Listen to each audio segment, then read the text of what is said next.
Hello. Yeah.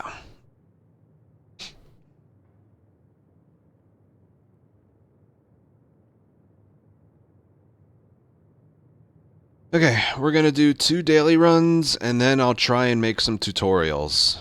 Still not quite sure how that's gonna work. But I will try my best.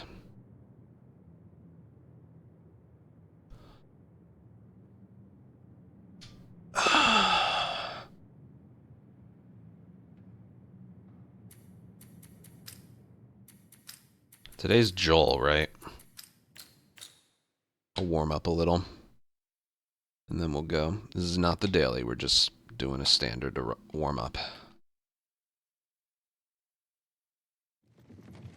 Alright, come on, let's see what we're dealing with. No, I sort of have an idea of what I want to do.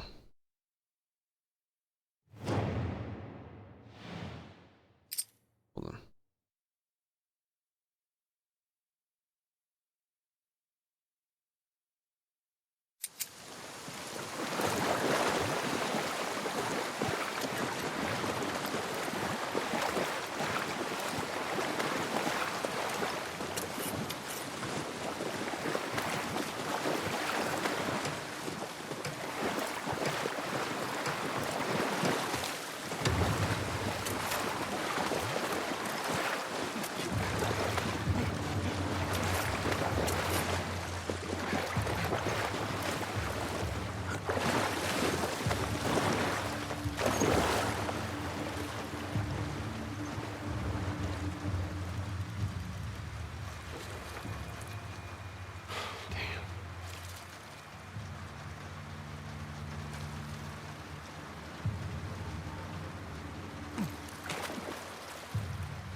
Might have been. Check it out.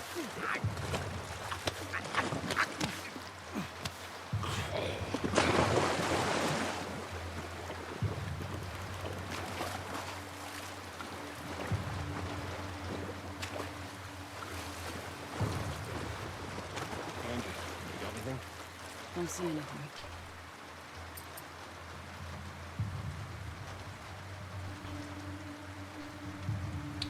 It's a tough one, huh? See what we got.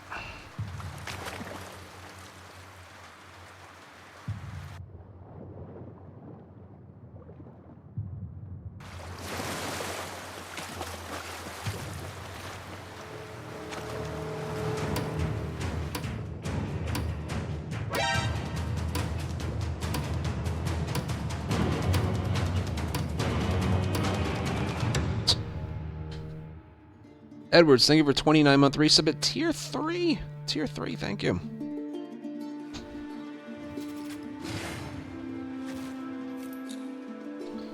Freaking score gettings.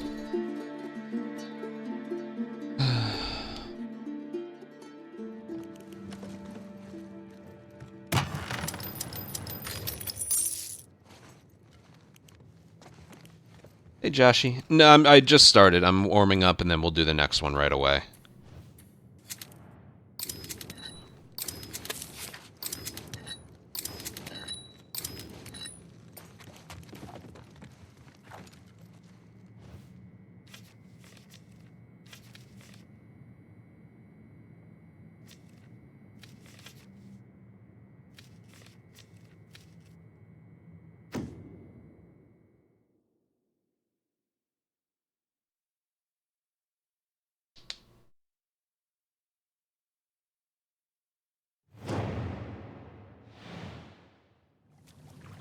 But this is one I would really struggle with as Joel, so...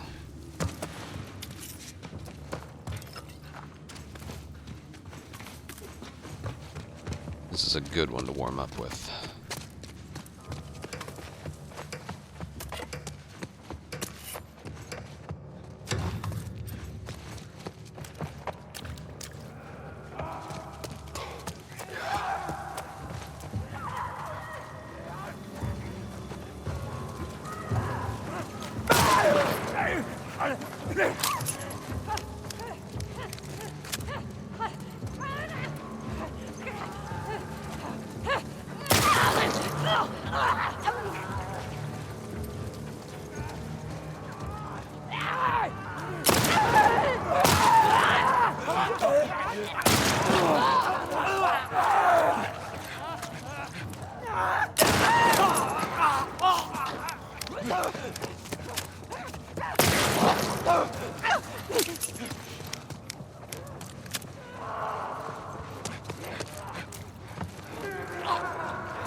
Yucky.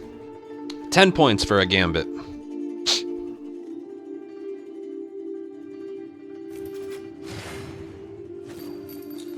Yeah, don't ever swing at an infected.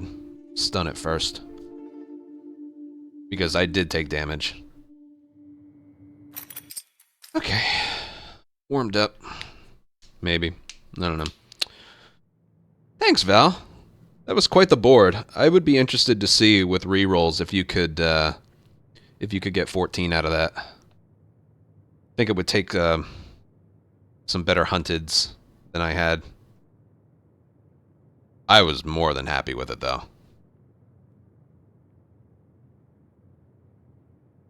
Not rerolls, just doing the seed a couple times. That was quite a board, right? I think that's the second best board I've ever seen. Blessed.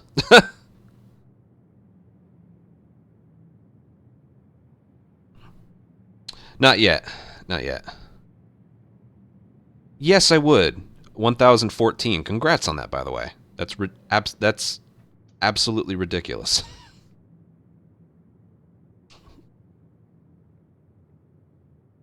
I will try that at some point. Today, though, I'm going to be making some how-to videos. I'm going to try my best at it. I'm going to go through it, like, explaining things as if someone hasn't played it yet. While also keeping some of the professional players in mind who might want to use it. You know, going over each character, going over how the boards work and how to deduce what a mystery is going to be, going over the mods, going over what you're looking for if you're going for high scores and stuff. I might make that one video, I'll make another video about the bosses, and then I think I'll make another video just about... I'm leaning towards making this into 3 videos. One for the basics, like the boards, the characters, the mods, the...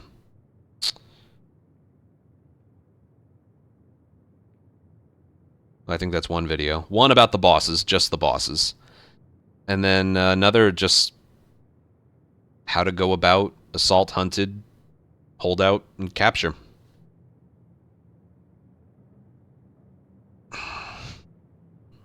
It's what I always do. I am going to do it live, though. I want to make sure I'm not... after what happened last time, I want to make sure I'm giving accurate information.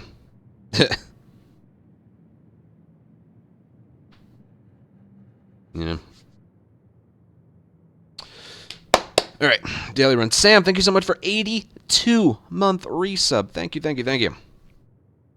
Well, rolling. Yeah, it's weird. I didn't like dive into like the coding or anything. It's the speedrunner in me. I don't believe in coincidences. There has to be a method to the madness. I'm never usually accepting of an area just being, well, I don't know how to get through it. No, there's always something. There's always a method to it. The only thing you can't figure out is how many assaults and hunteds are going to be on a board. That you don't know. But 3 captures, 1 holdout, 6 infected. The thing with the first encounter being a certain faction. It's all. There's always something. You just gotta notice it. Oh, and this one's underrated about the boards. There always has to be a forest, logging camp, and hospital. There always has to be those 3. Always. So that's the stuff I'll talk about. Okay. Daily run for Joel. Let's get to it.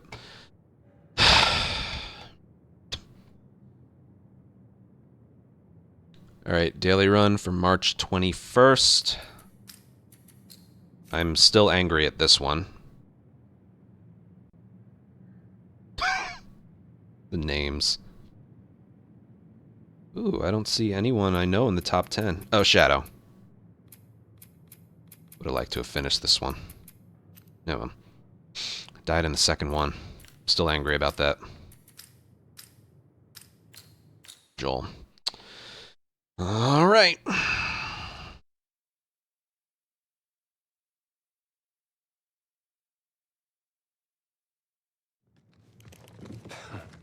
And we I'll do my start best. with infected. Oh, and the reloading mod. Ugh. Any mysteries? Nope. This one could be tough. Could be very tough, actually.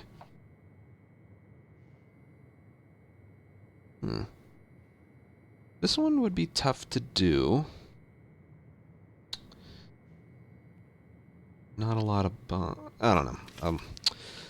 Think about it. Okay. I might choose to go and use guns. I don't know. Assault on infected in combat, don't reload. The first one, you can go only melee. No.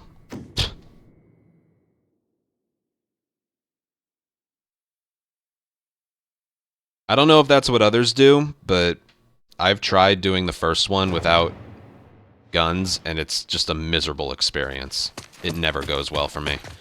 Yeah, you know what? We're here. Let's go up here first.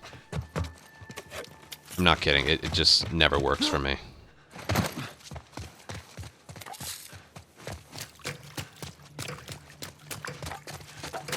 That being said, this is going to be tough to do without...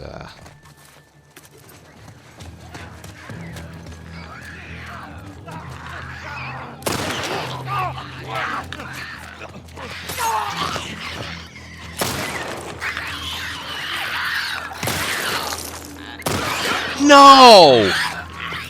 What the hell? I missed the headshot.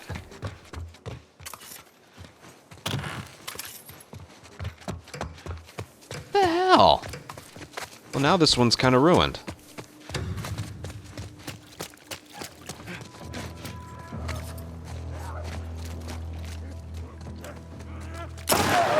Missed that too.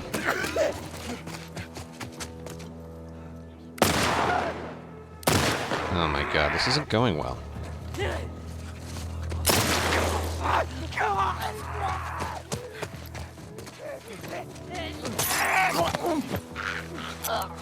Oh, he's not reloaded. Which doesn't matter because I already missed a shot.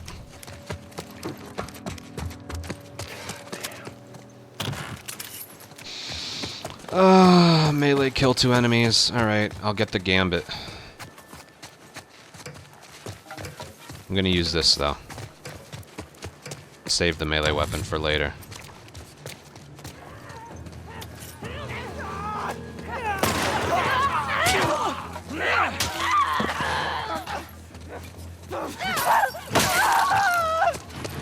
Well, that was bad. We'll get more. Okay. Don't reload.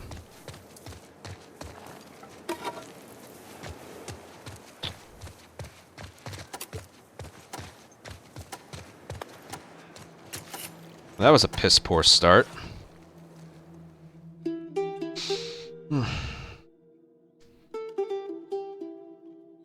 Can't dodge.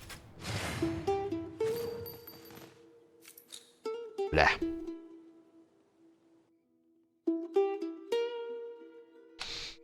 I don't like playing as revolver characters. I would have bought that anyway, but that's not bad. He'll get enough shivs, don't worry.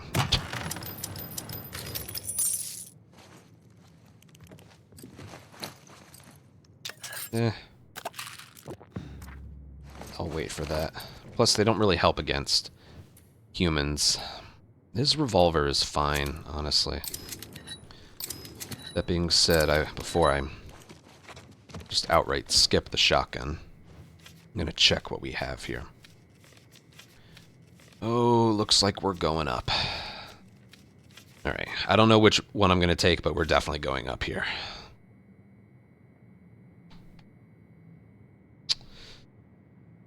I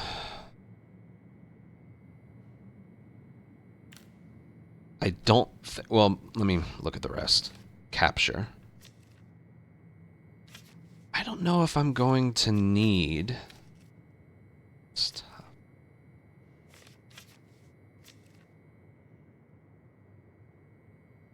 Probably going to go this way. I don't know what I'm going to do for this one, but I am probably going to go this way. Yeah. A 4 capture, you can't beat that. As long as I use pipe bombs and replenish them with crafting ingredients. I'm probably going to end up using a gun here. I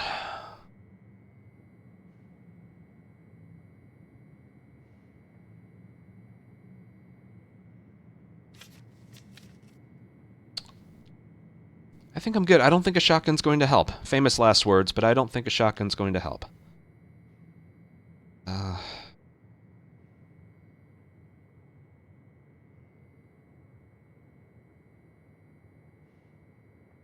Especially with Joel's revolver being really OP. I'm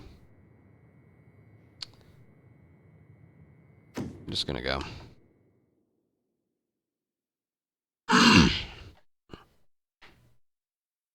If there were infected later, I would.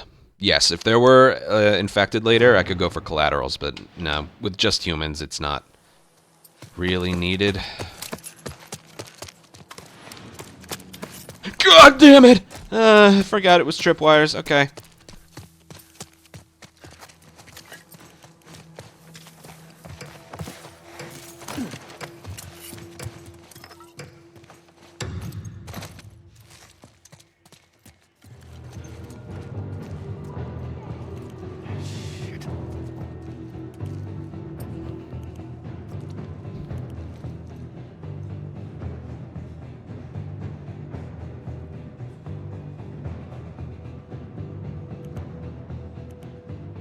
I could try no guns.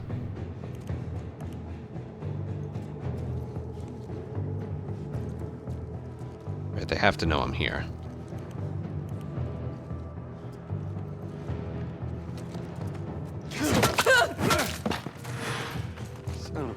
I'll see how it plays out.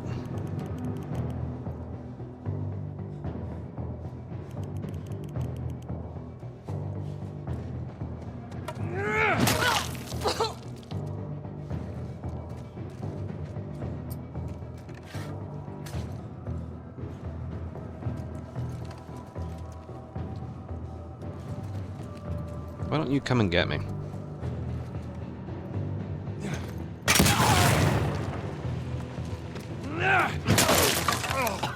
Worth it.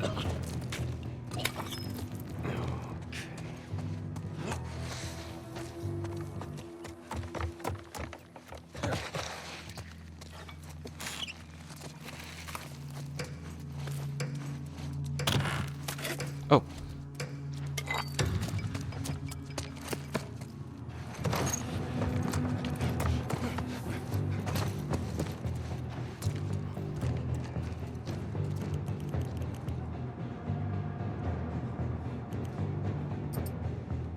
We also got these.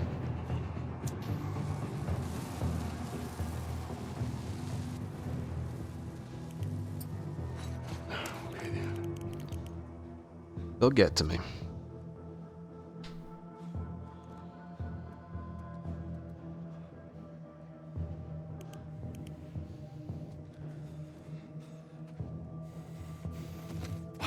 No, no.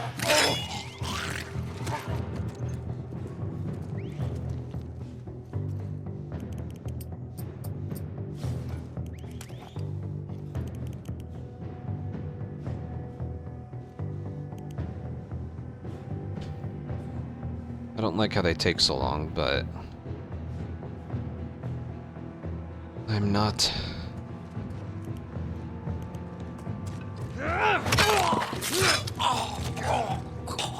I'm not going out in the open.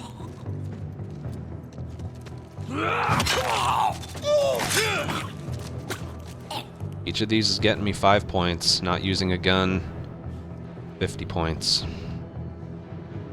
I'm committed. I'm committed to the bit.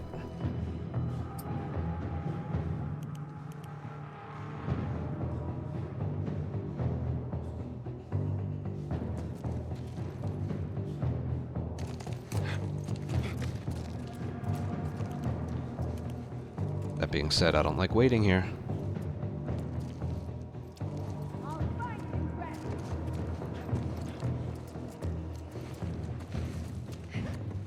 Caught you! Jesus God.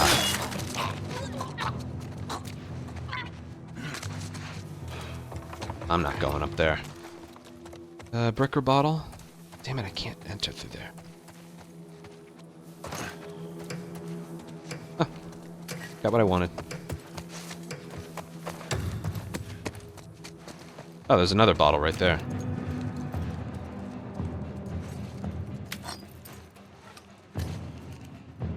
Bit risky. And also, I don't want to hand-to-hand combat anyone.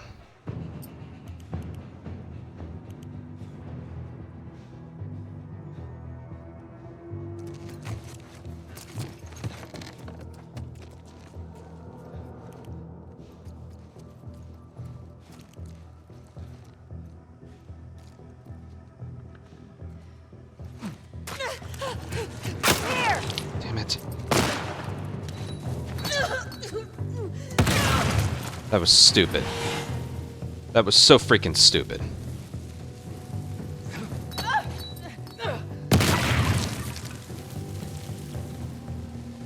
I wanted to kill her, then get the bottle at the bottom of the stairs. That's what I wanted.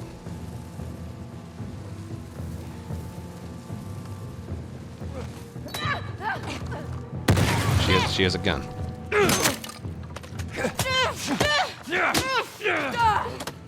Easy.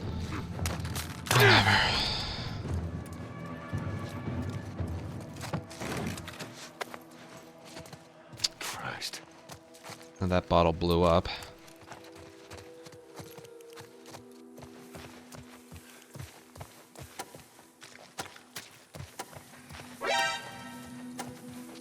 Stupid, stupid, stupid. That's the only thing I regret there. There had to be someone right there. That's what I always say with this. You have to cheese these encounters. The one time I left my behind the couch area. Half my health gone. Pulsar, thank you for a 9-month resub. It's ridiculous. Really, all I regret there is the... What should I have done then? I don't even know.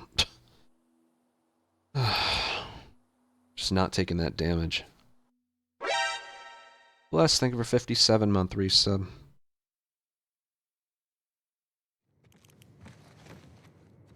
You get 470. Yeah, when you get that map starting in combat, it's a good spot to be.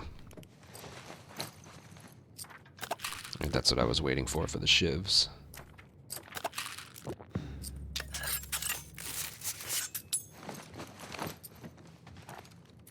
Spend this on that. Probably gonna need it. And pipe bombs, thank you.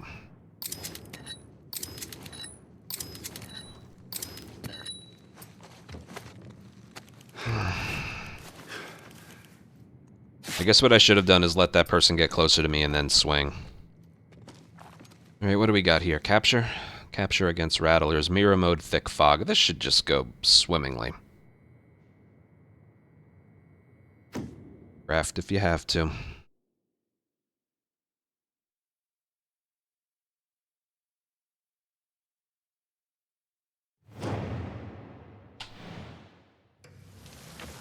I don't know where I am.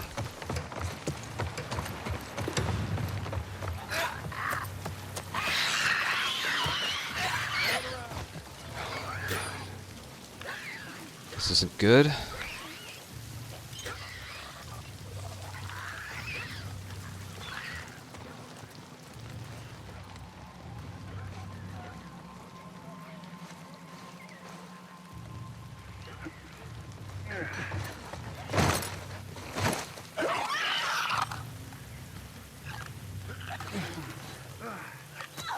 Come on! Right there! I love how they knew where I was right away. He's going over there. I'm screwed. Go! Push forward!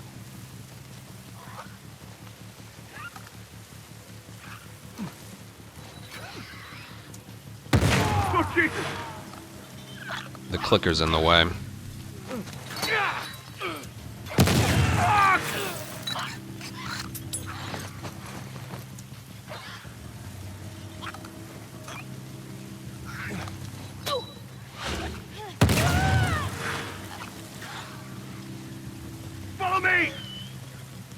He did not follow him.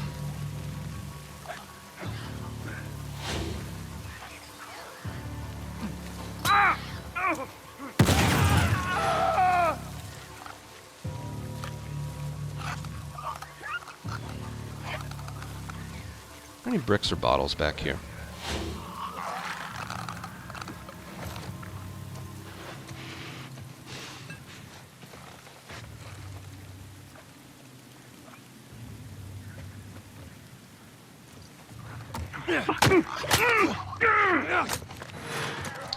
Okay.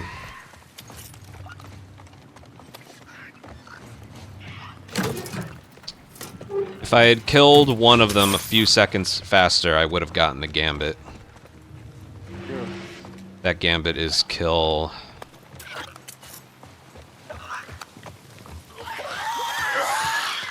3 enemies, like, in a row. Just wasn't gonna happen. I'll take the hammer.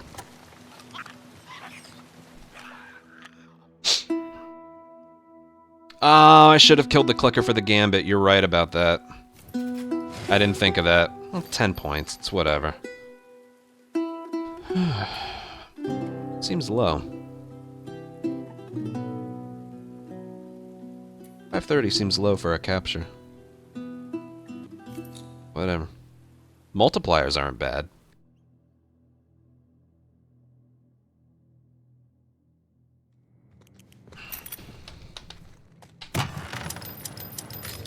I didn't even think of that.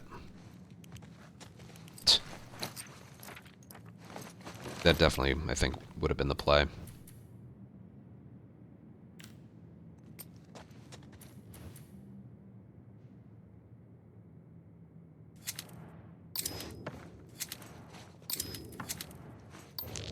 Oh, fuck right off.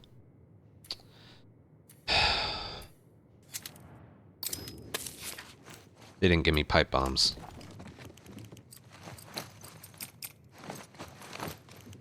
They didn't give me any pipe bombs in the locker.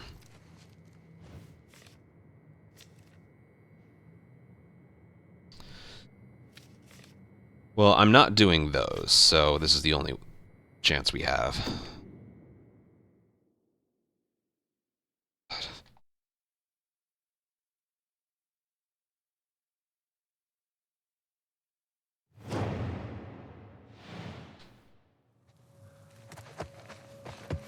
Where are we? The loot on hardware store when it's hunted is different. I just need a bottle or a brick.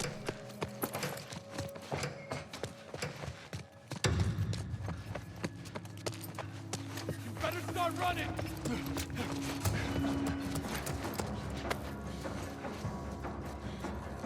Did they see me?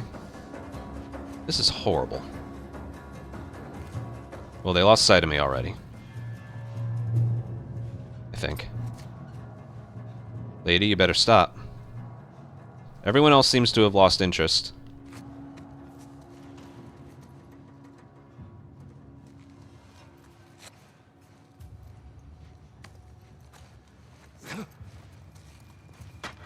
What?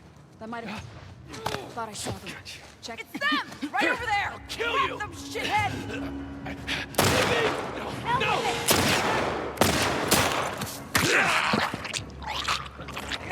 Gotta do it.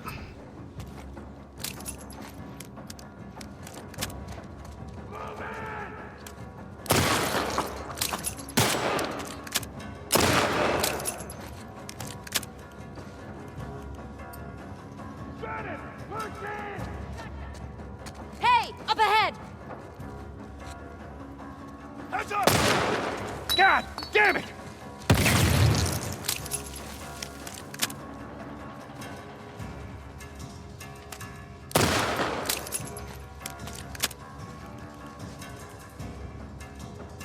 Keep up the pressure! Aye. Rifle! Straight ahead!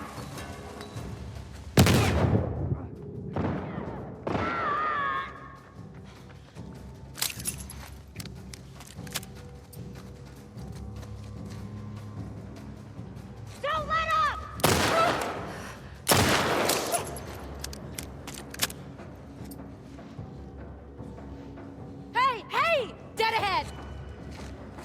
Don't scare me like that. Damn it. Keep it up!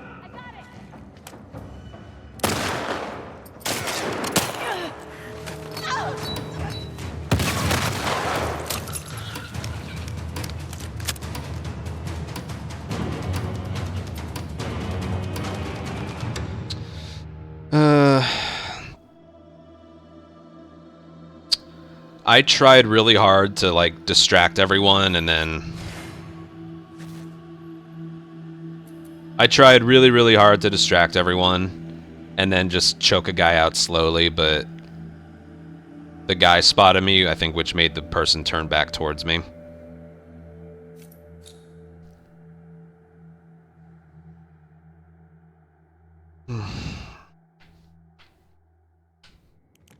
Okay.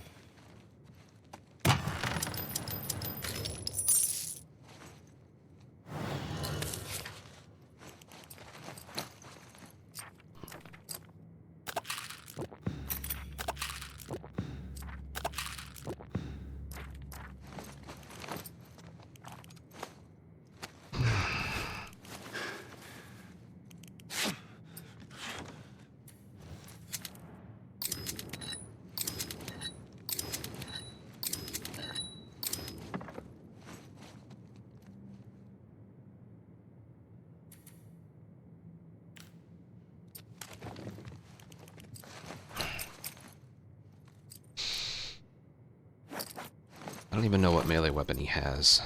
Oh, this is gonna be tough. Increased health, increased speed.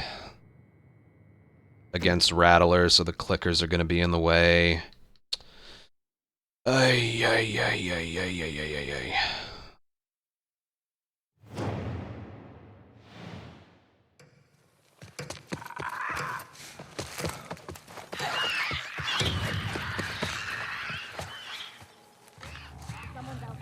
I almost hope they spawned upstairs. Dude, what? What the hell? I gotta go with guns. I wish they had spawned upstairs, honestly.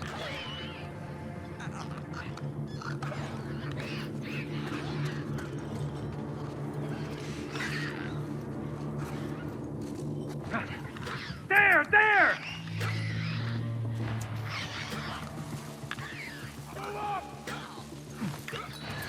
I don't know why I bothered. Get down!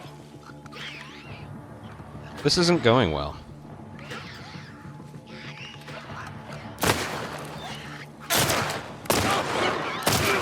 I don't expect to make it out of this.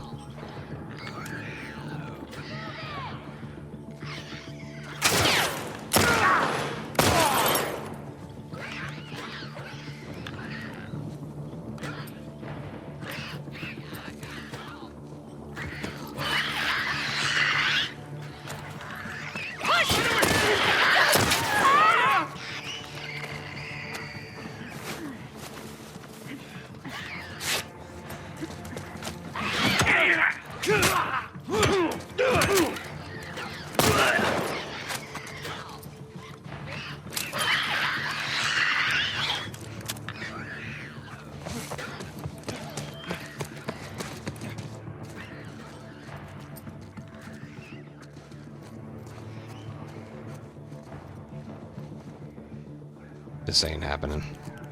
God damn it, man. Move out! Be ready for anything.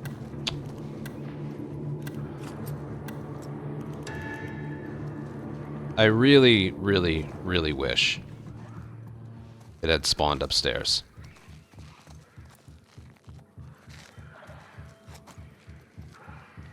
Over here! God!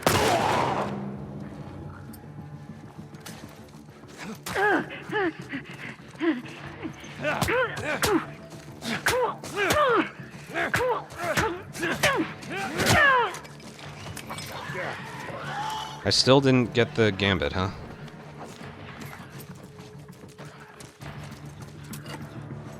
Guess I'll use a... No, someone already died from a bomb. A gun. What? I'm confused. Someone already died from a bomb, my gun, and my fists. Damn.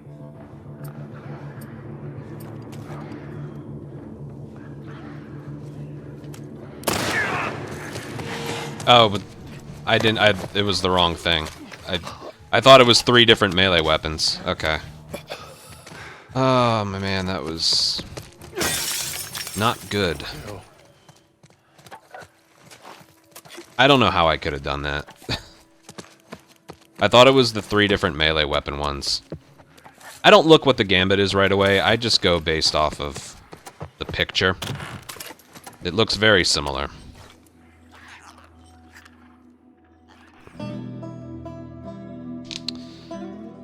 Oh, God.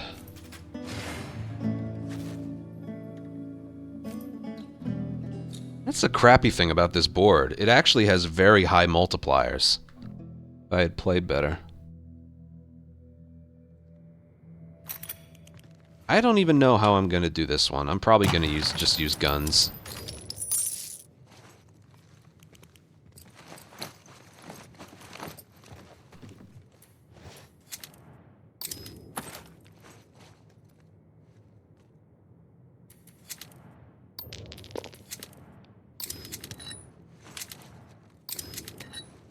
I don't even have an upgraded melee weapon. But apparently I do. I don't know what it is, but...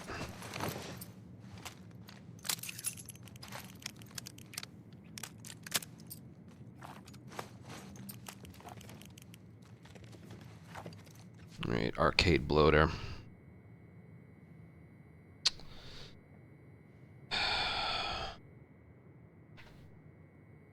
I don't have full crafting ingredients, so I don't think I'm... You know what? Let's just get through. This already has been a bad daily run.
Yeah.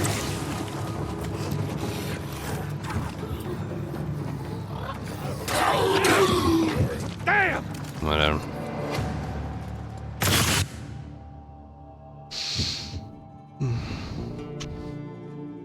Joel had tired sprint, so I couldn't get away in time. 10 points. 95. I'm not surprised I'm that low. Wouldn't be surprised either of the top score. Nobody got an 11 at... Oh, I'm sure someone did. Yeah, it was so capable of a spot up there. Here, I'll go see what the top score is. I would have tried no guns, but I didn't have enough crafting ingredients to replenish any pipe bombs. I didn't like that one.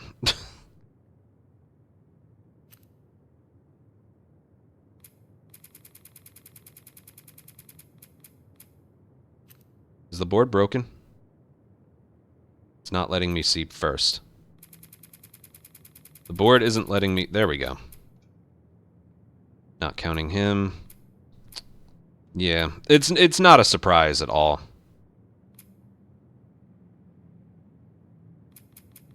I really did not play well. I wish I didn't hit X so I could... Here, you know what? No, I can't. First one was... What was the first one? I can't even, like, review it. That was just not a good run. Well, the assault in the houses, that one thing of damage. Other than that, it was fine, but that cost me a lot. The hunted and hardware store, I wanted to try and not get spotted. That didn't work, so I had to go ham. That one's whatever. The capture was the worst performed one. There were 8 enemies. That just wasn't going to work. You know, it's funny, and again, I actually wanted it to spawn on the top floor, because I would have trap mined the spot you climb and then pipe bomb my way through.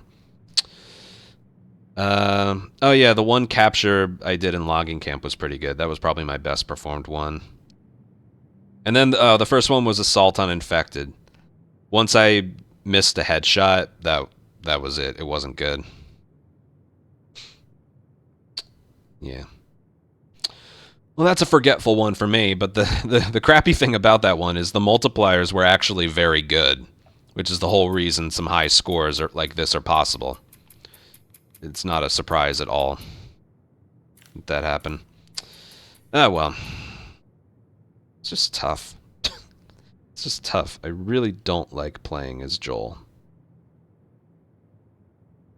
Yeah. Ugh. That was not a good display there. I don't know what I... That last capture, what was I supposed to do?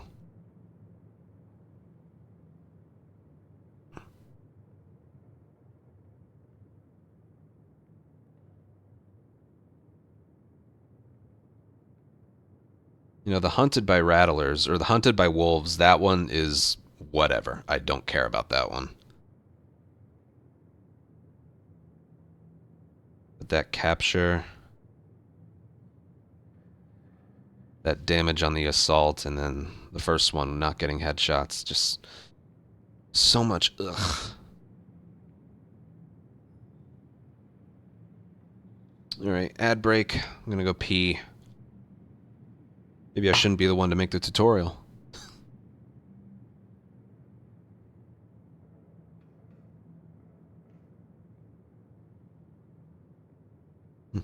No. I'll be right back.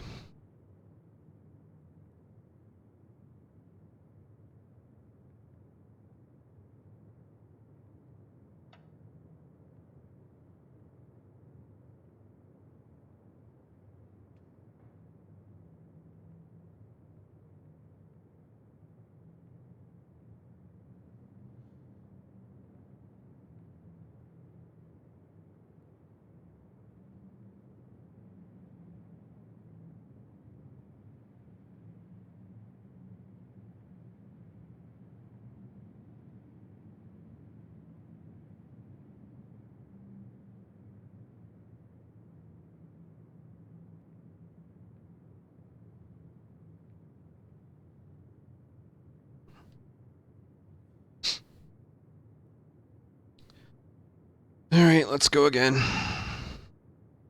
You know what, let me reset the game so it doesn't crash.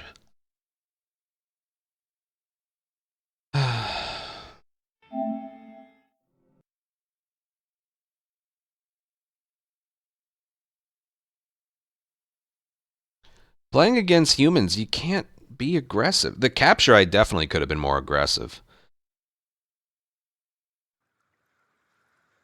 I don't know if I've ever had a good strategy for really any of the resort captures. I don't have a good spot. I don't have a good strategy. The other one, use a trap mine and then just pipe bomb your way through that corridor. Outside's a little easier. Like the one outside. That one's a bit easier. I think that one capture spot next to the vending machine is my new least favorite spot there. Whatever. A capture on the final one before the boss is... eh. Pharaoh, thank you for a 9-month resub.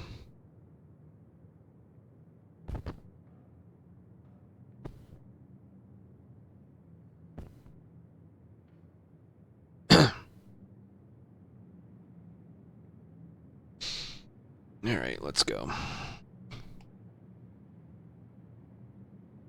Alright, daily run for March 22nd.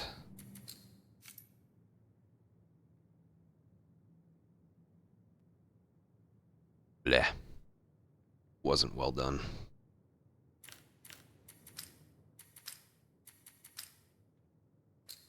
Lev. Okay.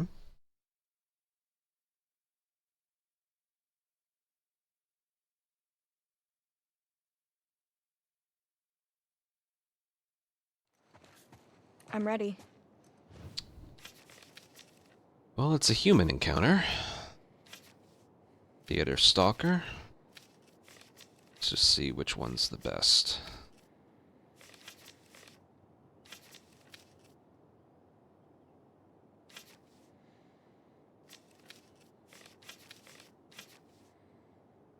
Alright, not D. Maybe. Also maybe. Ooh.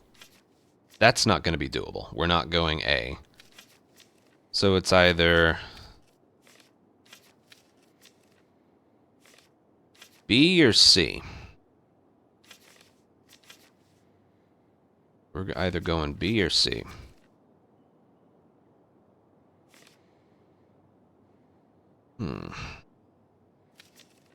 I'll make my decision later. This is either assault or hunted on humans, so let's get past this one first.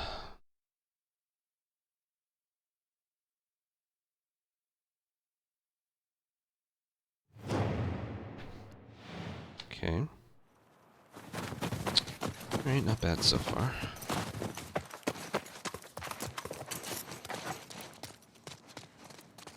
Get it.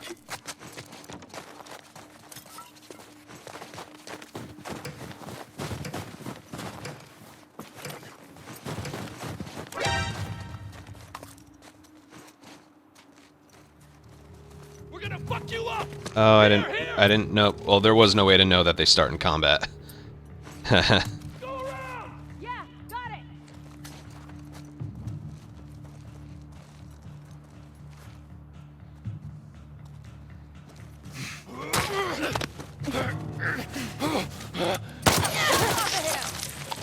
There. All out, huh? I can't.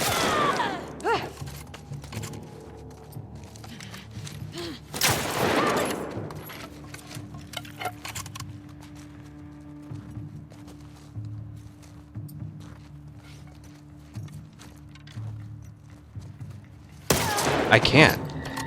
I couldn't do anything. That was the worst daily run I've ever done. I couldn't do anything. When it's a mystery, you have no way of knowing that they start in combat. I would have backed up if I had known that.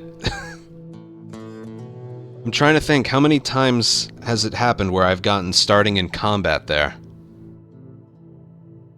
There was literally nothing I could do.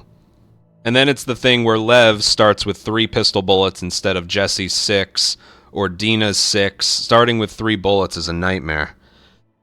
There was literally nothing I could do. I could have aimed... When I got the one in the hostage, I could have gone for the one with the gun, but then you just get flanked by the one with the melee weapon. You had no way of knowing they started in combat because the first was a mystery. I'm sitting here now. What could I have done differently? I have no idea. I have no idea.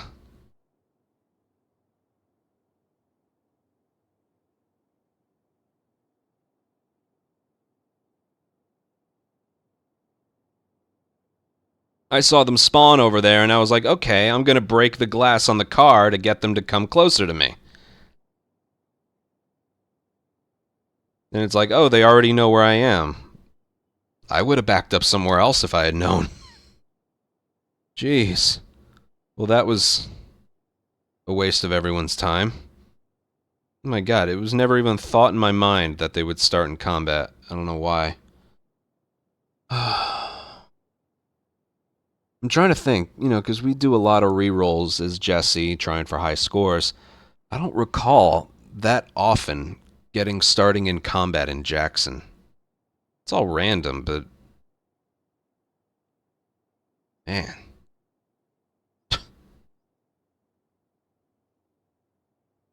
We are on a rough stretch with these daily runs, I gotta tell you. I'm just in a slump. And for high scores, you want them to start in combat.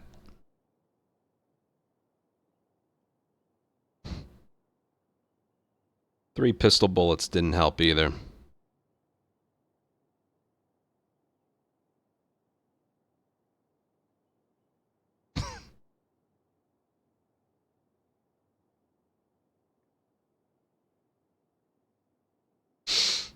Wow.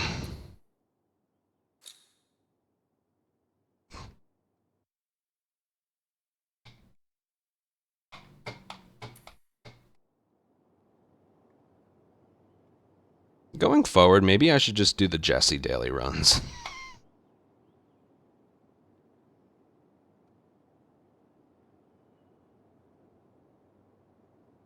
Because I despise playing as everyone else.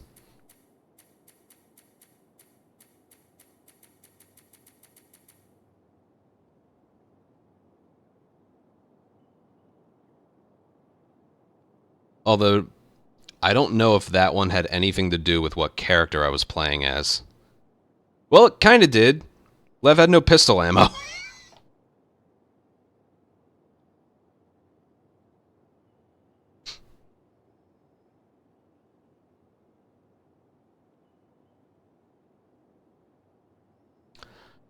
I don't even know. And now, with these vibes, I'm going to have to make some tutorials, which is what I said I was going to do. I guess what I should have done there is noticed how there were only 2 enemies with melee weapons and 1 with a gun, and just killed the one.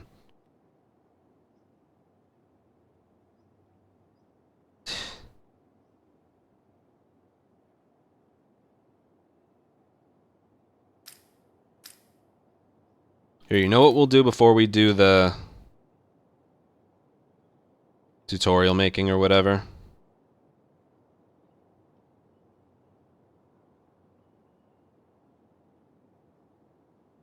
Val, what was that seed? What was the seed of his 1014?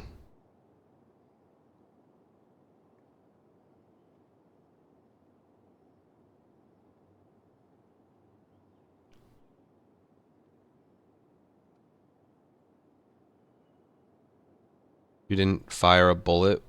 Why'd you try to arrow the one up close? Because I didn't have a bullet. I was out of ammo. I fired the 3 bullets.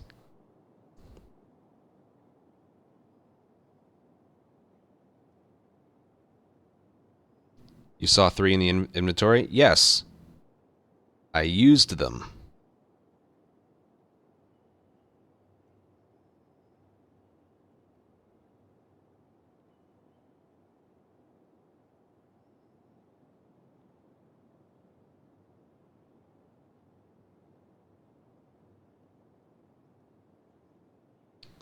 Never. I'll go look.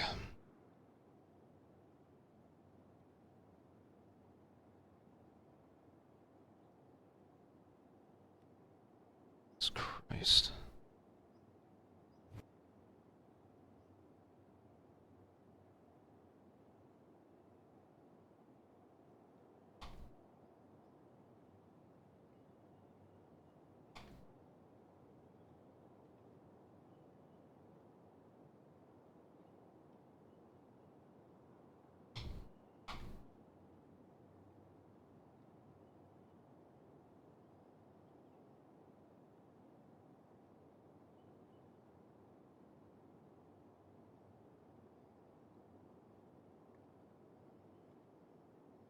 Where does he show the seed?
Alright, I got it.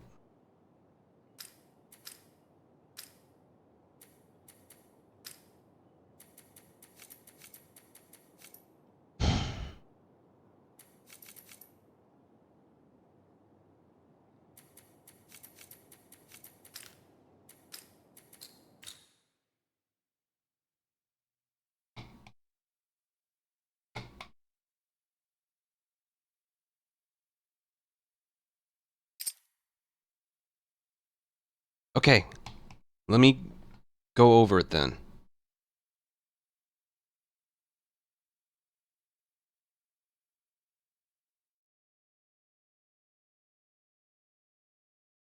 Spawn in, I didn't know it was alert only, or starting in combat. I have 3 bullets, I use 1, 2... Oh, he's already empty.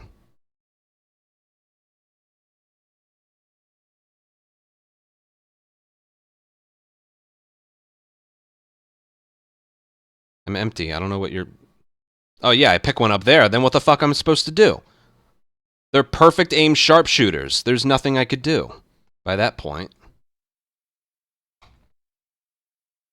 3 bullets doesn't help me in that situation.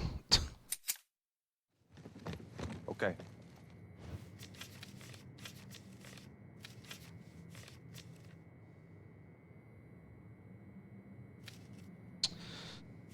What's the mystery?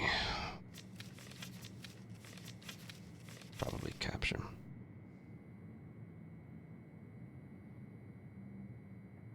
He starts with 2. I thought he started with 3. He starts with 2? Why?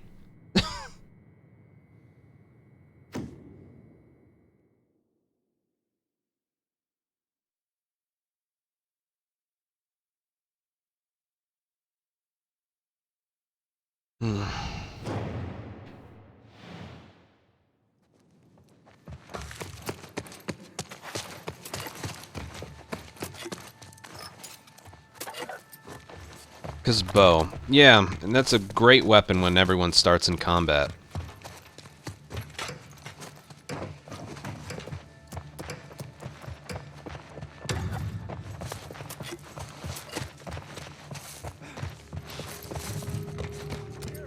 Son of a bitch.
I'm convinced I can only play as him.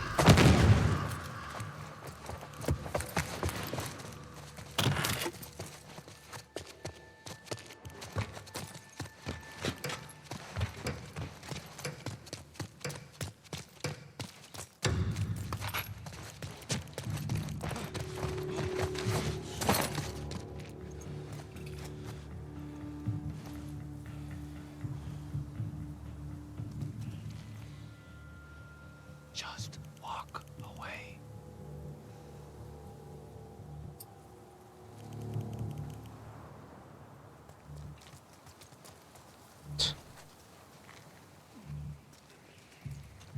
You have anything?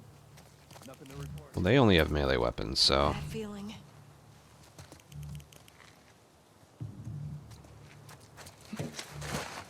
In here!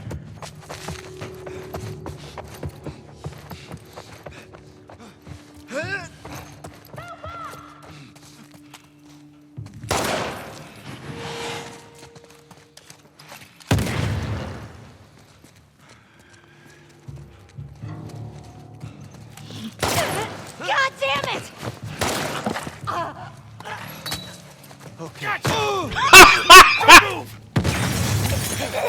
Why are they allowed to do that? That wasn't a push! Great!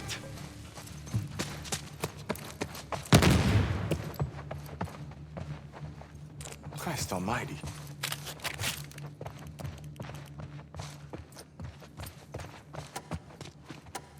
I need to get back to speedruns soon. Maybe of a different game.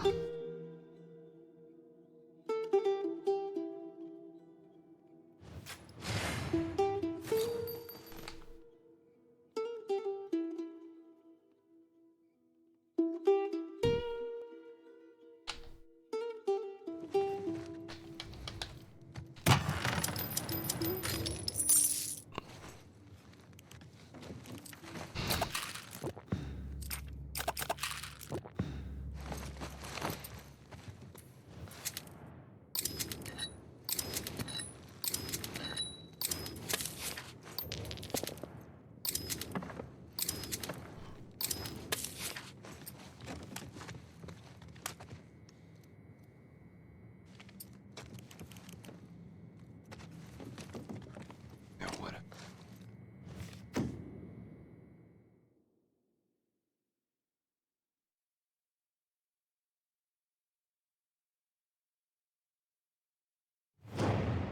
Not in terms of time.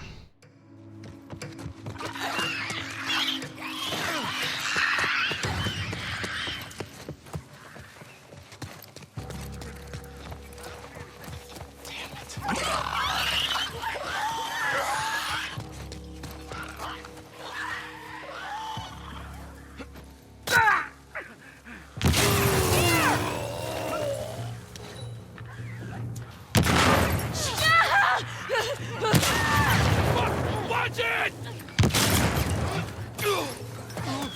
There you are! Here I am. Drop him now! Let go!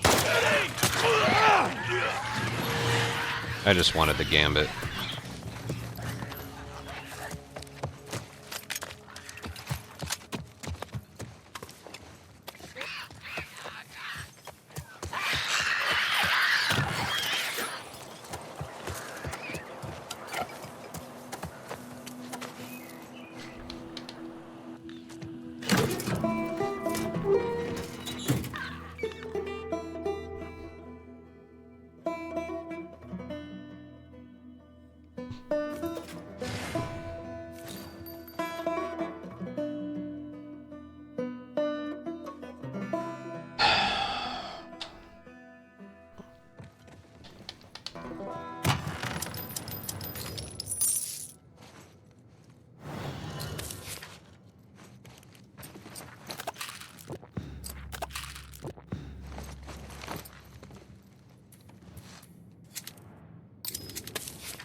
Are there any other? Well, I gotta get them at some point.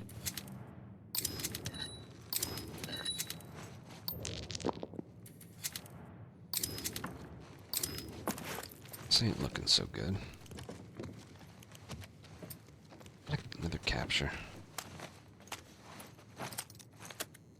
Oh, God. I got that 13, and now I just don't feel like playing this as much anymore. And now on the back of those daily runs, I'm going to make a informative how-to video. That's a great boost to your confidence.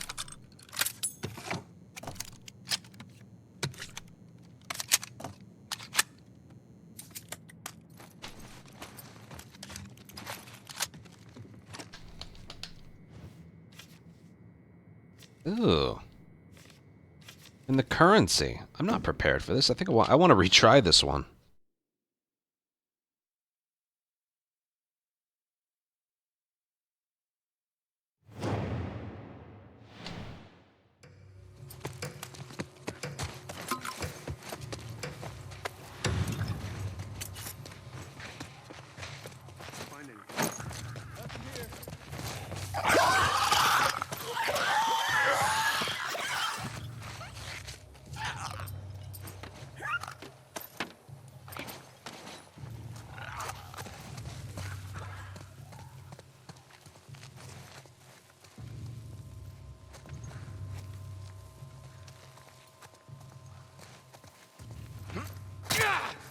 Is that them?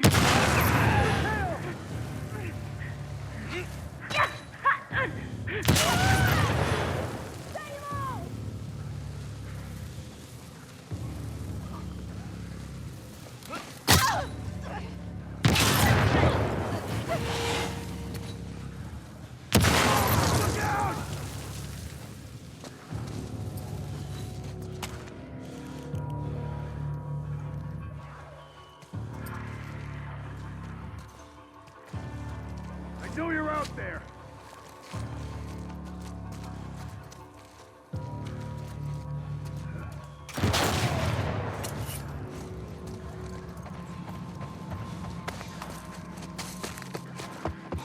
Whoa.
I'm not even given the shotgun.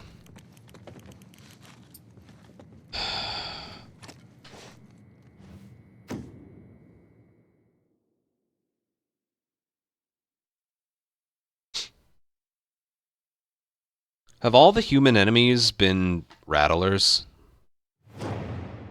That's wait, hold on. Capture, capture, assault. That's 3 rattlers in a row. No wonder I'm forced to use bombs here. Stupid.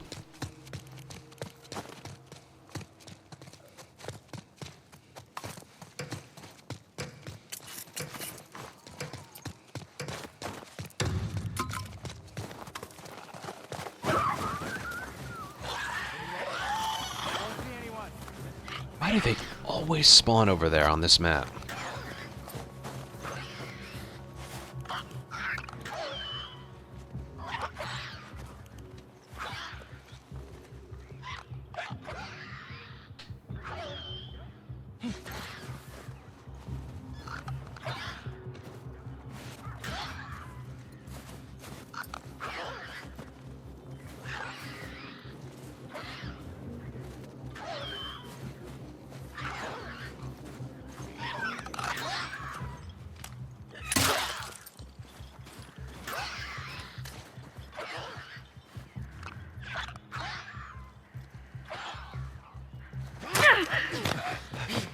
Over here!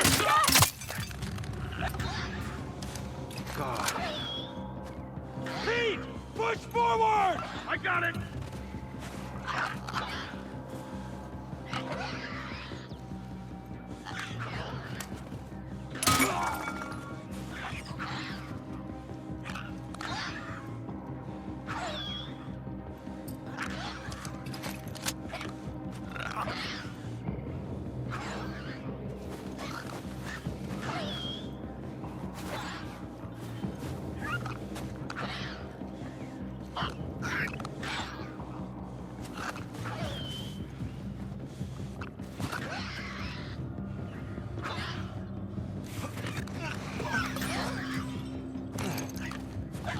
Anyone?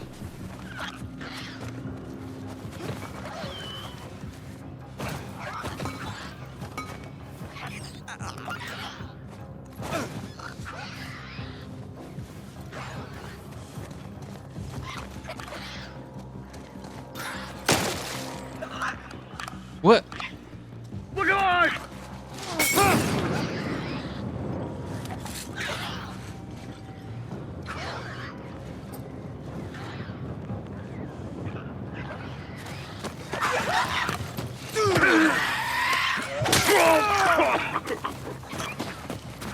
How long was he there for?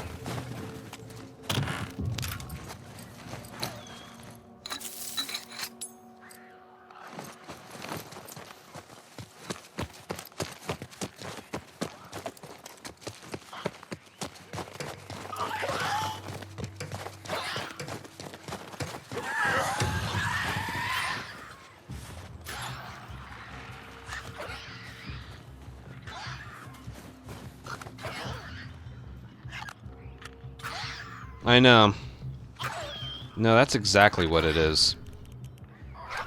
You have one of the best supermarkets ever, and you're given 3 Rattler encounters right before.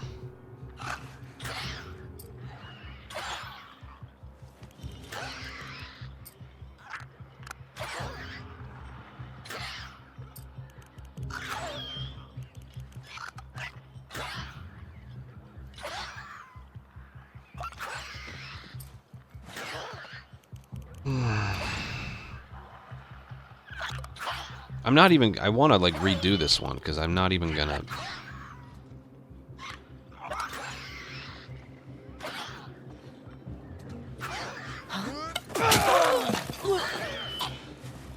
All right.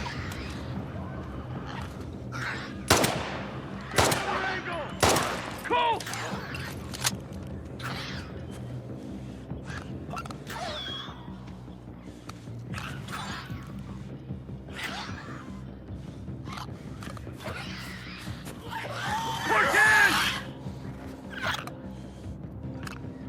Dude, I can't even, like...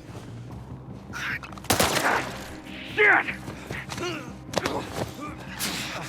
Stupid! Let him go! Get off me! Fuck you!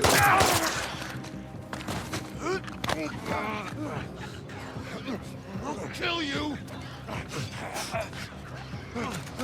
God damn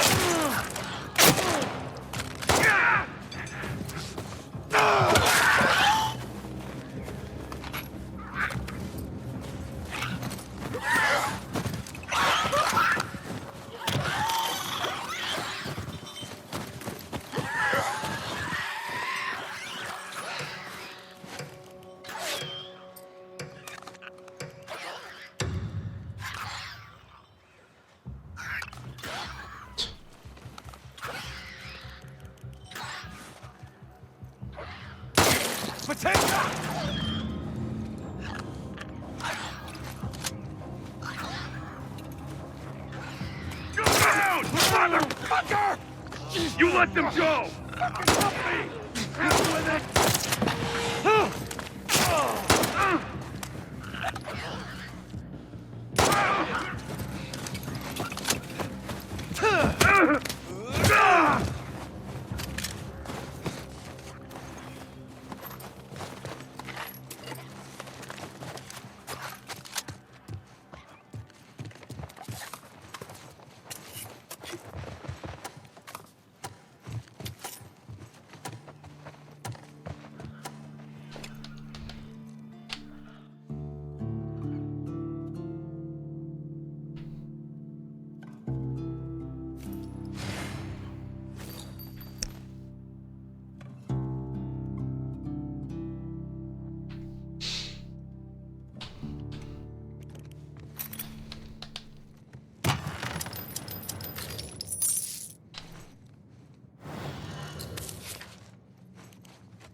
You know what, forget it. I'm gonna try it again.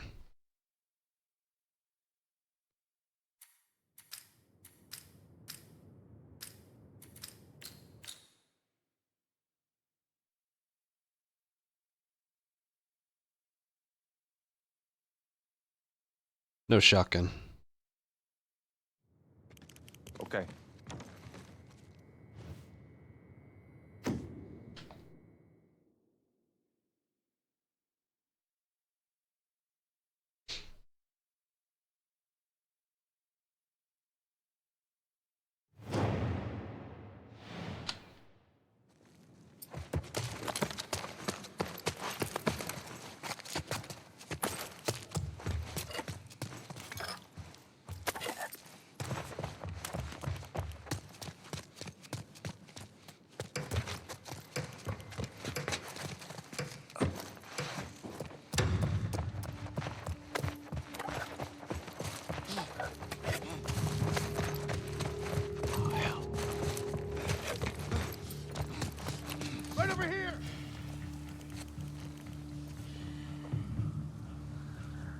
Get another angle!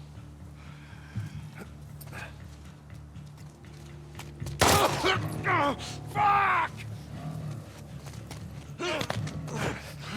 I'll kill you! Fuck you! Shit! God damn it! God!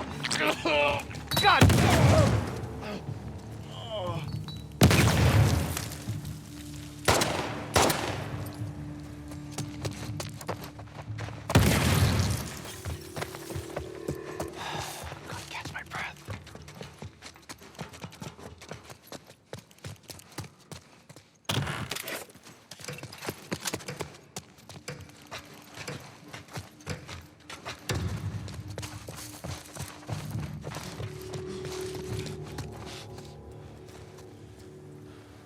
He means the original Last of Us, not remake. You can't do that.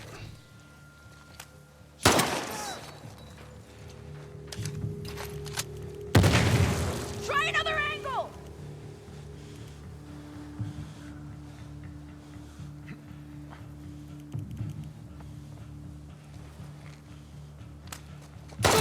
Shit!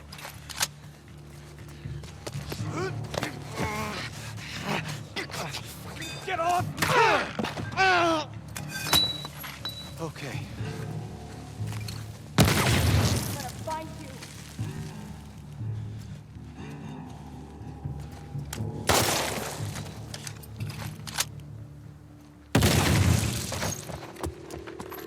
Okay then.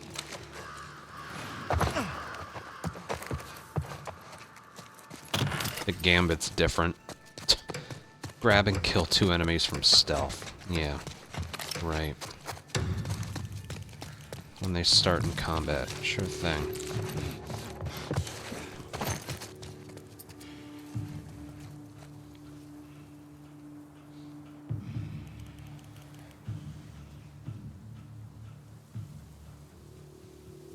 Get out of here. You find anything? Nothing to report. Wasting our time.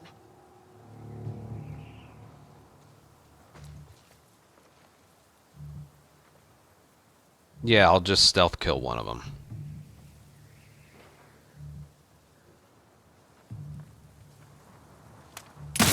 Might have heard on target. I'll check it out. It's Rob! He's fucking dead! Sweep this whole fucking place! Yeah, I'll say. Be ready for anything.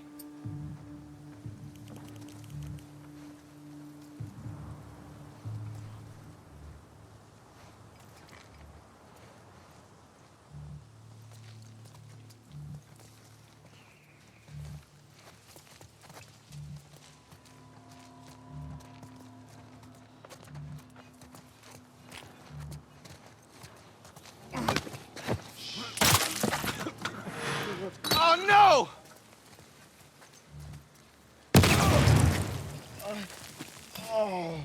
Whoa! You're dead! Really?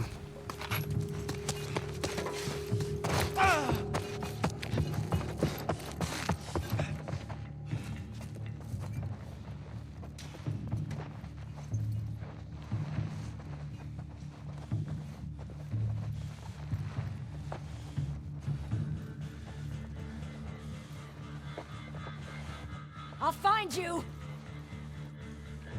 Alright, where are you?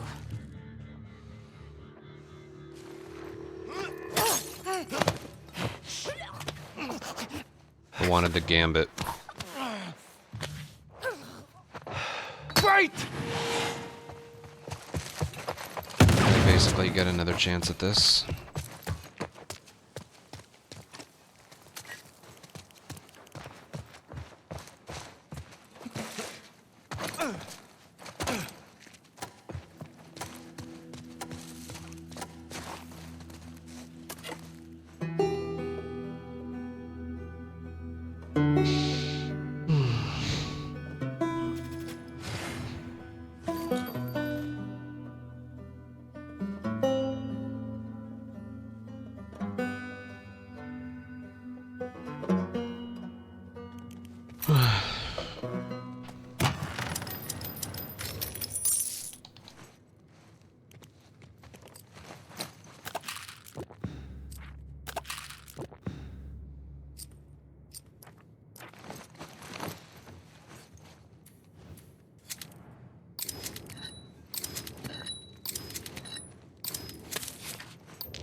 Yeah, I'll say.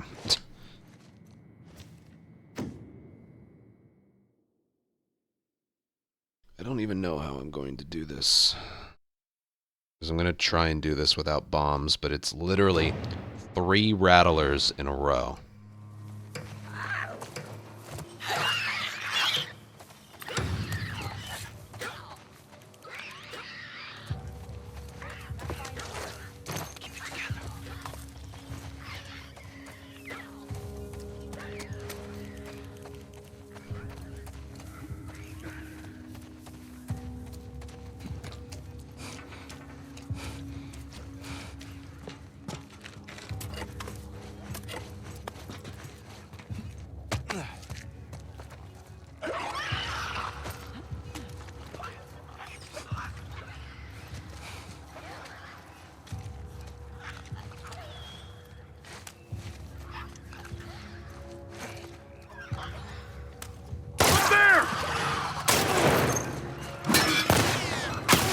Well, that worked out, didn't it? I already tried the board once, and I can't, Also, I should have realized that would happen. Whenever you kill someone and then do some kind of melee something, your melee goes for the one that died, not for the one that's living. So that jump went for the guy that I had shot. I tried to jump on him. Like, we already saw from the... I don't even know if I want to try that board. That resulted in a great... I don't know. Apparently, it's a really good supermarket, but... Fuck, man. There's 2 captures, so there go all my bombs, and... Okay. I just don't know. I hate rattlers so much. So much. If you get rattlers, you should get more points, okay? Like, they're the only human faction that has armor and helmets. Makes no sense.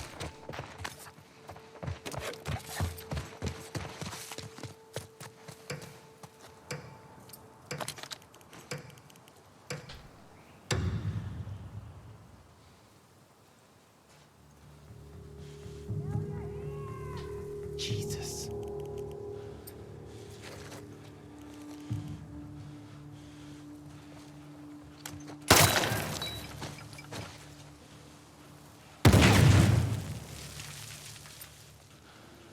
Try another angle.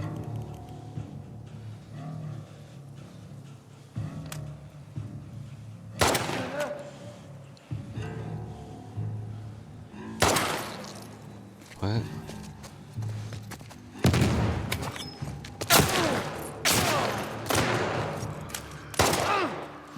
I thought the other guy was the one with the gun. Wow. I'm, like, really over today.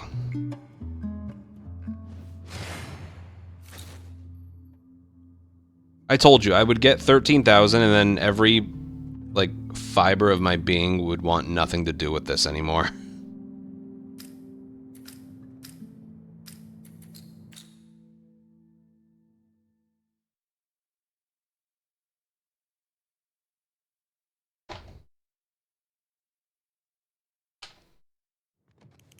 All right.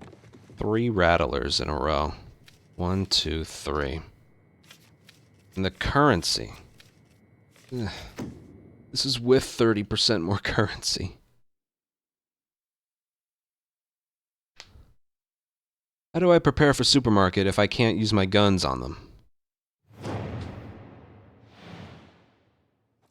When we get to the 2nd, 3rd, and 4th.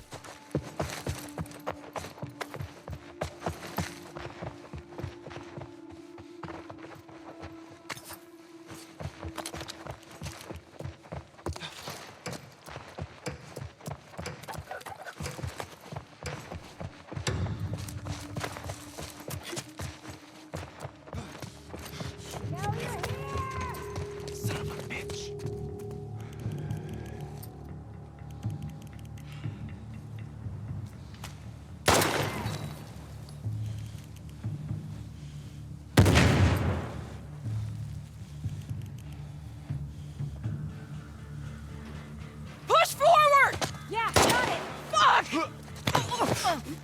Drop her! Oh no!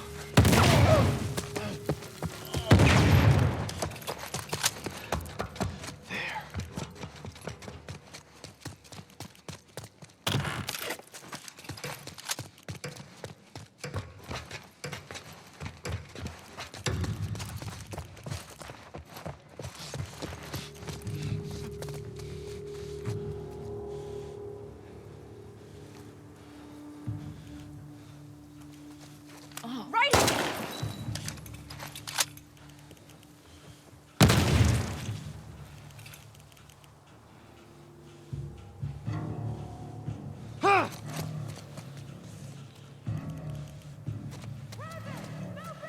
Done! Shit!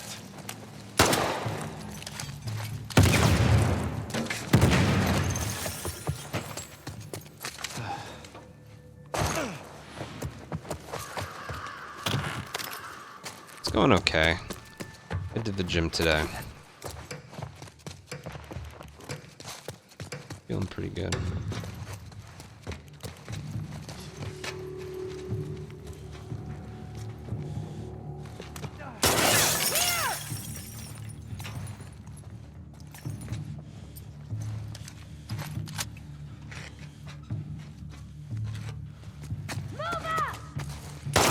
Shit!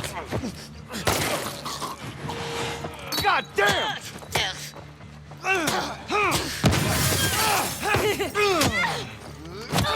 Zoe!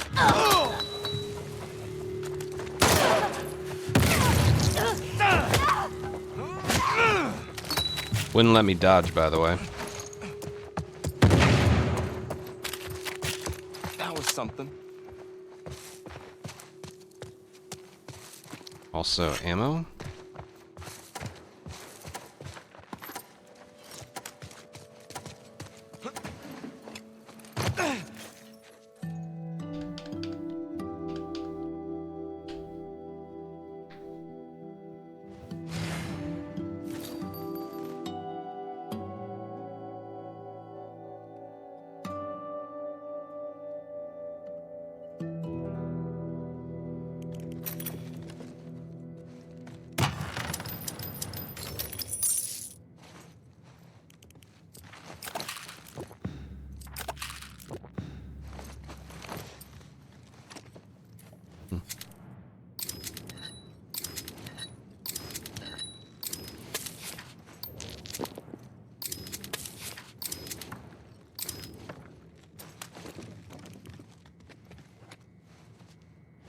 I don't know how I'm supposed to do this.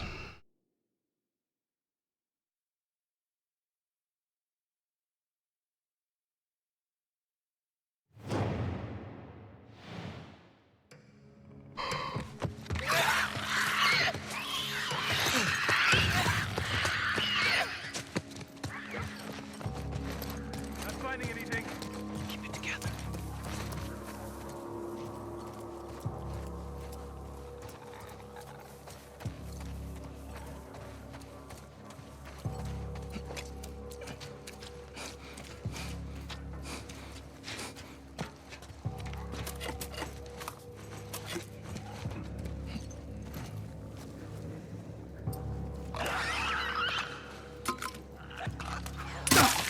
Wait! It came from that way!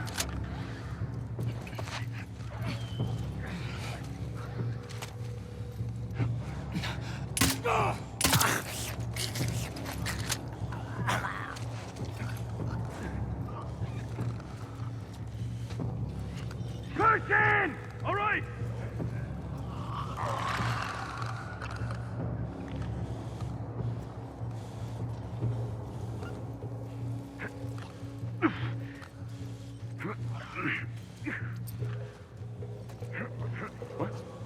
Right over here! Motherfucker! God. Come on up.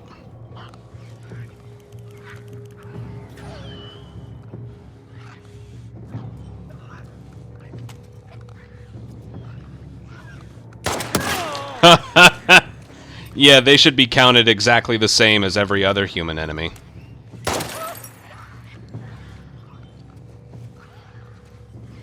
They don't even flinch when you headshot them. Now if I move, I'm dead.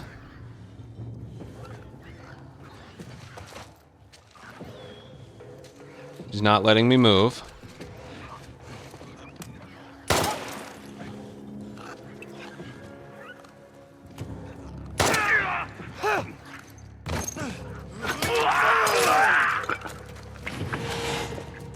I've had enough of this. I got my health back at least.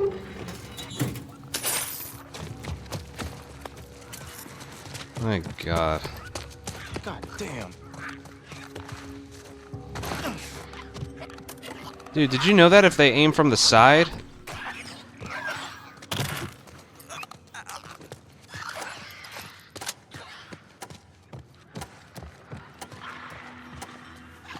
The headshot doesn't do anything.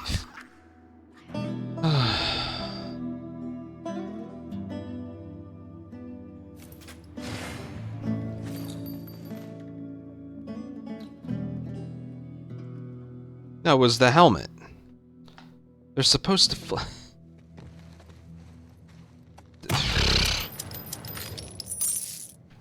Had enough of this.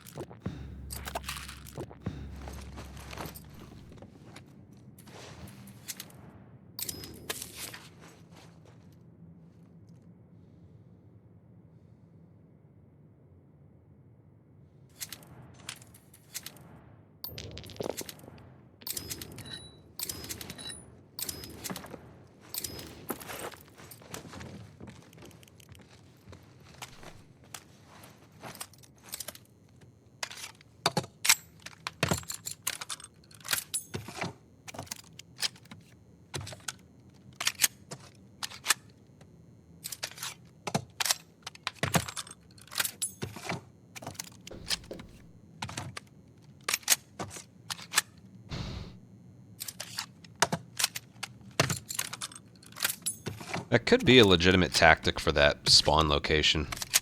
Get alerted right away and then just wait for them to climb.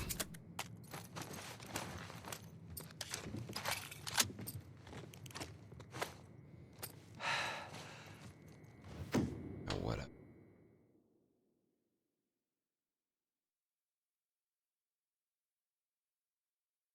I'm trying to not use any bombs. That's what I'm trying.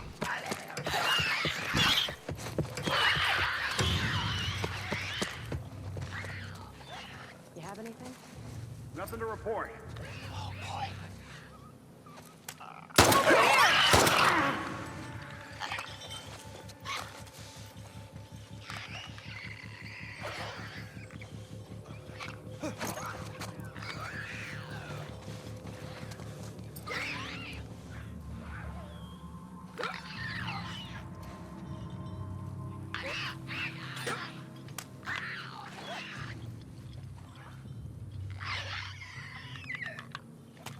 Get over there! Oh, God damn it!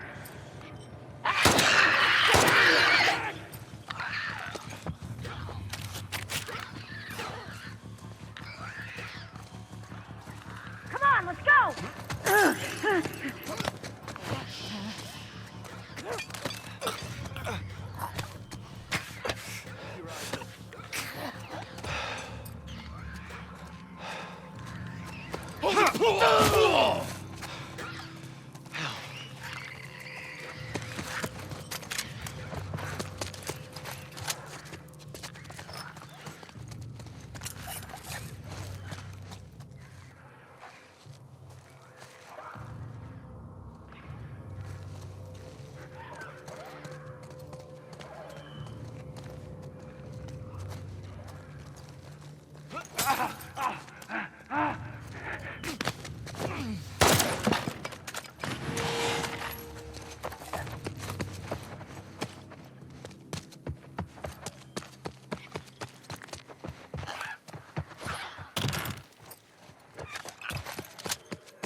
is being much better prepared now.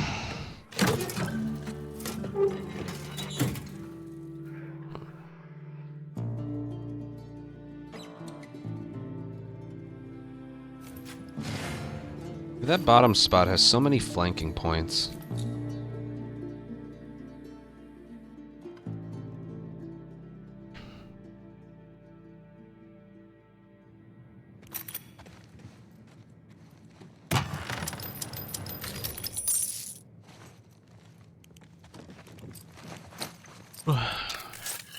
Oh.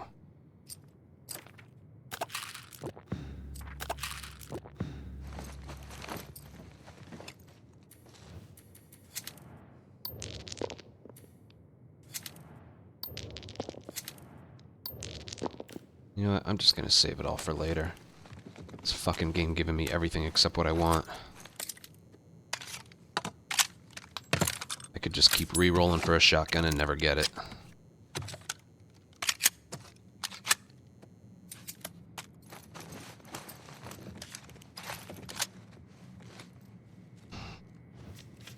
This is a really crappy supermarket board.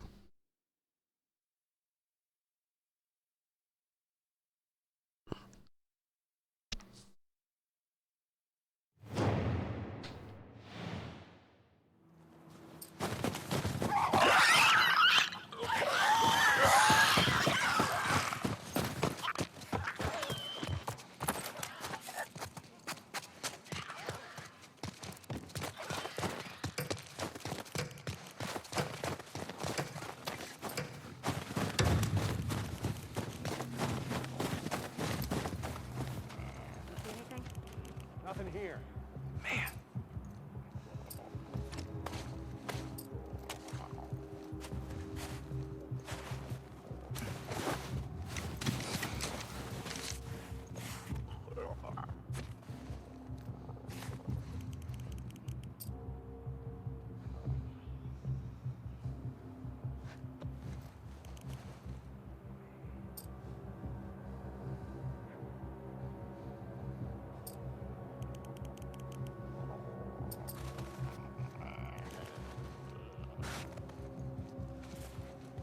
Where's the other guy? Over here! Cool. Go! I got your stick! Got it! Hey!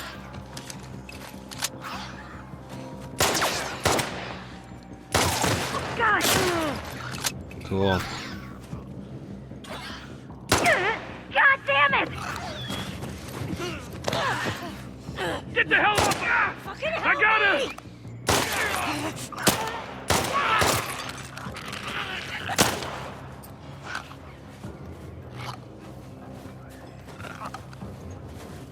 I know you're out there.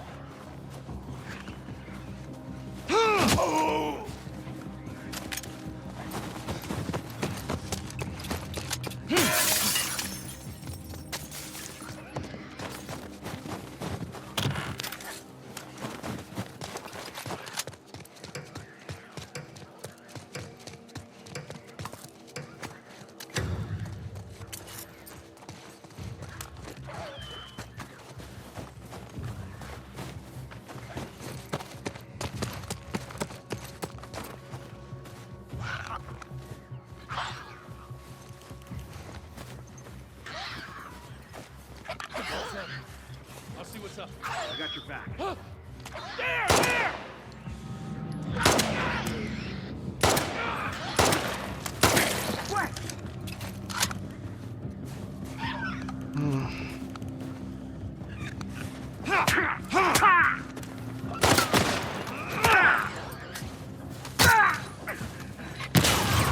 You're fucked now!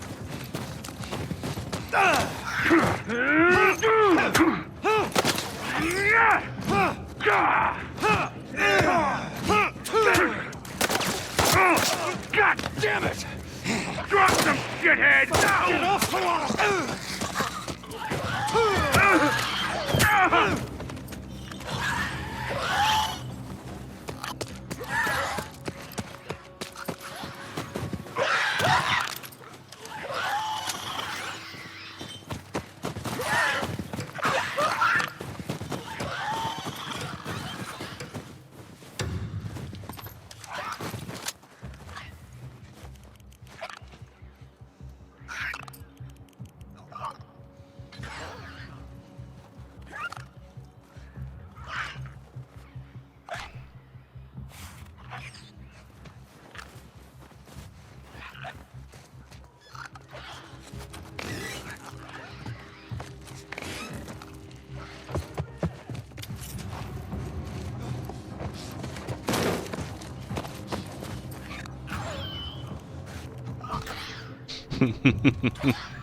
What's the point of this map being so big again?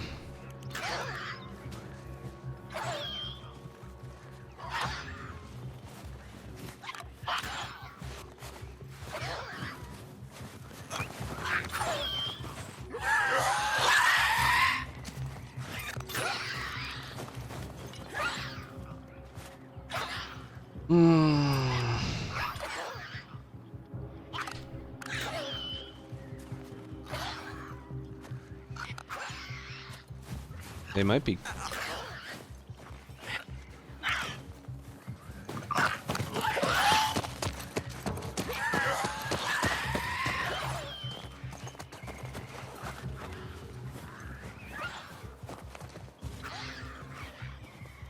Nope. They're just taking forever.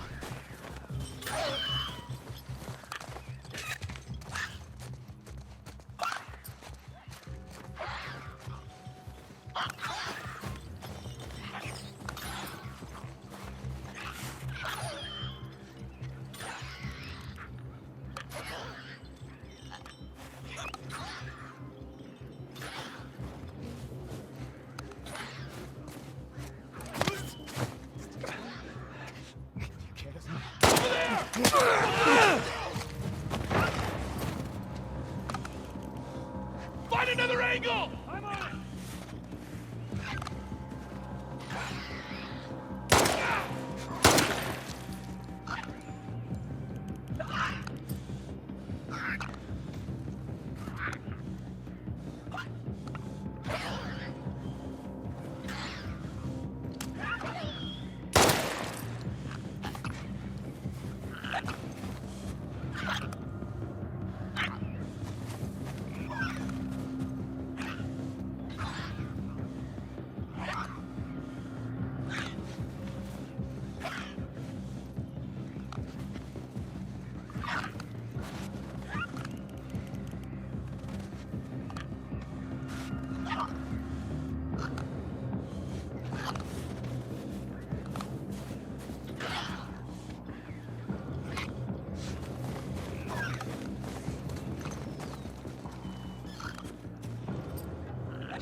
Oh shit.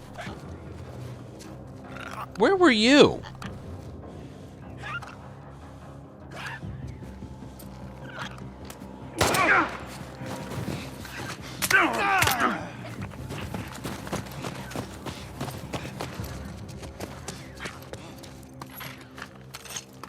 Good lord.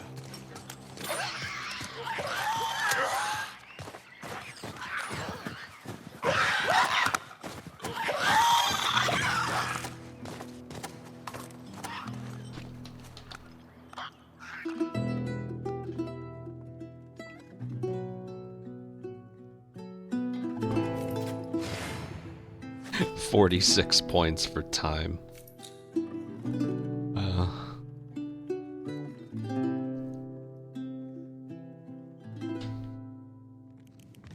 This place makes me appreciate Jackson. We're just in Jackson.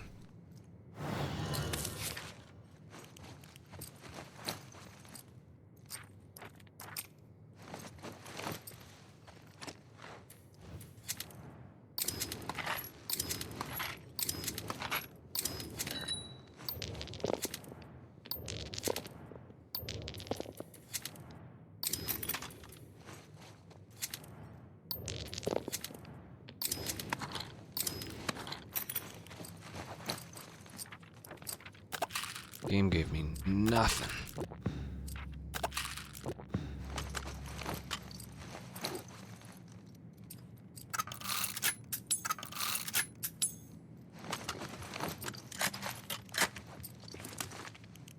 He's technically pretty set. I just need a melee weapon.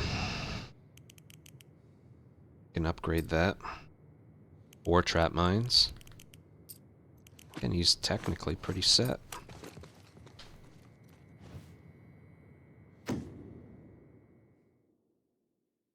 see what this board's all about.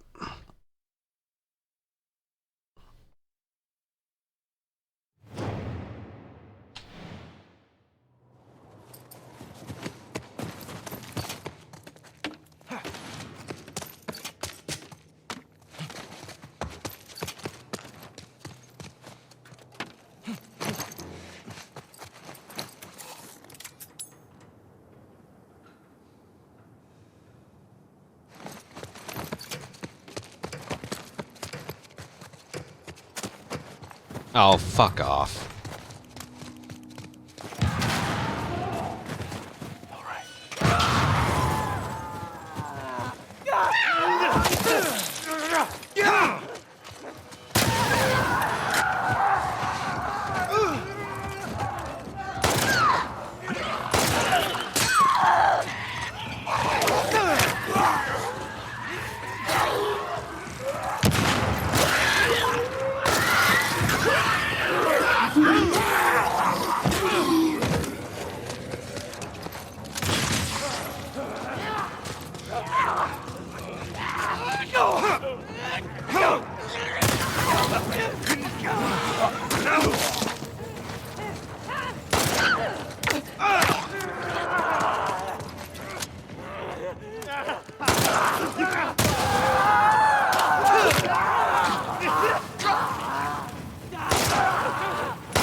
Well, this isn't going well.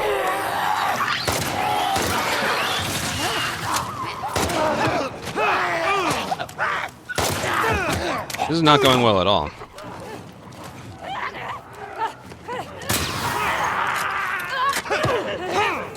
I'm ready to just quit.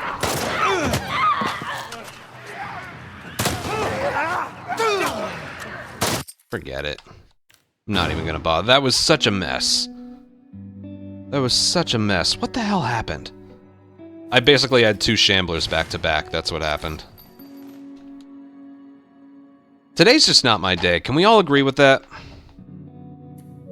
Can we all agree that today is just not my day?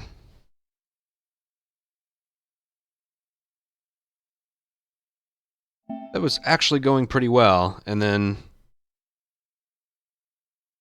God, I don't even know. Today's just not my day.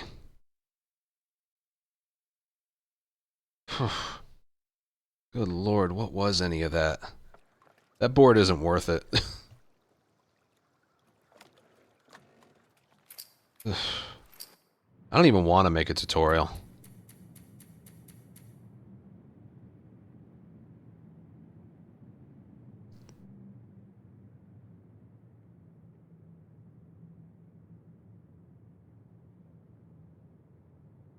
I'm really deciding what I feel like doing right now.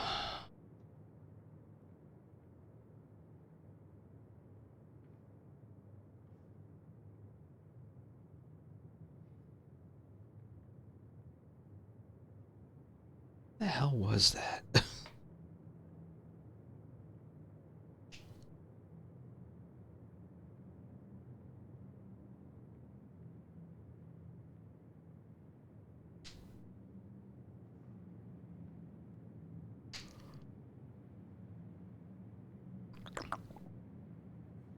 I know, it's almost just not worth it.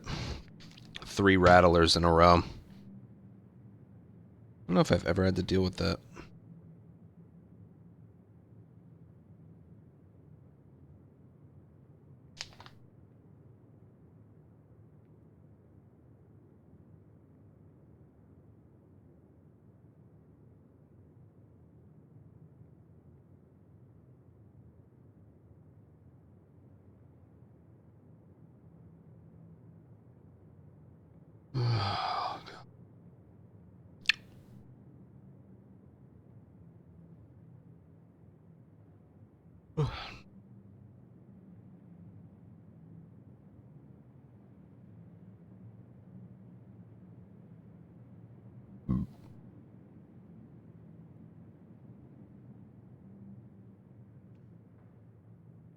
I don't even know where to start.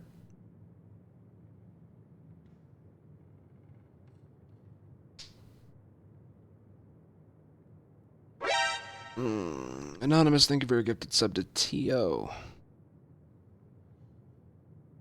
Yeah, today's just Ugh. It's not my day.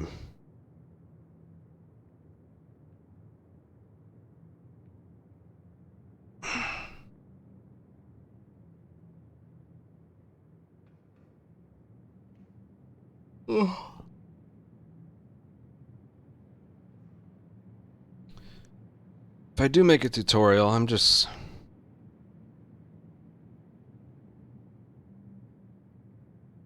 How do I organize it?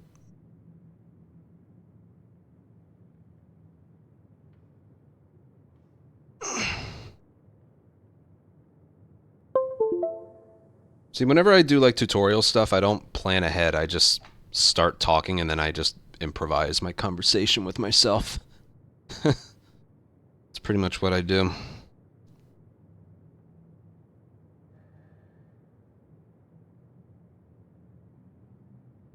Yeah. Although I want them to be like a little different. I want to like spread them out into like 3 videos.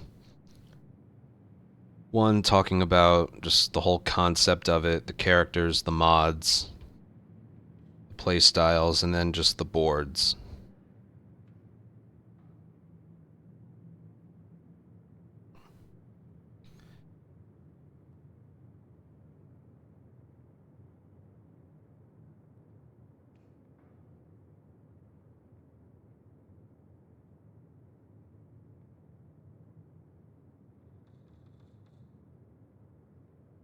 Whatever, I'm just gonna try.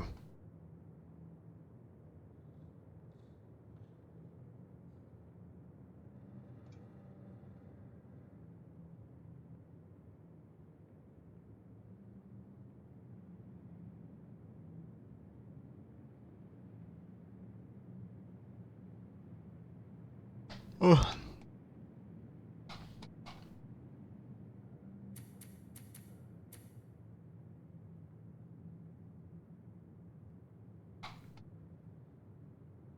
I think this will go much better over here. I'll turn myself off when I start, but...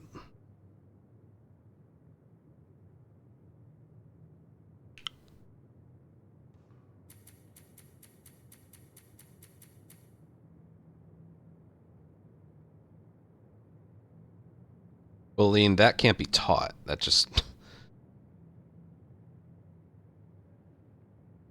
You gotta... Oh.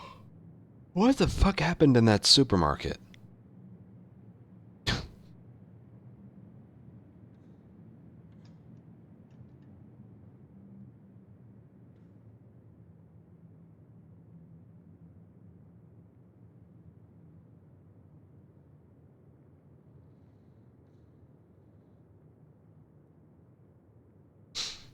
Hmm.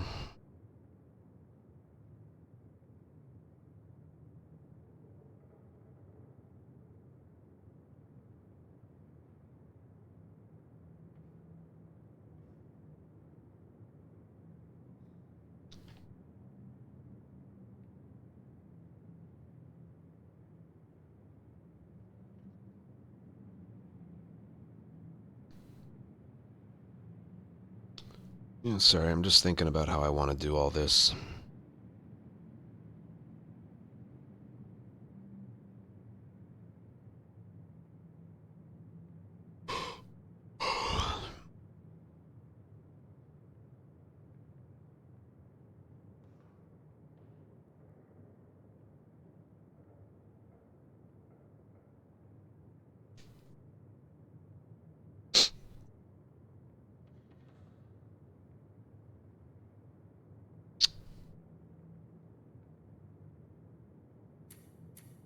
Your first video, I don't even want to do any gameplay. I just want to talk.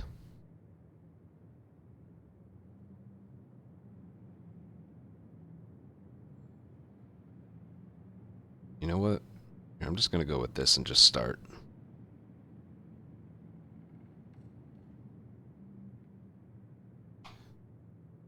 Whatever, I'm just gonna go.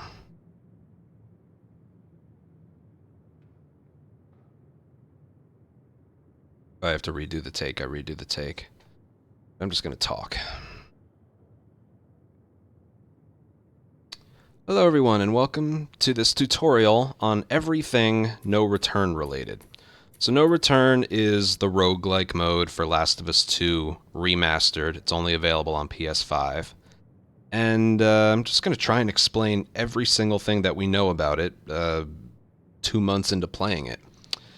There's a lot to talk about. Let's see. This video isn't even going to feature any gameplay. This video is just going to go over the basics of everything. So I'm just going to, we'll start right here. Standard run is just a normal run. Custom run has, like, you can change things to, you can change pretty much anything to suit whatever you feel like doing. But I'm just gonna load up a board and then just talk.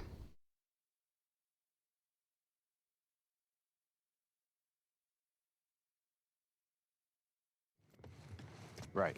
Okay. So this is our hideout. You start here, and then after each round, you come back here to regroup. When you're finished with a round, you get... When you're finished with a round, you see right there, it says rewards. 80 parts, 70 supplements, 26 currency. Those are all... you're given those after each round. And then you collect them from here, and you use that to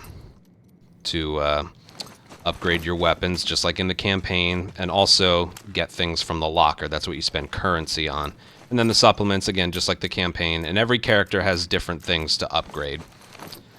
But, yeah, the way it works is it's 1, 2, 3, 4, 5 things to do, and then a boss. There's 6 different bosses, and there's 4 different things that can happen right here. Assault, hunted... Where are you? Okay. I got the rare RNG, the super rare RNG of capture not being in here. Normally there's assault, hunted, holdout, and capture. I got the super rare RNG of capture not showing up here. Yeah.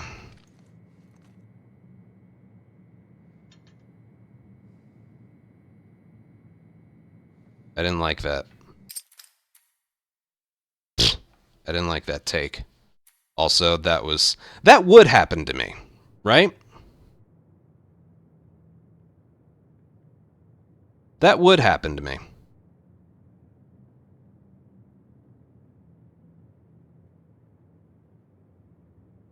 I try and show each one on the board, and then capture doesn't show up. That would happen.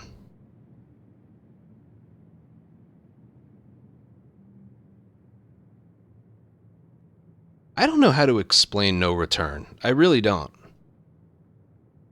I've been thinking about this for a couple days. I don't know how to explain things in this. Do I approach it from the perspective of no one's ever played this, or people who have played this a lot and just want to get better? I don't know.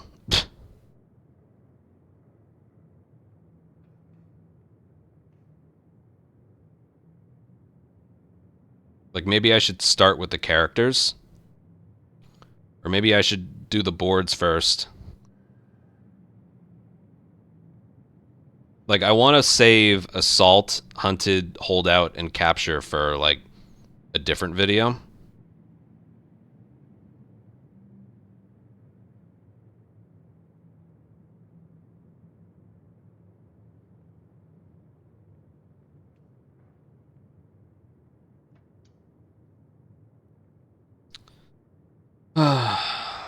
I hate tutorial making. Even when I did, like, campaign tutorials, I never liked those either.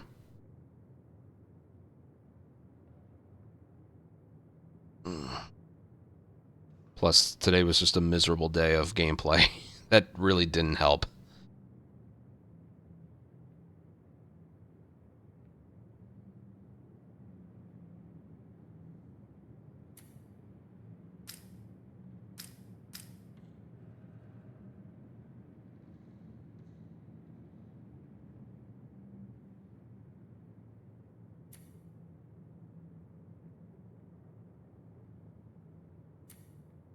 Yeah, but that was Last of Us 1. That's easy. That's more fun to explain.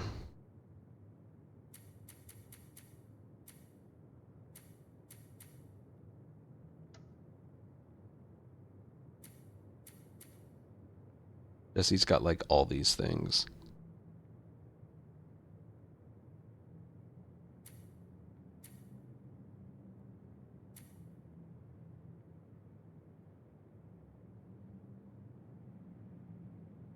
One video each for the game modes. No, I would combine all of them into one video.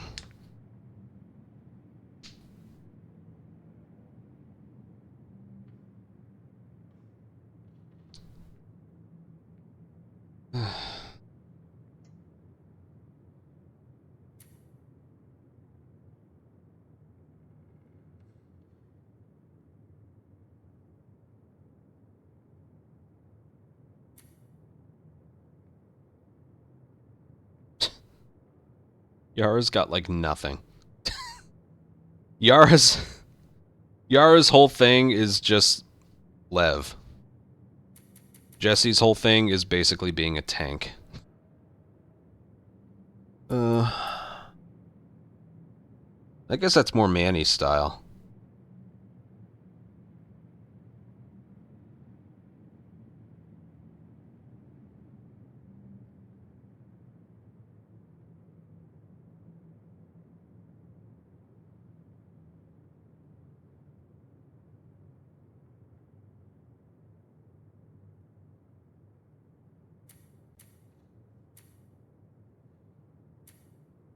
Why do they do that? Look at the traits that, like, these two have.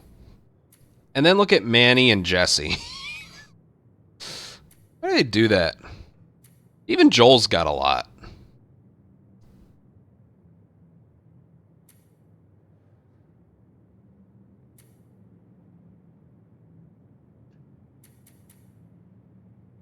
It's just that there's so much to talk about, and I don't know of a way to organize it.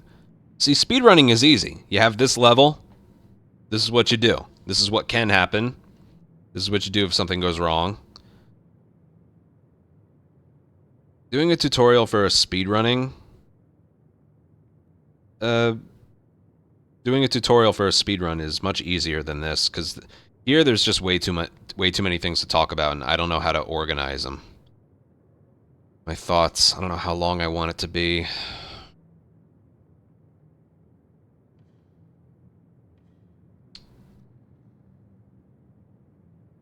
Struggle with this one.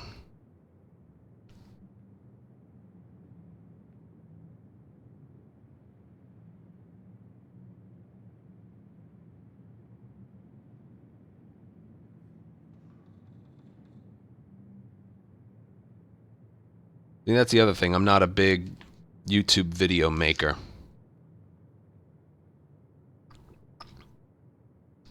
For some people, that's a passion of theirs. I'm not passionate about YouTube video making.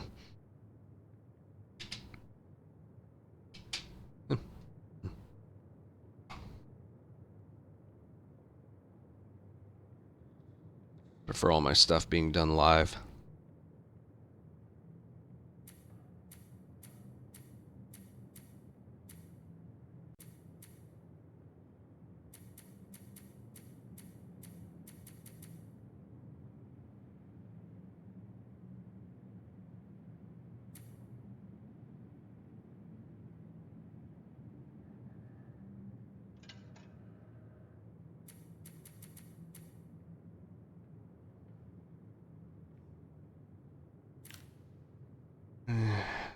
Soon. Soon.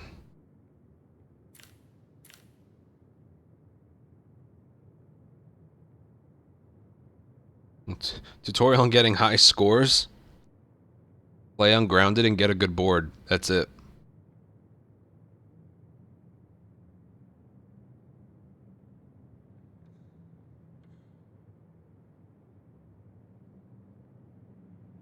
All right, I really gotta think about this.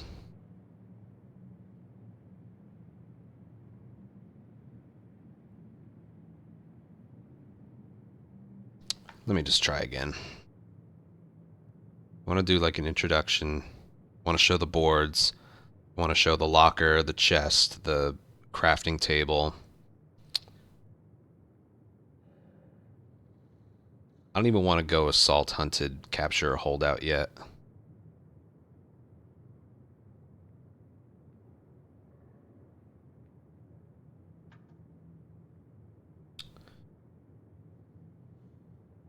And then from there, I want to go over the characters. I think I want to go over the mods.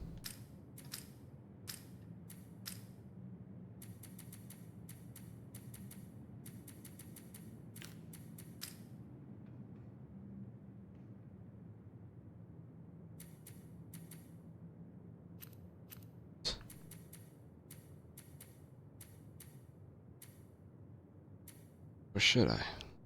Maybe I should save that for later. God, I don't know what to include in each video and whatnot.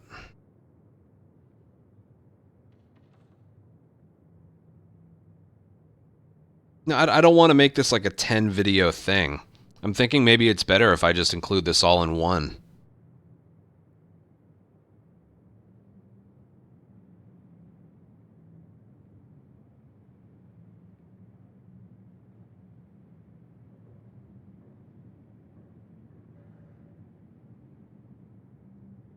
Again, I'm good with when it comes to speedrun tutorials, but not with this. No, because then there'd be like 30 shorts. No.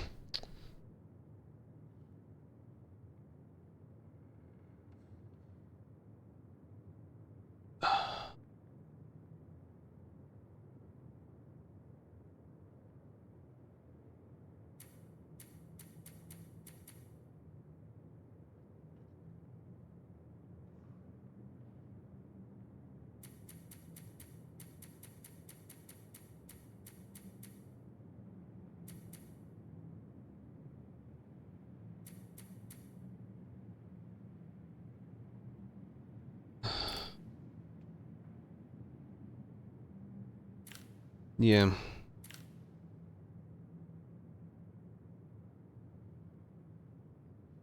Well, formats and Wusu, you guys aren't helping. Let me just brainstorm in my own head for a second.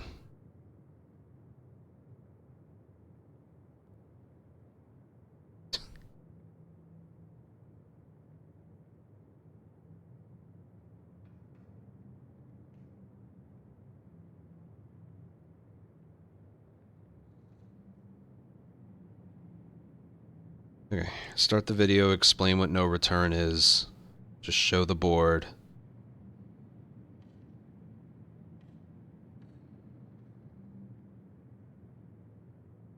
Show that there's 5 tasks, then a boss.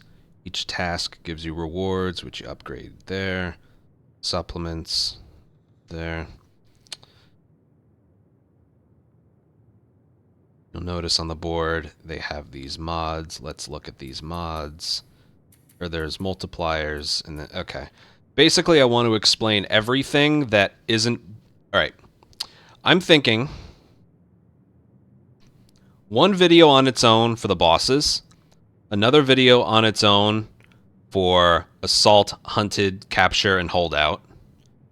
And then the first video I want to make is pretty much everything else.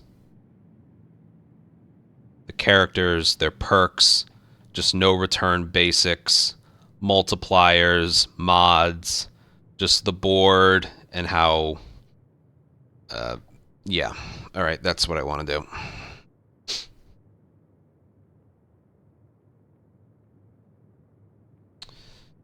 But I have to pee. Alright, so I'm thinking 3 videos. This first one is not going to feature any gameplay. It's just...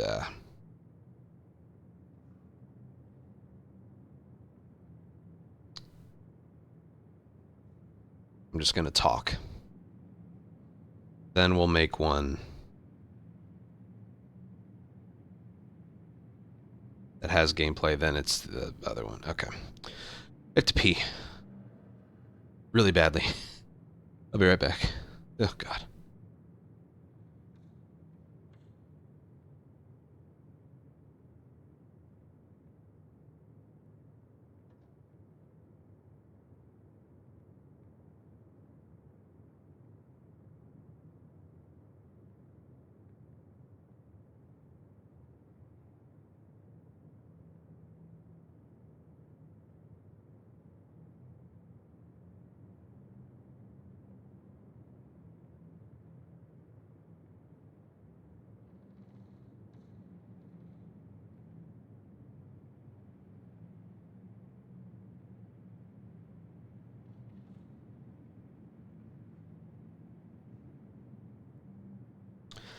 Okay, so let me go over it again. First video is going to be basically everything about No Return except for the bosses and the game modes. So it's basically the fact that there's 5 tasks and then a boss, mods, multipliers, rewards, the locker, the crafting table, supplements, go over each of the mods, and then what about points? Should points be when I explain what the game modes are, or no? I don't write stuff down. Should I explain like the? I feel like I should explain the point system when there's actual gameplay. So I think I might save that one for the second video.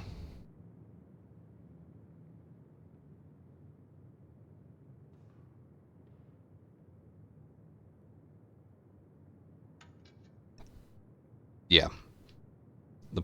Explaining the point system would make sense with gameplay.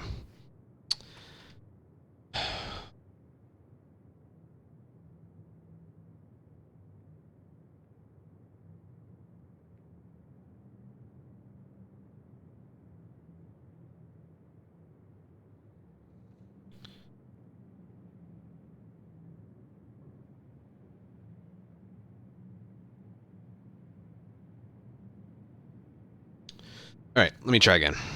Yeah. Let me try again. At least it's early. It's only 9:48 compared to me getting offline at 1 or 2 in the morning. I should probably turn off alerts in desktop. Okay. Okay, let's see here. I'm just gonna go.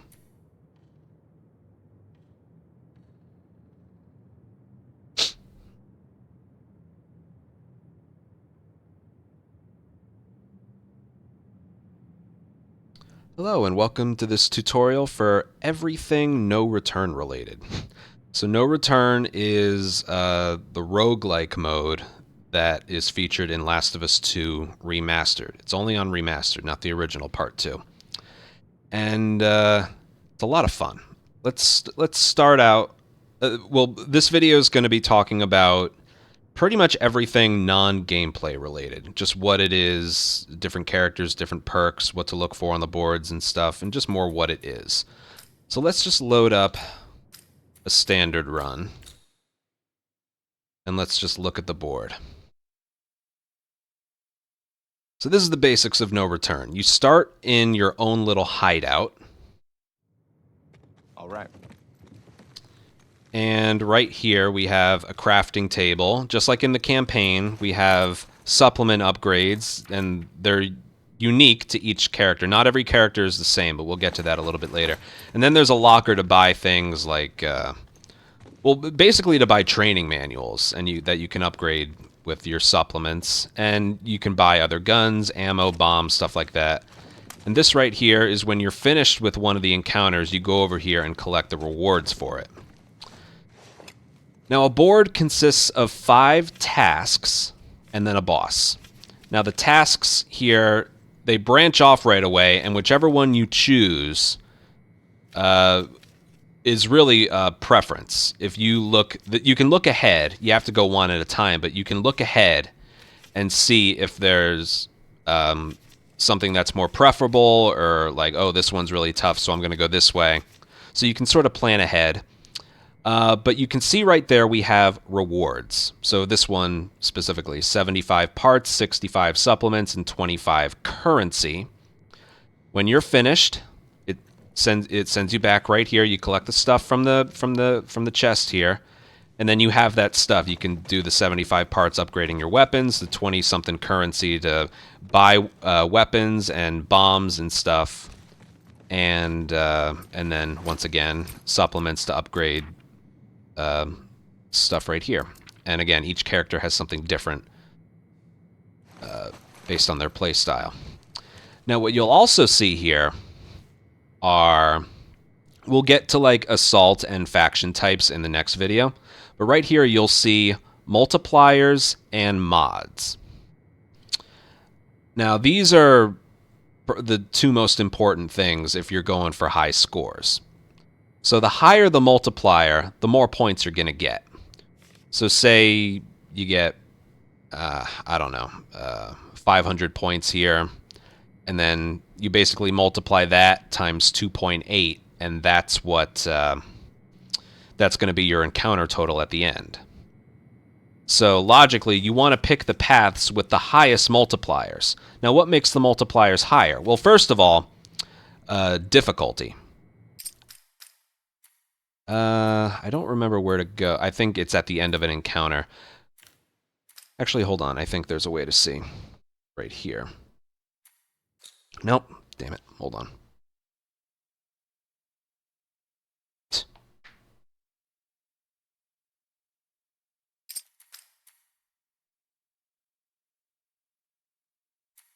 Sorry about that. Okay. Yeah, there you go. Score multiplier. So the higher the difficulty, the higher the multipliers will be. The multipliers are the most important things when it comes to highest scores. So the easiest difficulty is 1, light is 1.2, moderate's 1.5, hard is 1.8, survivor is 2, and then the highest jump from 2 to 2.5, grounded mode. And my advice with getting good at grounded mode is to just do it, fail, and you'll just get better by doing it. If grounded is all you're ever used to, you will get good at it. Okay, that's my advice with this. But yes, let's go back to the board. Oh yes, yes, by all means, I am recording this live, so chat if there's anything you want me to mention, because I'm probably going to forget. I don't write things down. Let's move. Yes, this is also based on permadeath rules, so if you get right here and then you die, that's it. You're taken back to the main menu, and you have to select standard run, grounded, and just start with a new board. If you want to play that certain board again, if you go under difficulty, there's a seed, and you can put that into custom and then try it again, and it's the same board. But yeah. What was I going to mention next? Multipliers and mods, right? So anyway, back to multipliers and mods. You want to go for the highest scores, which is what we're all out for. You want to go for the highest multipliers. But sometimes they can be a little difficult. Again, assault, hunted, capture, and holdout, we'll go over those in a different video. But the mods dictate what the multiplier is going to be. So when you have negative mods, the multiplier is higher. And right here, every now and then, there will be a mystery. A mystery is actually a negative mod. It will increase the multiplier by 1.5. So this could just be a normal encounter just like this one, but if you attach mystery to it, it increases it by 1.5. And I want to spend here and go over what those mods are. Right? Yeah, it's under custom. Pretty much everything right here is customs.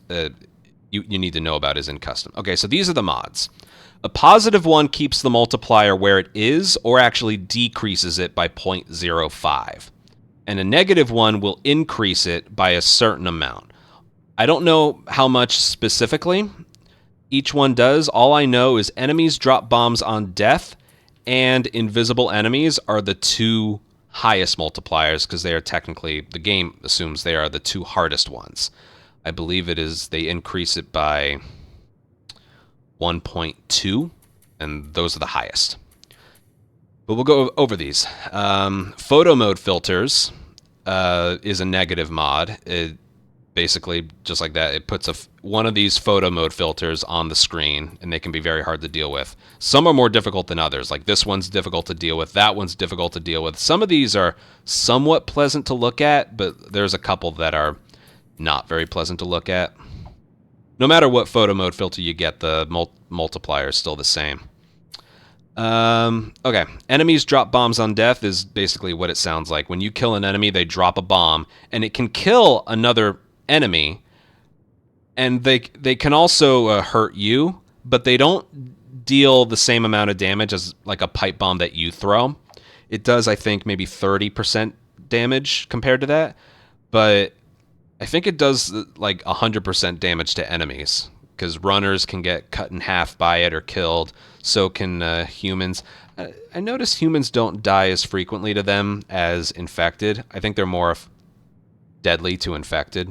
But yeah, enemies drop bombs on death, one of the highest negative mods. You want this. If you want the highest score possible, you want this as a mod. And I find it to be helpful, okay? Melee kills restore health, so when you melee kill an enemy, you get a little bit of health back. That's a positive mod. Time slows on headshots, that's a positive mod as well. And it's basically what it sounds like. You headshot someone, and then time will slow down for 2 seconds. This one isn't very helpful. It's a little bit helpful if you do it in a hostage situation, but just by itself, it's a mod that you just almost don't wish, like you don't wish is there. Low health damage bonus. This is the thing that you can upgrade as Ellie in the campaign, where it would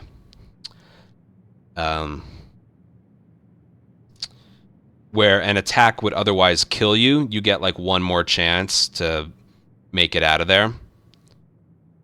It's that one. That's a positive mod again. Negative mod, photo mode filter. Yeah, the endure perk. That's right. Yeah, it's basically the endure perk. Photo mode filter, again, we just talked about it. Tripwire traps, that's another negative mod. Basically, there's tripwires around the map. And just like with the dropped bombs, if you go across one, even on grounded, it won't kill you, but it will do a lot of damage. And it's a lot of fun to watch enemies go through it. Tripwires is especially helpful on holdout, because tripwires aren't in the building that you're in, but they're still across the map, and enemies just run into them. It's quite funny. And chaotic. But it's a negative mod. Increased enemy health. I don't know how much it increases it by, but they have increased health. The one thing with this, if you're meleeing an enemy, so when you're in stealth mode, again, I'll show this stuff off in gameplay, but when you're in stealth mode and you run up and hit square or punch on an enemy, it will no longer kill them unless you have a melee weapon. If you just have your fist, you'll run up and just punch them. It doesn't kill them. And same thing goes with a bottle stun, and then your fists or Ellie's knife or something, it doesn't kill them. So, yeah. If you're going for leg shots and headshots, then it's still, you know, you can run up and melee them for a kill or headshot them. So this one can be inconvenient. If you throw a pipe bomb at one of the Rattler's clickers, it doesn't kill them either. So yeah, I recommend when you get this mod, unless you have a melee weapon, I would go for grabs on stunned enemies.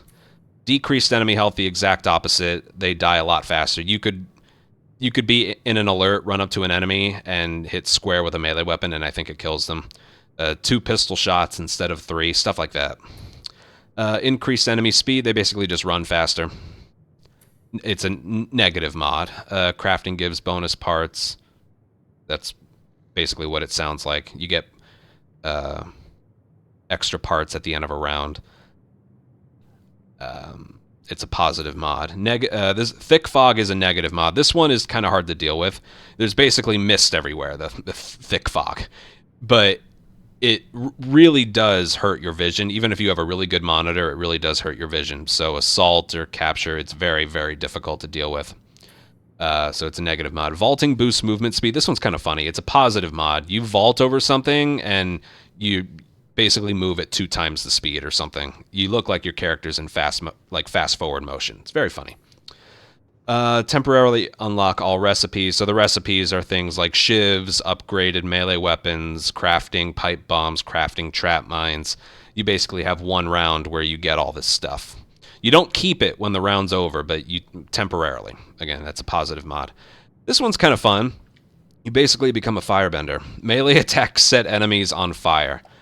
So if you punch an enemy, it sets them on fire. Another punch usually just kills them right then and there. It's a lot of fun in Hunted by Infected as long as there's no clickers or shamblers. It's quite a bit fun. But yeah, it's a positive mod. Long shot damage bonus. So when you're a certain distance, it's a positive mod. When you're a certain distance away from an enemy, you'll shoot them, and then your damage will have been doubled. It's kind of a weird one. It's something I don't really notice, or like you change your strategy to accommodate for it. It's a little weird. You'll know like it worked or you have it because the reticle when you shoot them looks different. Like the X that pops up when you shoot an enemy, it gets bigger and is a little more blurry. But yeah, stealth kills boost movement speed. It's kind of like the vaulting one, except for a stealth kill, and then you just are able to run really, really fast. Positive mod. This one's pretty helpful when it comes to like Hunted for Infected or something. Stuns restore melee durability. So if you have a melee weapon on your back, and you used a couple hits, and you either shoot someone's leg or brick them or throw a pipe bomb at them, your melee weapon will get some durability back. That one's actually helpful. That's a positive mod. This one's a negative mod, and I believe it's only available on the Assault missions, or whatever you want to call them. Yeah, it's only available on Assault. Basically, after a certain amount of time, there will be like a bottle that spawns next to you and crashes right next to you, and that will attract the human enemies. I think it'll also, yeah, if it's Assault on Infected, it will also attract the Infected as well. So yeah, you can find a way to use that to your advantage, but basically doing nothing for an extended period of time, a bottle will crash next to you and then be like, hey, I think I heard someone. Come on, let's check it out. So then you're forced to do something. This is basically the forced to do something mod. It is a negative one. This one is probably my least favorite one. It's realistic reloading. Reloading discards ammo left. So if you have a pistol with nine bullets in the magazine, if you fire one bullet and then reload, you lose 8 bullets. That's basically how it works. So in something like this, you're going to want to use something like the hunting pistol, where it's 1 bullet per, or the shotgun, where it's 2 bullets per. Using a gun with a large magazine round or clip capacity or whatever, this one is it's brutal because you always forget that you have it on, or you always forget that it's there. So yeah, keep track of how many you fire. You could have 10 bullets. I'm trying to think of an example what it would be like. Yeah, you could have a 9 magazine pistol, have 10 bullets, fire 1 bullet, reload, you'll have 1 bullet left. So it's something you got to keep track of. It's my least favorite one. Long gun's locked. The left holster gun, any left holster gun you have isn't available for that round. So yeah. Oh yeah, you're right. This one's worse as Joel, because he has a 12 bullet revolver. He has 24. You can carry 24 bullets. If you fire a bullet and reload, you lose 11 bullets. So it's so bad. Anyway, yeah, no left holster gun. It's a negative mod. This one's so brutal. It's invisible enemies. This is the other one with the highest multiplier added. It's basically that. Enemies are invisible. This only applies to infected, not humans, because they have guns. That wouldn't be fair. But yeah. My advice for this one is have your flashlight on. That will leave like a shadow, an outline. Now, the outline isn't quite where they are. I always found their actual body is a little bit to the left of where the shadow is. But yes, always have your flashlight on and aim a little bit to the left. And yeah, this one's scary. It's very, very scary. Pustule rain. This is basically acid rain that I don't know, the Shambler sprays from his body or the stuff that the bloater throws at you. And it falls from the sky in various places. Negative mod. And Molotov rain's the exact same thing except for Molotovs. This one's a little bit worse because if you're playing against rattlers and you have the clickers chained at different parts of the map, the Molotov rain can actually detach the chain. So you gotta watch for that. Time limit is only available. Oh, and if you walk through the fire, you're also gonna get set on fire. Time limit mod is only available on assault. Like, there's a time limit for capture, but you don't fail the entire board if the time limit runs out. You just can't get the save. Time limit for assault is another very high multiplier for the negative mod, but it if the timer runs out, you fail the entire board. So, yeah, if you get this mod, you're gonna have to work fast. And the time limit is a little bit less the further into the board that you are. I don't know if I mentioned that.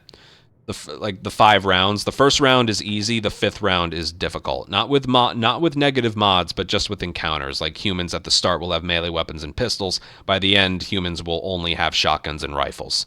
So, yeah, it's rough. And that same thing sort of applies to the mods as well. Some of the mods as well, like the time limit. You have a much higher time limit in the beginning. If you get the time limit mod at the very end, the 5th encounter, it's going to be less, with more enemies to kill. So yeah. Mirror mode. I hate this one as well. Basically, everything's mirrored. Even the shoulder that the camera is over. So yeah, pretty much everything's mirrored. Another negative mod. And this one's the best. This one is the highest multiplier. Mystery. It basically shows you... It basically doesn't show you what the encounter is going to be. Is it humans? Is it infected? Is it assault, hunted, holdout, or capture? I don't know. What mods are there? Do they start in search or combat? I don't know. It might be the... No, I'll talk about that later. Now, with a mystery, you can only have either no mods or one other mod attached to it. Because, here, now that we're done, let's go back to the board.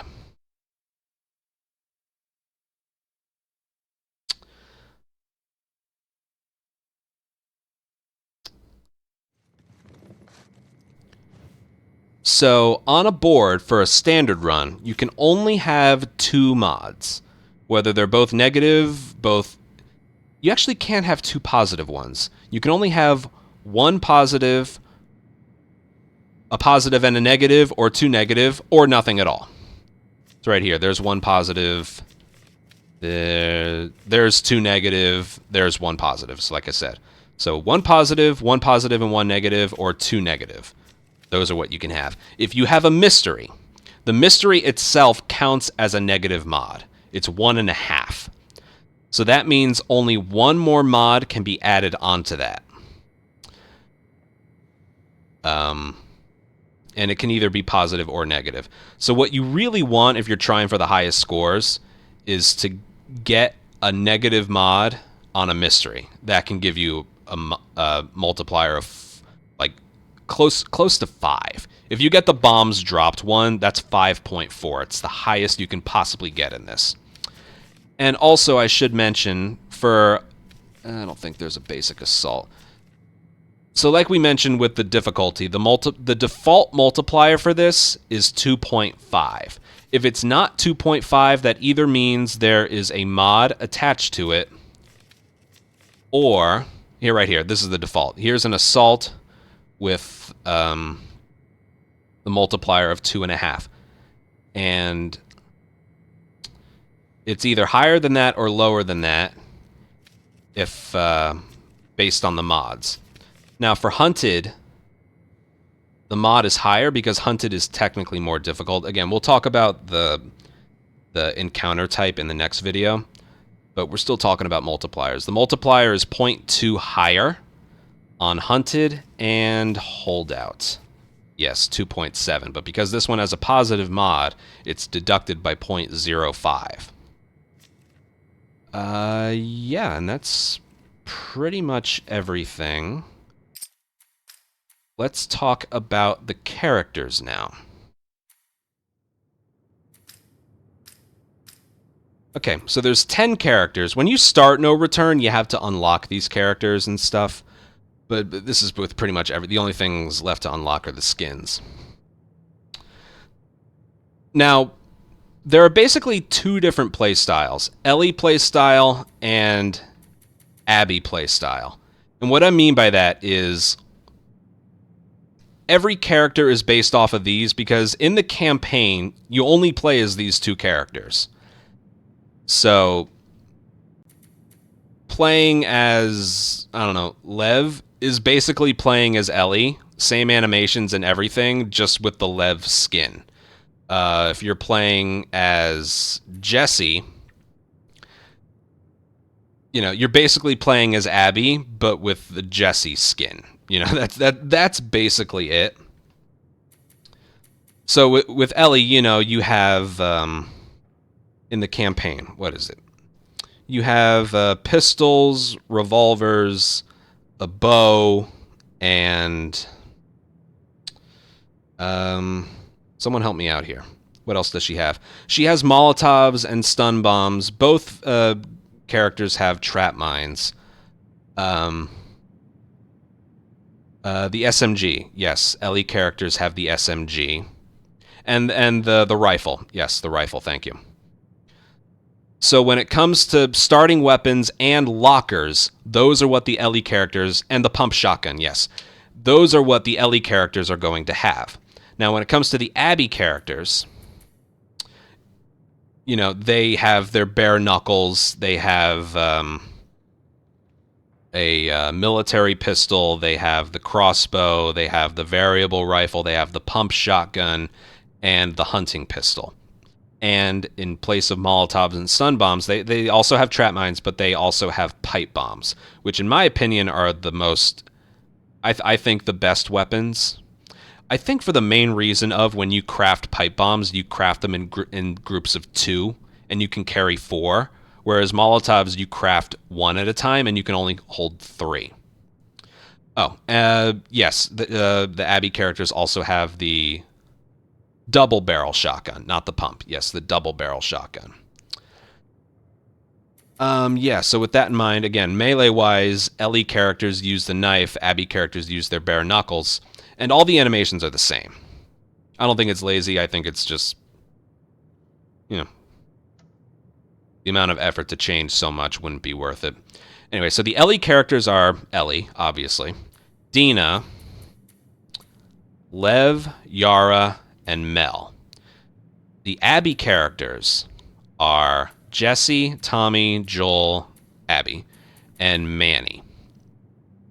Now again, what type of character it is affects the locker as well, not just whether they use their fists or knife for their melee. And then from here, each character has their own like play style and traits, as you can see on the right. So Ellie starts with a pistol and a Molotov, and she can also craft them right away. And she gets 50% more supplements compared to everyone else. She can craft Molotovs, and she has 2 upgrade branches for her supplements. Dina is more for bombs. She starts with trap mine recipe and a stun bomb recipe and crafting ingredients to be able to craft at least one of them. And she starts with a revolver and double craft upgrade branch. Don't quite know what that means, but I should, but I don't. Jesse, I'll say it right now, Jesse is by far the best character. The best character. It's not even up for debate. I don't even know why they would make him randomly the best character. He is the best character by so much. Oh yeah, she can craft like 2 at a time. You can upgrade the supplements so she gets 2 at a time when you craft, and she can hold 4 instead of 3. Right. Anyway, Jesse, he starts with a silence pistol, which you can take off. He starts with 1 pipe bomb. He gets 30% more currency after a round is over. Well, it lets you know on the board, but he gets 30% more currency than everyone else. He gets unique items at the trading post, which basically means he can re-roll as many times as he wants. He's the only character when You go into the locker. I'd have to do an encounter first to show you. We'll show it off later. But you go into the locker, and there's an initial set of things to buy. If you are done buying things, or there's nothing there you want to buy, and you want like a whole set of new stuff, there's a thing furthest to the right. It costs 3 currency. It'll basically give you a whole new set of stuff. Every character, we call it a reroll. You can only reroll once. Jesse can do that as many times as he wants, and is so freaking OP. Like, let's say you want to buy Molotovs in the locker as Ellie instead of crafting them. Sometimes it won't be there in the locker, and then you'll reroll, and then it's still not there. So it's like, well, fuck, you just cheated me out of Molotovs.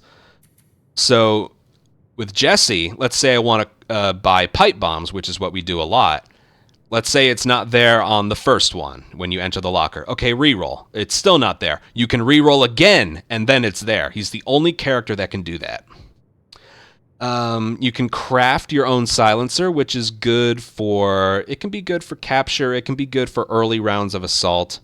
Pipe bomb recipe and the gorilla upgrade branch, which is...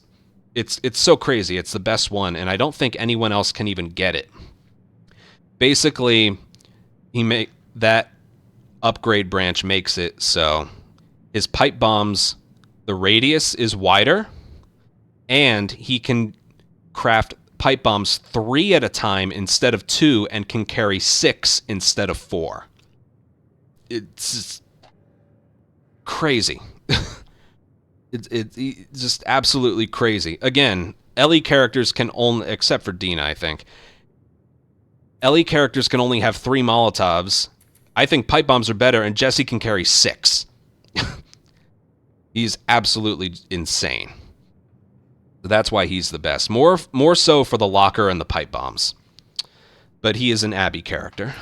Tommy, this is where it gets a little weird with the balancing. Tommy can't dodge, but he has a ridiculously overpowered rifle, a similar rifle that he has... in the campaign that he snipes Abby with, and you snipe at the motel in the flashback.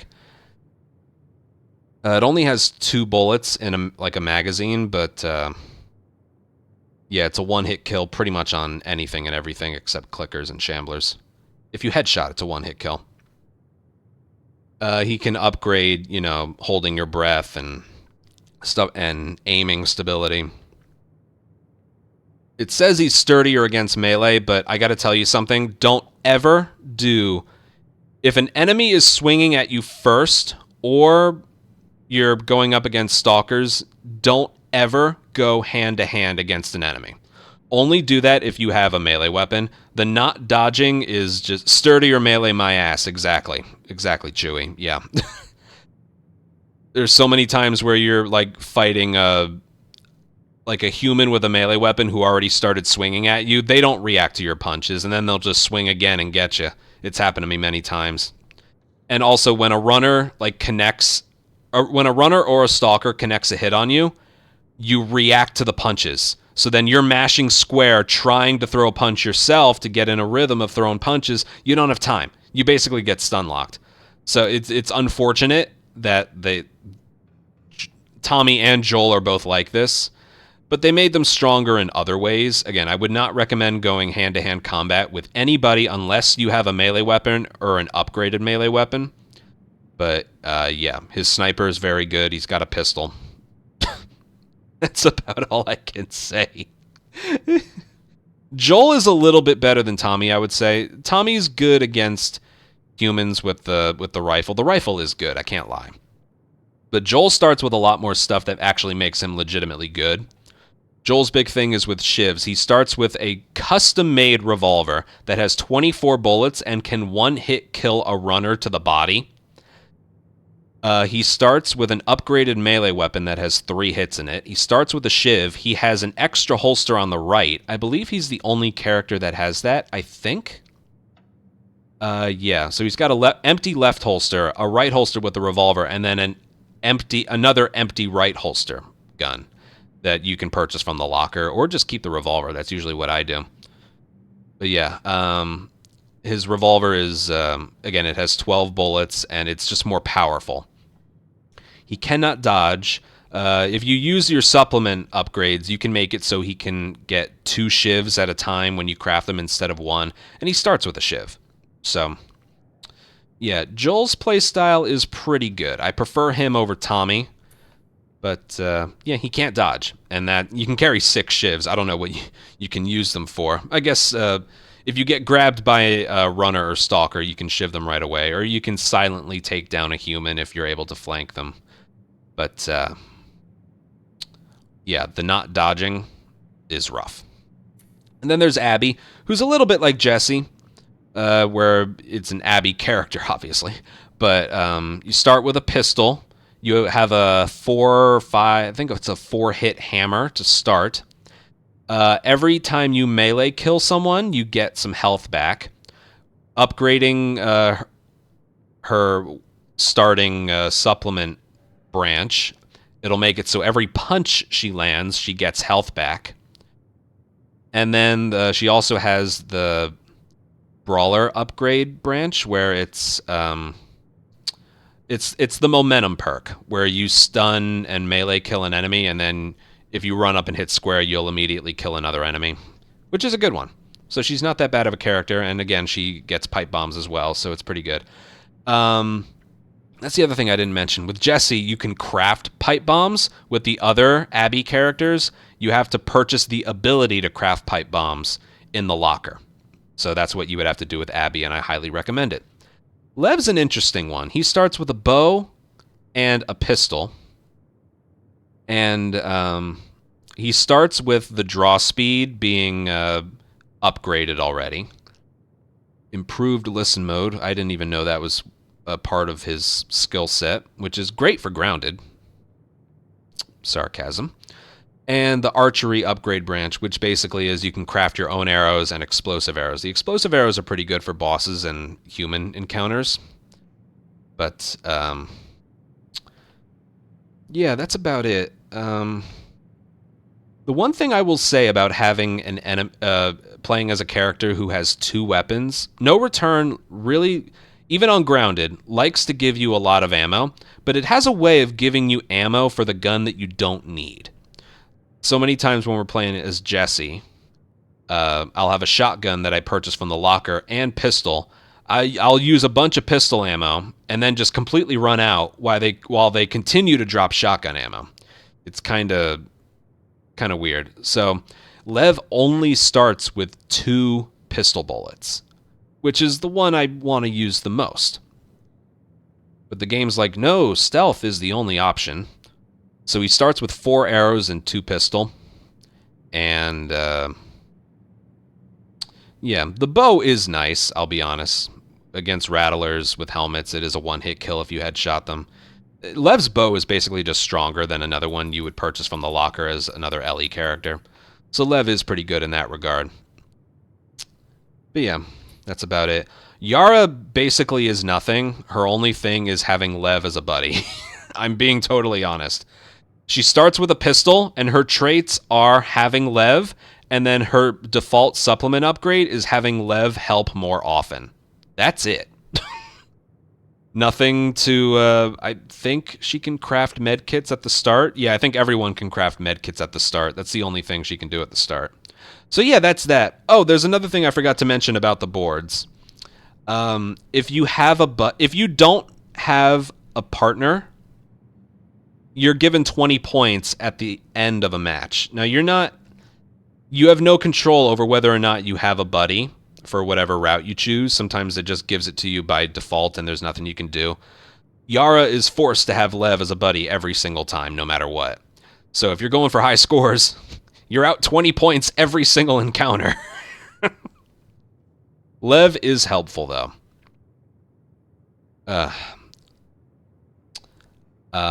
And I'll mention this in the next video, but there's ways you can earn extra points by doing things like not using a gun or only getting headshots or never getting spotted. Having a buddy that helps as often as Lev does kind of makes it so that becomes a lot tougher. If you're only going for headshots and then Lev just kills someone, there goes 30 points right there. Yeah. Anyway, Mel. Mel's playstyle is more, well, it says right there, medic.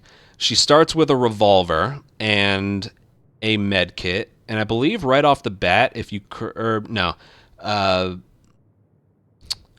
what is it? Yeah, if she picks up any health or heals herself, she has the movement speed increase, which is just kind of funny. It's more just funny looking than helpful. And yeah, you can use the supplement upgrades to make it so she gets more health back from a med kit, and she can also craft 2 med kits at a time. So if you take a lot of damage, Mel is your character. Manny, I would say, is the second best character. There's a lot to him.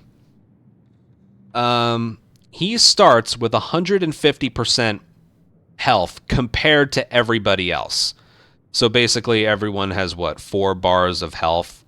Manny has 6.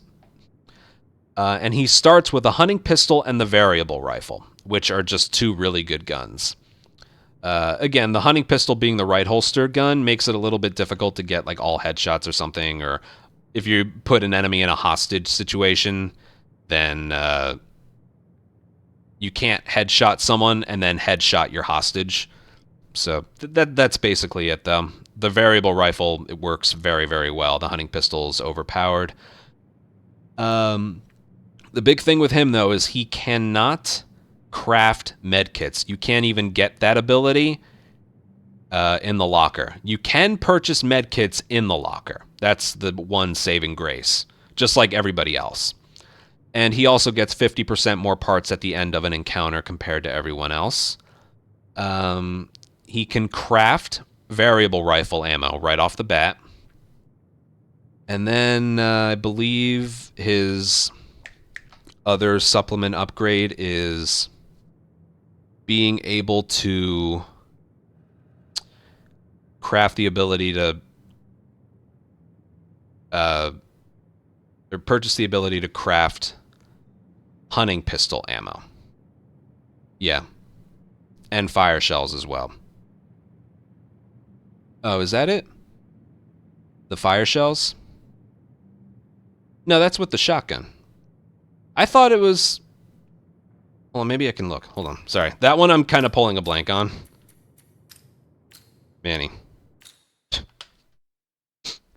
I will mention the momentum thing. It's hunting pistol. Yeah, there's four supplement upgrades to it. Let's do it. Right, there it is. Okay, so 1 and 2 you can craft hunting pistol ammo, and then these 2 you can craft fire shells in the shotgun. It requires the double barrel shotgun.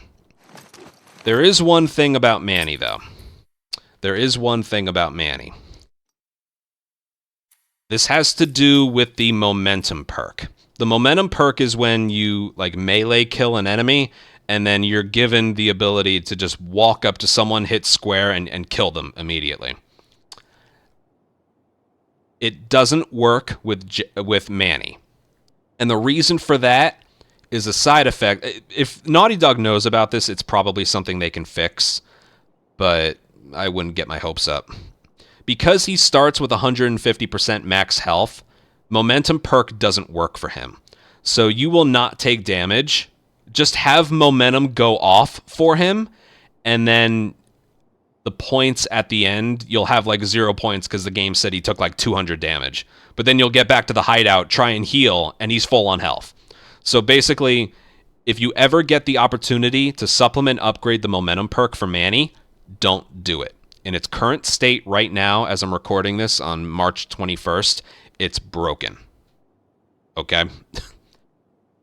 Let me repeat that. If you are put in a position to unlock and upgrade the momentum perk for Manny, don't do it. You will take damage that you never took, and you will lose a bunch of points for no reason, just for having it unlocked. And yeah, that is about all I can think of for this video. Next video, we're going to go over basically all the gameplay stuff and how you earn points and stuff. and yeah, the different modes: assault, hunted, holdout, capture. How to go about getting the highest scores from them. And yeah, we'll just do a bunch of gameplay stuff. All right, look forward to that. Take care. Bye. That was 42 minutes long. I felt like that was a good enough video. That was 42 minutes long.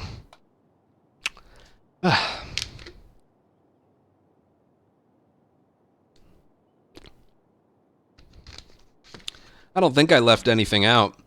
I didn't provide visual aids, but I don't think I left anything out when it comes to just the 101 of it.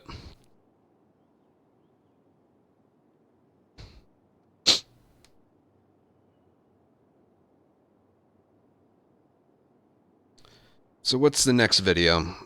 Just the different modes and how you earn points.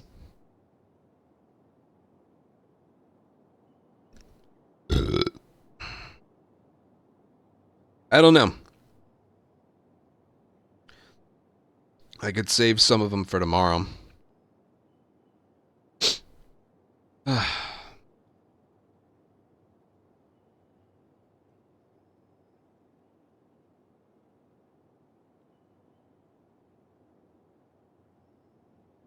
Bosses is going to be its own video.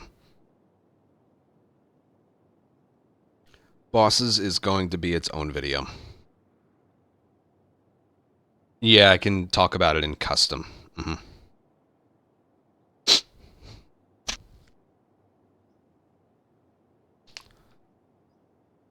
Melee weapons are basically the same as the... But yeah, this is where we can talk about gameplay. The second video is basically gameplay stuff.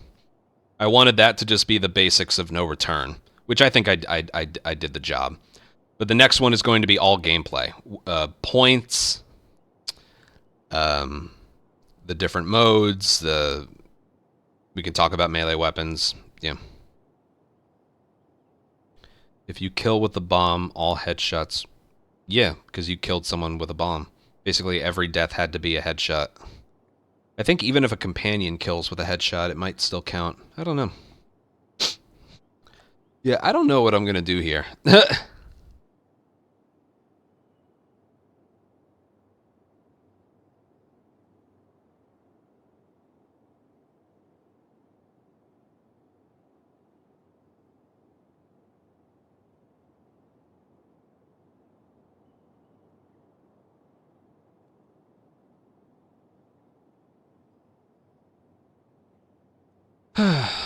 I guess we can... It's still early. 10:30.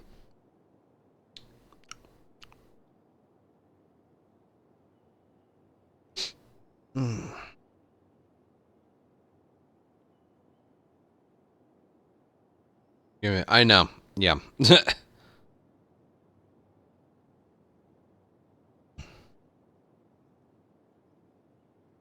No, I'm not going to mention trophies. I'm not a trophy guy.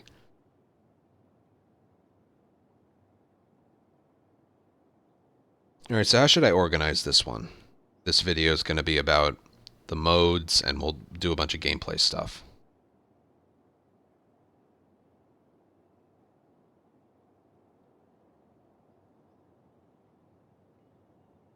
This is where we mention the stuff like if you use a stun bomb, it has to hit them for it to count as a stun, which is 5 points. There's the encounter type where they either start in search or combat. Assault is this wave, 3 waves of enemies. It's either humans or infected. We can mention the board, how whatever faction is the first one, it won't show up again. There's 3 human-only maps and 1 infected-only map.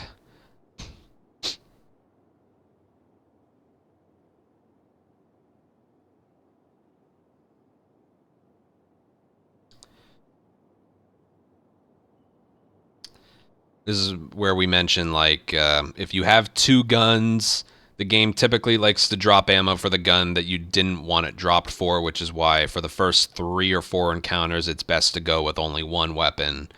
Stuff like that. And then there's deducing what the mystery is going to be, because most of the time there's 3 captures, 1 holdout, and then a mix between assault and... There's usually 6 infected encounters on the board. There are exceptions to this, but... yeah. This is where we just gameplay and talk and stuff like that. What should we start with, though? I think it's best if we start with... in custom. Yeah, we just mention everything here. We'll talk about the bosses later. We did the mods. Oh, mechanics. Yeah, start with this. Yeah, okay, this is where we start talking about this stuff.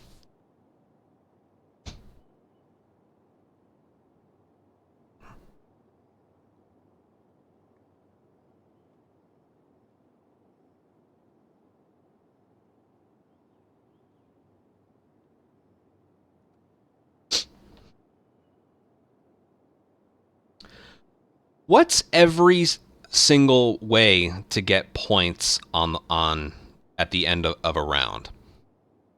Headshots, melee kills, stealth kills, multiple kills, headshots only, not getting spotted, gambit, starting in combat, not having a buddy.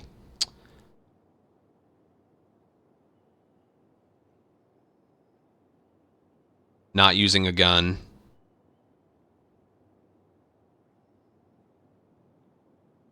This is where it gets... this is where it can get a little...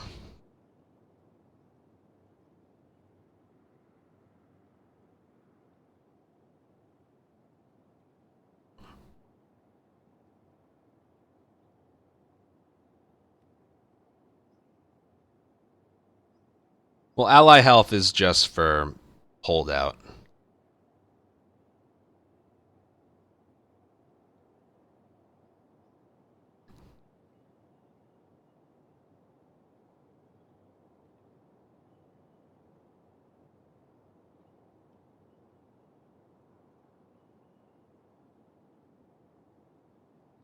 Yeah, I don't like writing things down. It's why I didn't do well in school.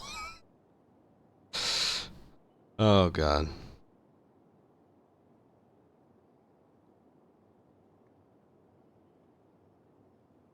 I think I just listed them off pretty well.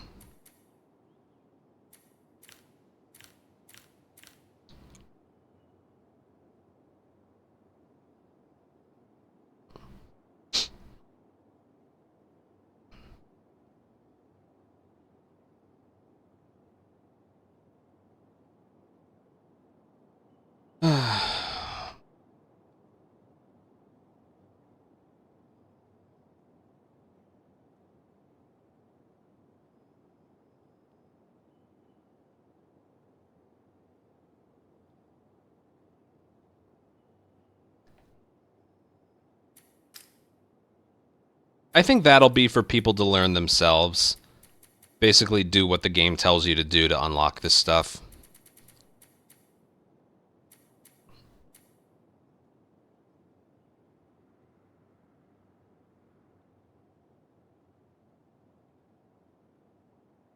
Which I still haven't done. That has nothing to do with, like, getting high scores and stuff. It's just fun unlockables after you're content with your life.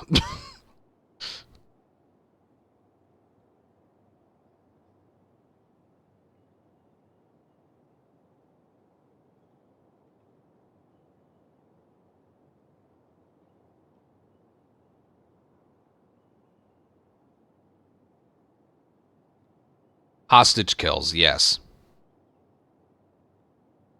I'll have to mention, like, which ones are worth 5 points. You know, we'll go in order. We'll go in order. These are worth 5 points. This is worth 10 points. The headshot's only one's worth 30. Wait, hold on. These are worth 5. The hostage... No, what is it? The multi-kill is worth 10. The headshots only is worth 30. Not getting spotted and not using guns is 50 each, and then there's the ones with 100 where it's you completed the encounter, you didn't take any damage, every shot you fired you didn't miss, and then it's either completing it in under 3 minutes and 5 seconds, or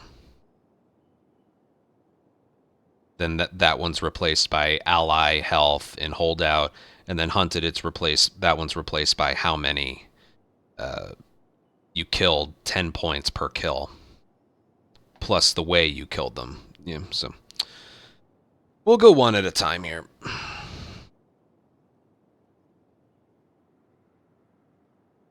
And then the gambits, yes, the gambits.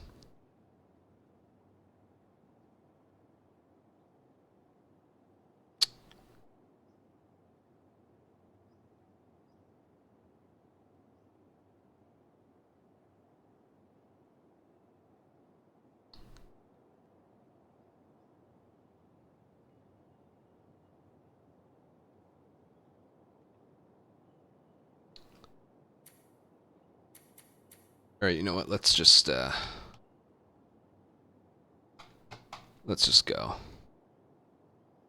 What should I start with first? Ultima. Yeah. Yes, it is. Well, sometimes I don't know what the emblems mean, but if you go in your backpack, it's the gambit's written out.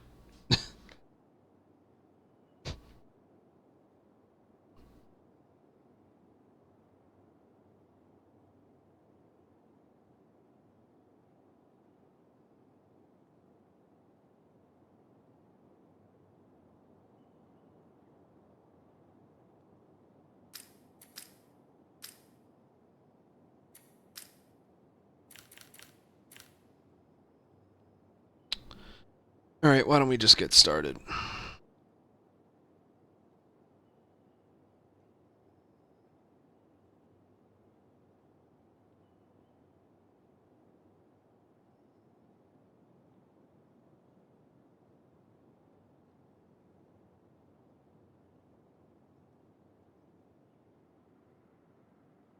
Hello, and welcome to this second video about second tutorial about everything no return related. This video is going to focus on I want to redo that because I can't think.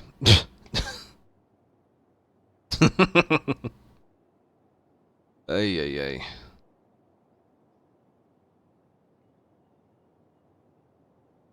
I immediately forgot what this one's going to be about.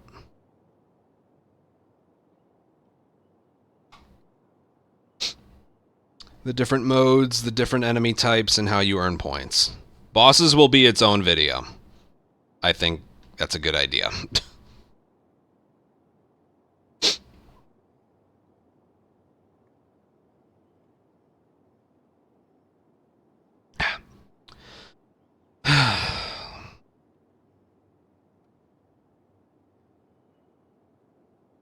Hold on, let me just think. Hey, look at the bright side. When this is over with, I'm going to go back to speedruns. That should be an exciting thing. I haven't decided. I'll do a little bit of part 2, but I haven't decided what game I'm going to run after that. I told you I just wanted to get that 13,000 and then I'm good. I'm content with what we did. I'll still do the daily runs, but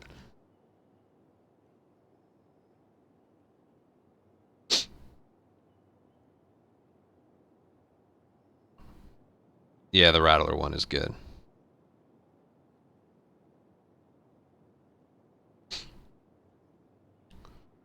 Here, let me think. This video we're going to talk about how to earn points, the enemy types, and just the different modes. Yeah, that's pretty much it. Okay.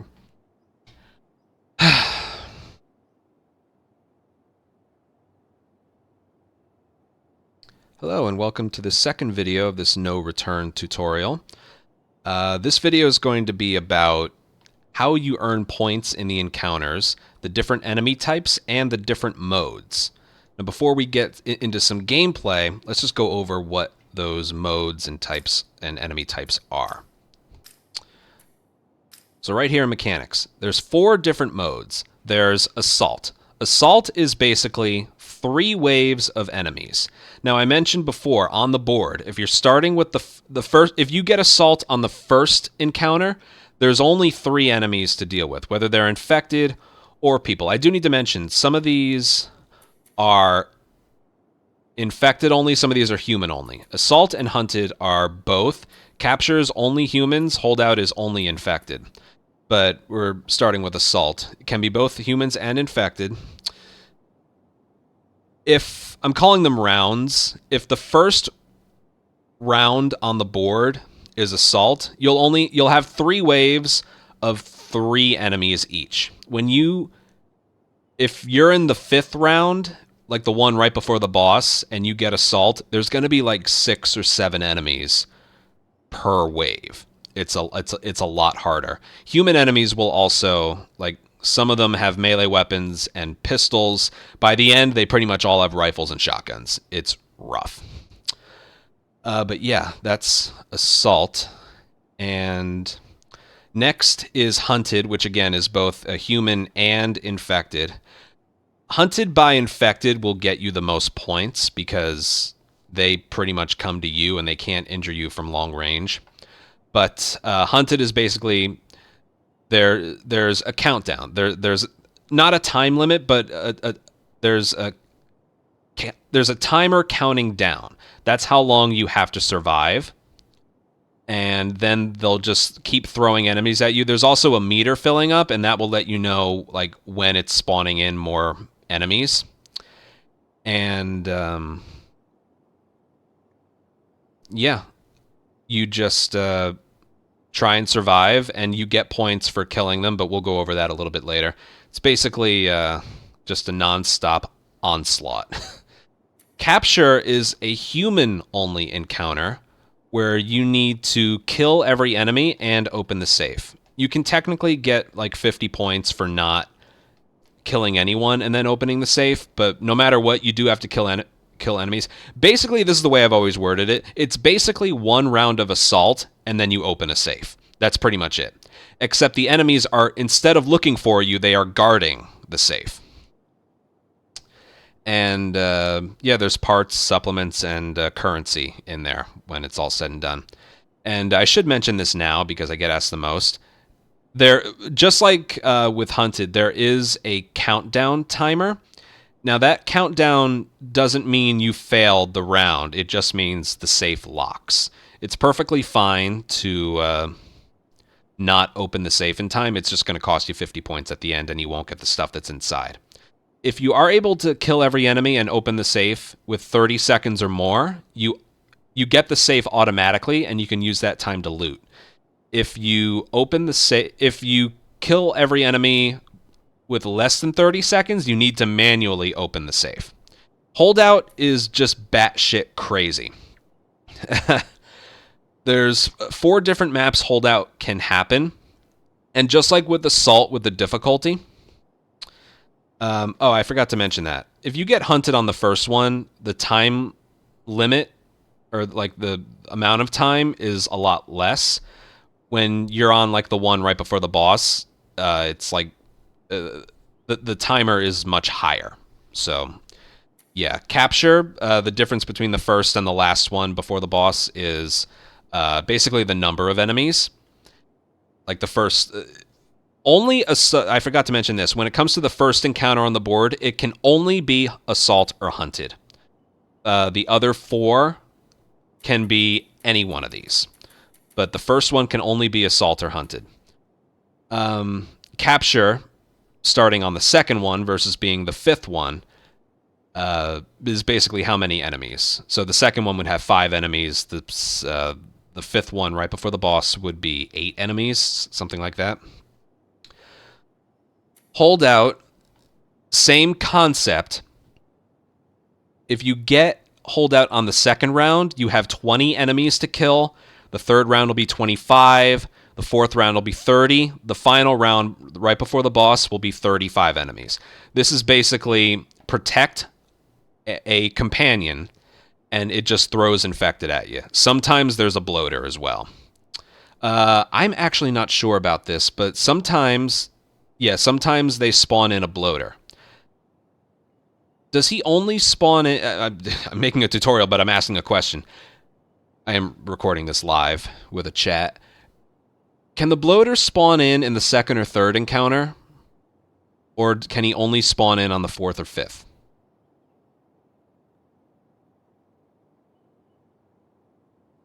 I feel like I've had him spawn in on other rounds. Only on the last two. That makes more sense. Yeah. Okay, so the bloater... if you're doing holdout, bloater can only spawn in on the fourth or fifth round.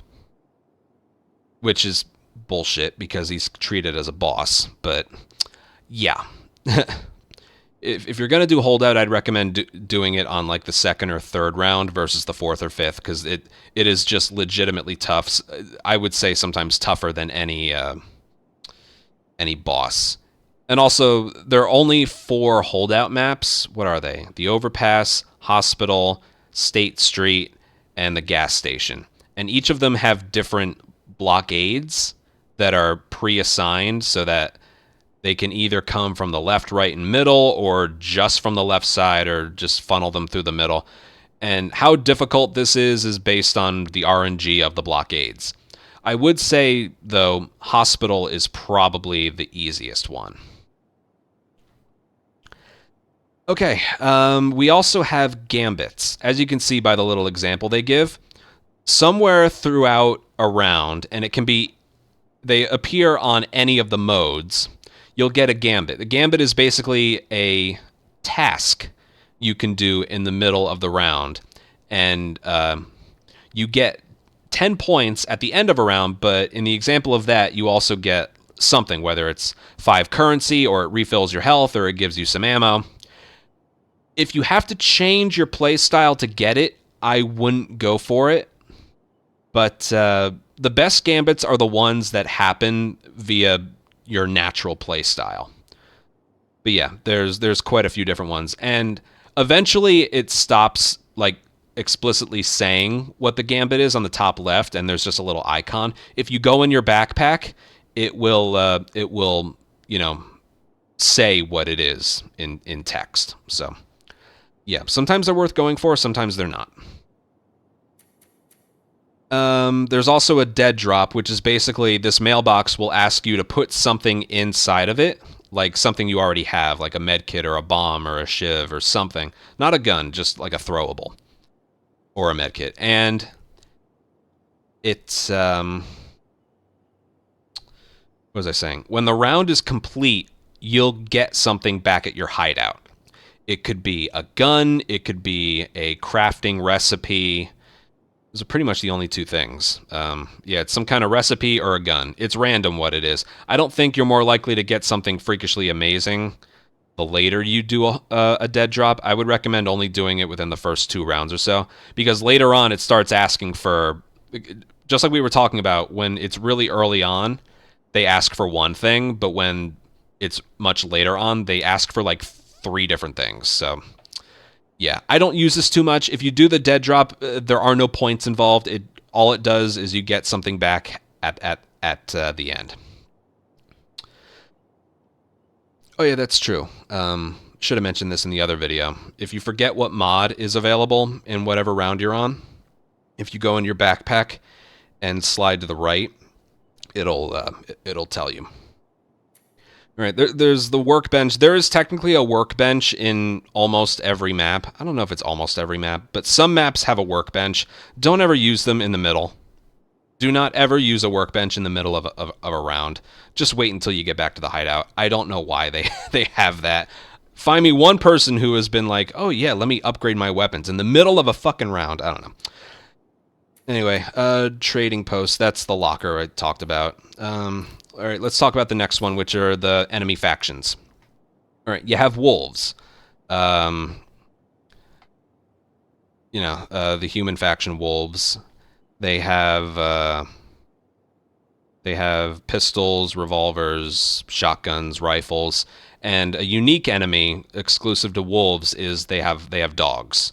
Occasionally they have dogs. They only appear on assault occasionally, but Yeah, and then there's Seraphites. They have bows, and occasionally their unique enemy is the big brute with the big hammer. Rattlers are definitely the most annoying. They're a unique enemy. They don't have one, but it's basically they have clickers chained around different parts of the map that they're on. And they can be frustrating because it sort of messes up their pathfinding a little bit. Instead of just going to you, they'll flank around to avoid running into the chained clicker and stuff.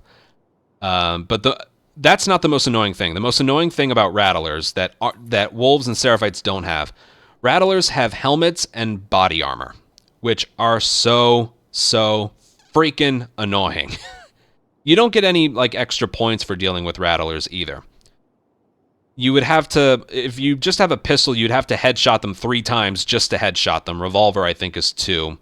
A bow is an insta-kill for a headshot, as long as the string is pulled all the way back. But, for an example of the body armor being annoying, if you throw a Molotov at a Rattler that has armor, because sometimes the Rattlers don't have armor or helmets, but if you throw a Molotov at a Rattler that has armor, it just sets them on fire, and that's it. It doesn't kill them.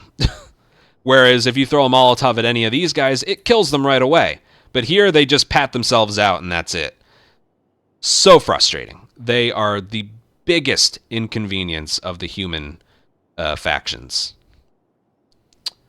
That being said, if you're going for points, you actually want Rattlers in the beginning for Assault, because the chained clickers can count for points via stuns and headshots and stuff, whereas the other enemies don't have that. So again, if you're going for points, and like I mentioned in the first encounter for Assault, there's only 3 enemies to deal with in each wave. So if you get Rattlers much later on, that's a living nightmare. And then Infected.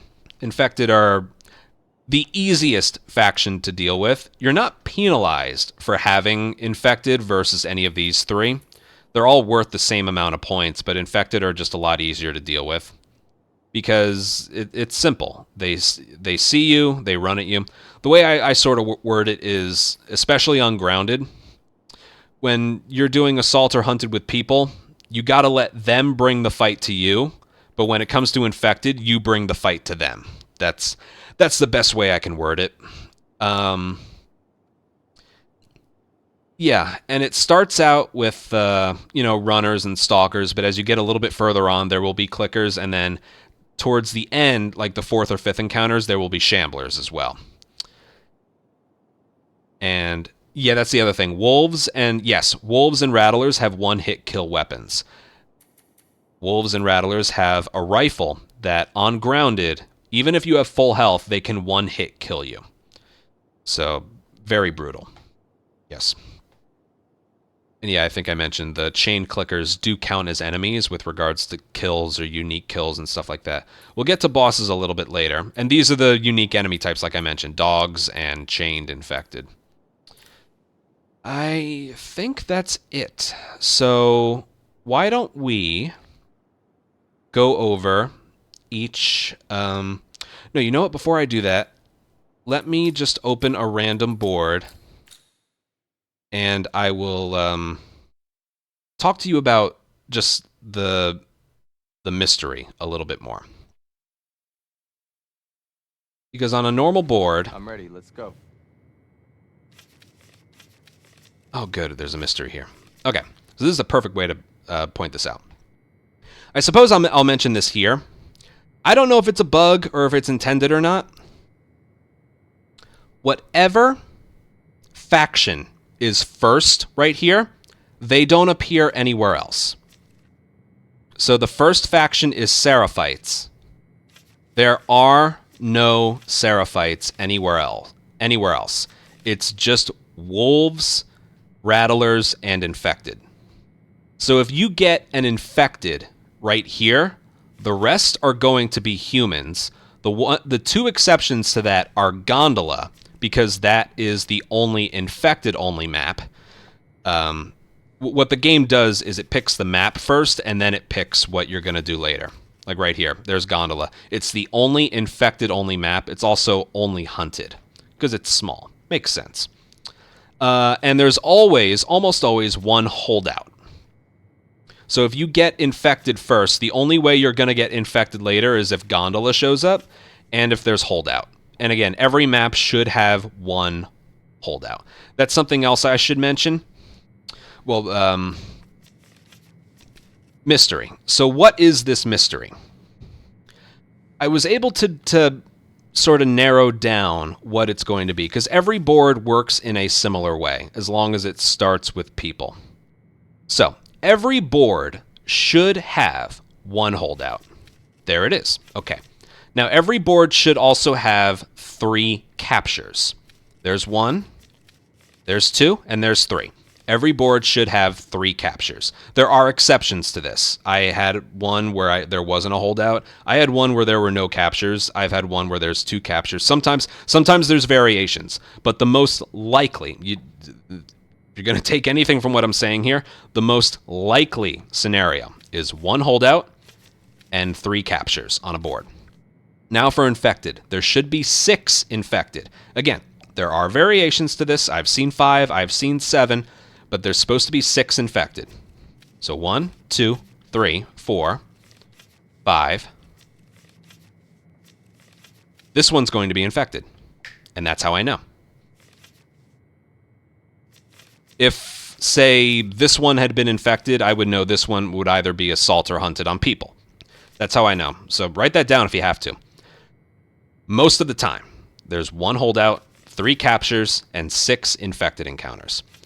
Now, as for which is it going to be assault or hunted, I have no idea. There's no way to know. Because sometimes I've seen a board with 7 assaults and 2 hunted. One time I've seen 6 hunted and 3 assaults. Because there's 9 remaining ones. There's 12 things on the board. 1, 2, 3, or 13. Yeah, there's 13 things on the board. The 3 captures and the holdout means that there's 9 things left. And that's kind of split between assault and hunted. Sometimes there's 5 assault and 4 hunted. Sometimes there's 5 hunted, 4 assault. Sometimes it's 6 and 3. Sometimes it's 7 and 2. So, yeah. So by process of elimination, this one right here is either assault or hunted on humans. Also, something else I should mention. If you're going for like encounter total high scores or something, the same mod will never appear on the board more than once. Okay? So mirror mode, because it's there, will not be appearing anywhere else. And because enemies drop bombs on death is there, it won't be here. That's how you get the highest score. If you get mystery hunted by infected with bombs dropped, that's the highest you can get. And it has to be on the last one. So yeah. Now, why don't we talk about points? Let me back out of here real quick. Why don't we talk about points? So as we're going through these boards, especially for the daily run, you want to get as many points as you possibly can. It's kind of the whole point of no return runs, especially the daily runs. See how many points you can get. You can be satisfied with a completion, but there are different ways you can strategize. You can strategize to get the most points out of an encounter. So I'm going to need some help from you guys with this one because I don't write things down. There are certain things that are worth 5 points, 10 points, 30 points, 50 points, 100 points. The 100-point ones are, you know, you completed the encounter, you didn't take any damage, and your perfect accuracy. That will get you 100 points each. And then there's a fourth option that varies between modes. With Assault, if you did it under 3 minutes and 5 seconds, you get 100 points. Hunted, for every... the time limit isn't there. For Hunted, every enemy you kill is worth 10 points. So if you kill 10 enemies, that's 100 points right there. Supermarket, we can kill 40 enemies, so that's where we get the highest points. Capture, there's the same time limit as assault. I mentioned before, capture is basically 1 round of assault. And then holdout. Holdout's probably the most bullshit. It's ally damage. So if they take damage, whatever amount of damage they took, that's that many points off of 100. So yeah, there's that. Then there's some smaller things. There's 50 points for not using a gun and not getting spotted. There's 30 points for only getting headshots on the kills. Not the not every bullet fired being a headshot, just on the kills. And I would say that's worth doing on like the first round, or assault on infected later on. That's definitely worth doing because you can still get stuns in there. And then there's some 10-point ones. There's a gambit. When you complete a gambit, you get 10 points at the end of a round. There's, yeah, the 10 points for the kills in Hunted. And you get 10 points for a multi-kill. So if you throw a bomb at someone and it also kills someone else, that is 1 multi-kill. I had a clip recently where I threw a bomb and it killed 6 enemies. That only counts as 1 multi-kill because it maxes out at 2. If I were to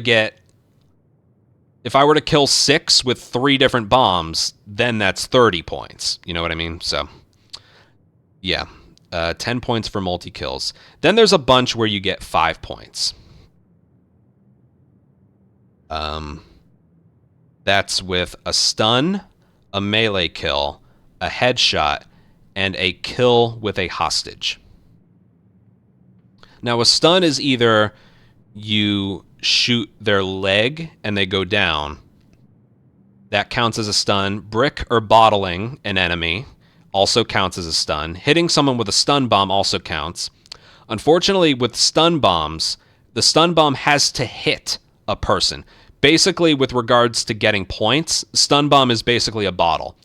If you throw a stun bomb on the ground and it stuns 5 people, you're not going to get any stun points. It has to hit someone, and you can only get 5. You also can't get more than 1 stun on 1 enemy. So if you like shoot someone's leg and then bottle them and then shoot their leg again, you're only getting 5 points. So you can only stun an enemy once.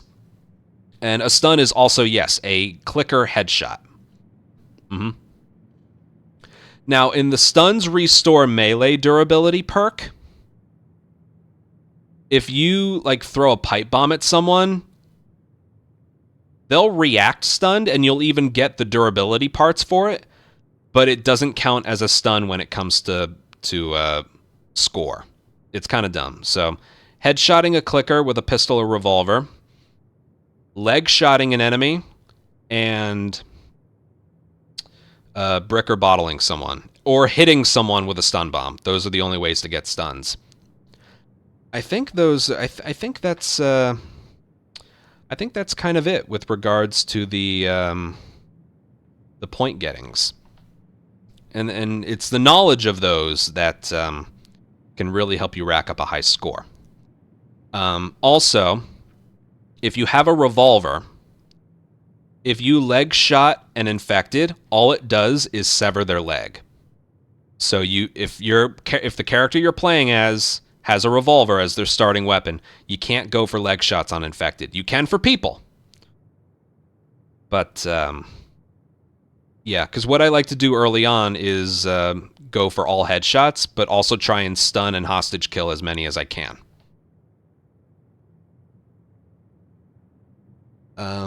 Okay, so finally we're going to get to some gameplay. We're going to start with Assault. I'm going to use Custom Run for this. I'm going to turn off Infected, or maybe I'll turn them on, but I'm going to only go for this. And let's show off a round of Assault. And I'll show you some techniques that get you the highest score total. Right. Now I'm going with Jesse just because he's the best character. If you're... Why is he frowning so much? Sorry. If you're going for high scores, you're going to want to play as Jesse. There really is no other close second when it comes to that. And, yeah. All right, we're going to start against Rattlers, and that's the other thing. Sometimes, I forgot to mention that.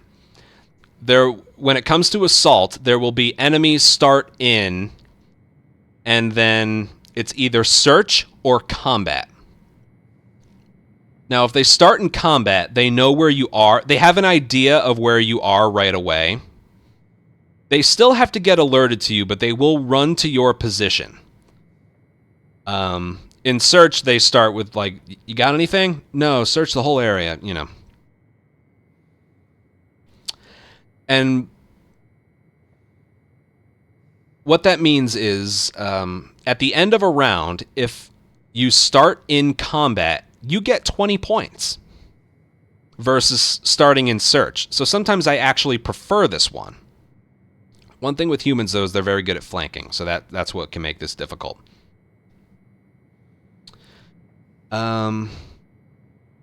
What else to mention? Yes, sometimes you're given a partner. I forgot to mention this with the point getting. Sometimes you're given a partner. When you have a partner, you can't, like, turn them off. You're forced to have them for the encounter. You're given 20 points for not having a buddy. So let's put it this way. If you do an assault and you start in Search and you have a buddy, you're out 40 points compared to not having a buddy and starting in Combat. Two things of which you have no control over. It's randomized. The game just gives that to you. So even though the multiplier is less than the default 2.5 via the positive mod, we're up 40 points compared to the other things I mentioned. So I will try my best here. It's Rattlers, so this will be tough.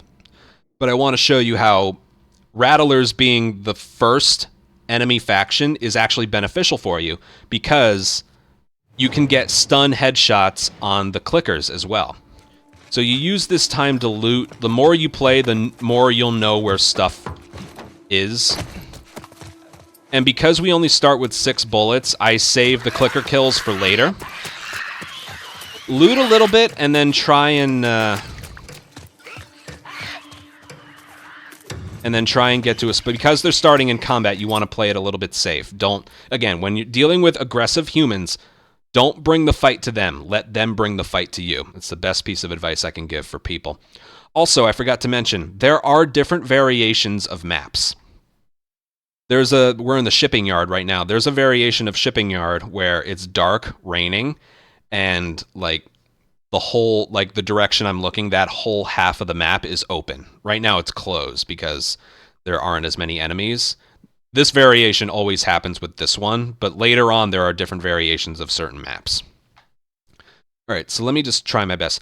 So what I like to do early on is go for headshots only. Remember, headshots are worth 5 points, and you can stun enemies as well. But what that does, you get 30 extra points on top of the points you already got if every kill is a headshot.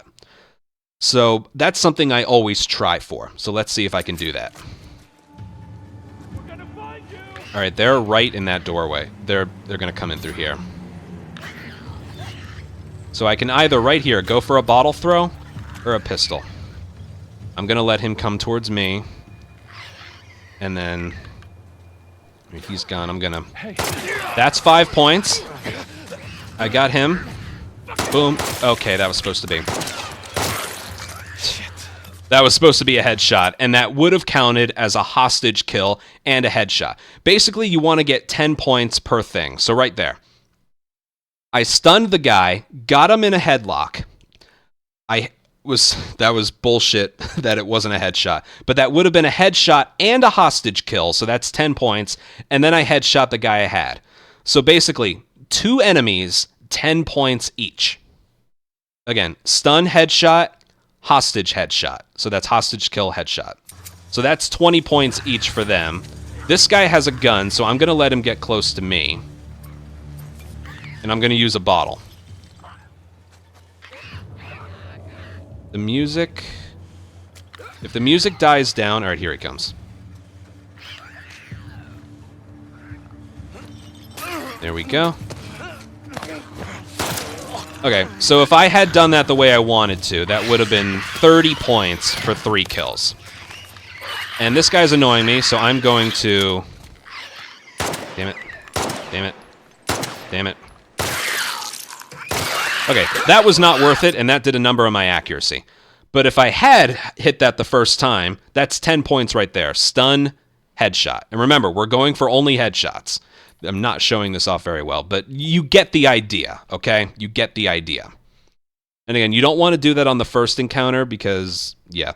And when each round of assault is over, there is a chest that pops up, and there's crafting ingredients and ammo in there. And a gambit popped up, which is kill an enemy with a bomb or Molotov. Now, I'm trying for headshots only. I'm trying for headshots only. So you know what? I'm not going for that gambit. It's not worth it. All right, where are they coming from? Over there, so I'm going to go over here. Now, I only have 3. All right, this isn't good. Now, because the clicker's in the way, they're probably going to come from over here. And you know what? I'm just going to... Right over here! That one was tough. I was a little low on ammo, so... I don't know where the other guy is. He's over there. So I'm going to grab this guy at the last second. There we go. Fuck off me! Damn it. Okay. If I had headshot him, I would have headshot this guy as well. So. For any ammo they drop, they are not dropping me pistol ammo. That's actually insane. Alright, you know what? I'll just get the ammo. Okay, I'm clearly missing a lot of shots, okay? Let's just pretend. I shouldn't be missing.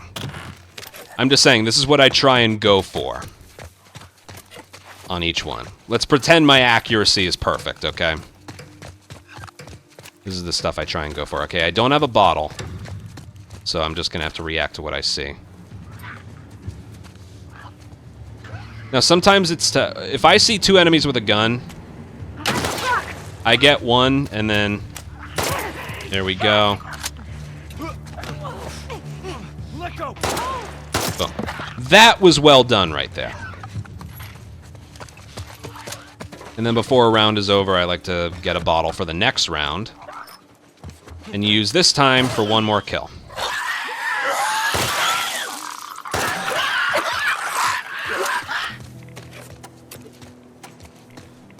So there were a couple enemies there where I just decided to headshot them.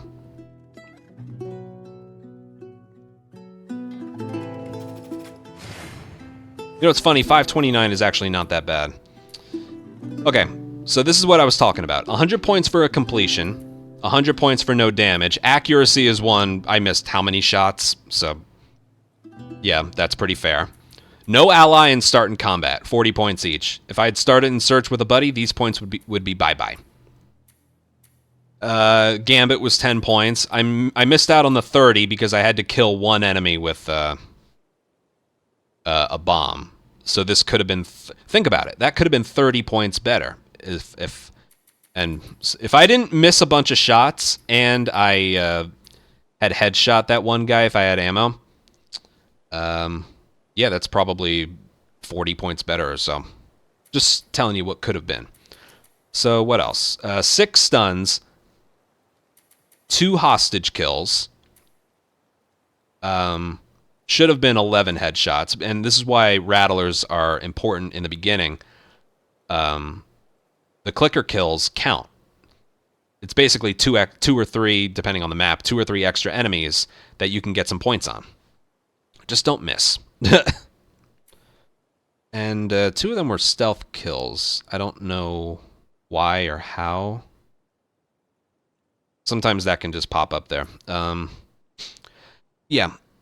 To maximize points, you don't necessarily want to do what I did earlier, where you just headshot them and that's it.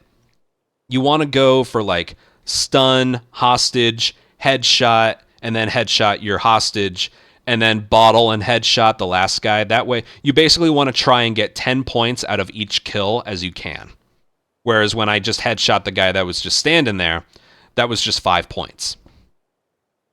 Yeah, so I wasn't able to headshot one of them, and I missed some shots. So that's Assault. If we get Assault much later on, it's a lot harder. And the name of the game just becomes Survive. I don't recommend going for headshots only there. Yeah. And you get to see the stuff in action. So that round was worth... We'll do this one next.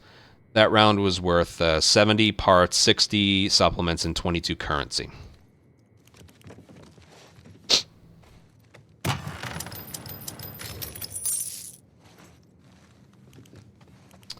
Now, I mentioned when we're in the locker, first thing you do after you do that is upgrade with your supplements. And then I suggest, instead of crafting items, purchase them from the locker instead. So I'll get a med kit. And I recommend, for the first 4 encounters, I would say, only going for one gun. Your starting weapon.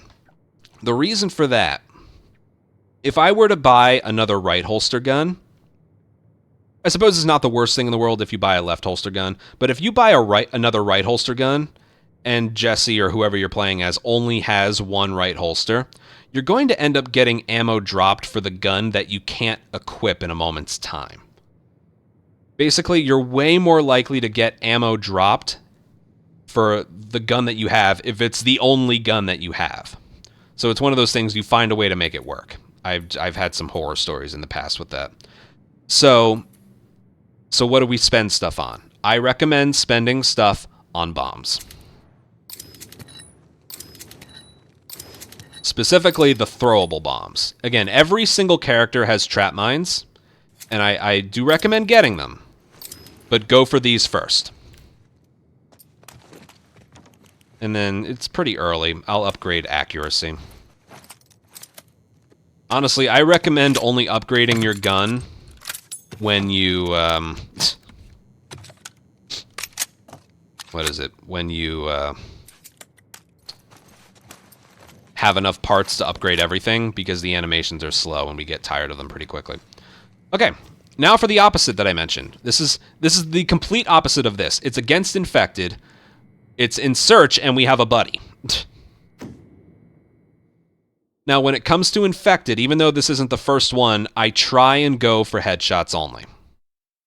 And I mentioned before, bombs do not count as a stun. No.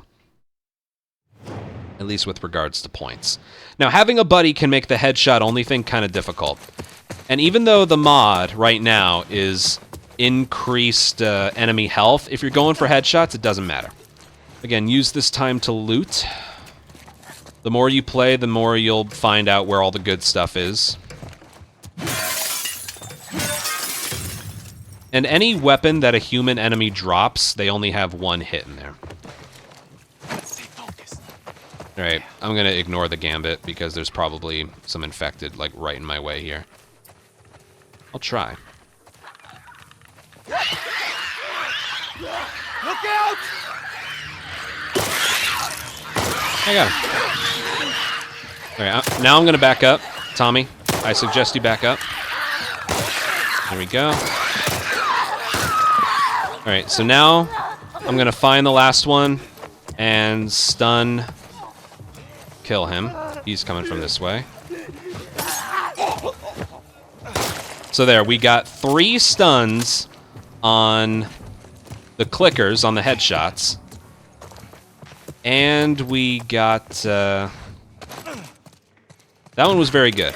When it comes to infected, I don't recommend trying to get a stun and unique kill on everybody, because especially on grounded, if you put an infected in a hostage situation, they escape your grab immediately. So that's one of those things, you don't try and get all fancy. When it comes to infected, they sprint at you. So try and get headshots. Remember what I said before with humans. Oh, with the first assault, try not to just headshot them. Go for stuns, hostage, headshots, stuff like that. With infected, it's okay. I still recommend trying for the headshots only thing. But, yeah, it's okay if you just headshot them. When there's one enemy left, I recommend bottling them and then headshot, because then that's a stun headshot. And remember, 30 points plus, or 30 extra points if they're all headshots. And, you're being bombarded with infected so much, it's sort of the only option here. All right. This is where it can get a little tricky. Notice how there's only, on the top right, there's only 2 enemies. This is only the second round. There's 2 enemies in this wave. One of them is a shambler.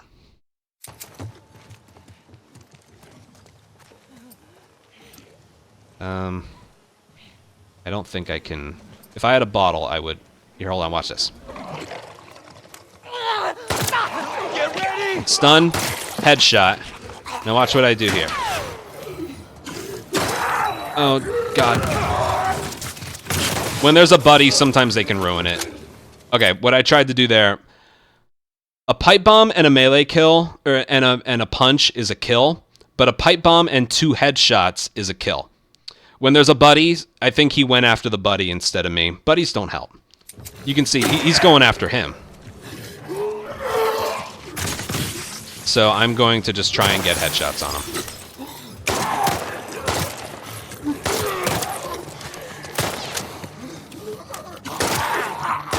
There we go. You want to aim just a little bit below his face. The reticle was a headshot. Shamblers make headshot only very difficult. So I tried to pipe bomb him. It wouldn't kill him. It would just stun him. It doesn't count as a stun, but it would just keep him in place for a little while. And then you would just... yeah. I need a brick. Now, I know this because I played on this map a lot. There's a brick right here. It's not here. That's just great. Here we go! All right, anyway. We're getting rushed here, so...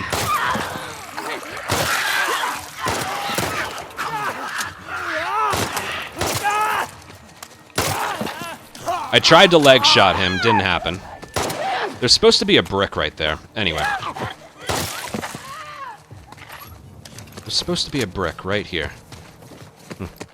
Or maybe it's right here. There is supposed to be. Anyway, that was an all headshot one. So I tried to leg shot that runner right there, but it didn't take. Then I would have put him in a hostage and then immediately headshot him. And then when the stalker was coming towards me, I leg shot him. And then, yeah. Basically, I stunned as many as I could. That first one, there was no chance I was going to leg shot and get him in a grapple because there was a clicker right behind him and the runner was getting really close to me. So if you're getting bombarded with infected, specifically runners, just headshot them. It's perfectly fine. And then you spend some time lining up the clicker shots. And then when there's 2 enemies left or so, usually one of them is a stalker, so they'll approach you a bit later.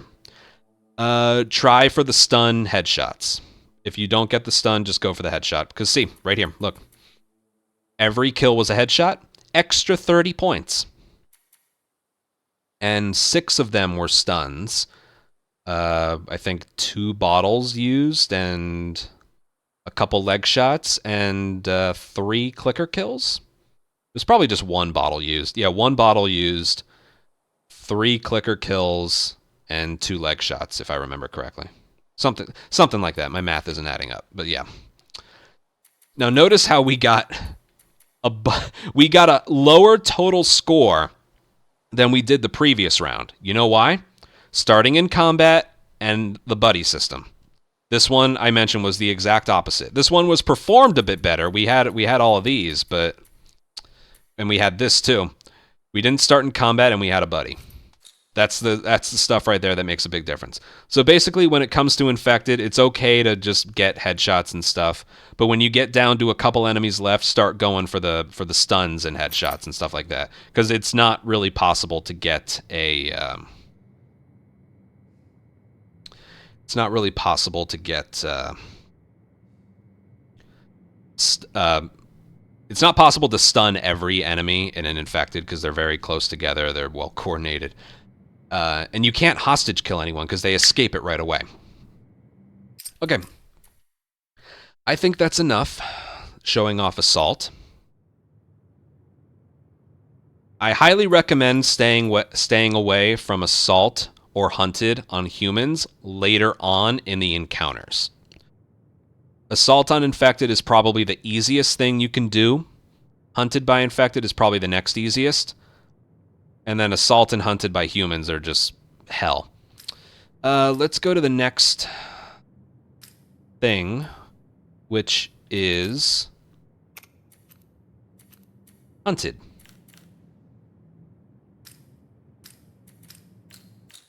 Let's try hunted. We'll do one against people and then one against infected. The one with people is pretty easy, I would say, and that is, once again, don't bring the fight to them. Let them bring the fight to you.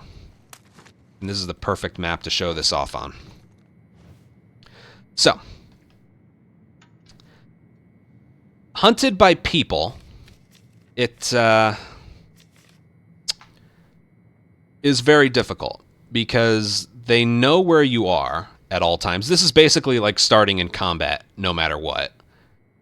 And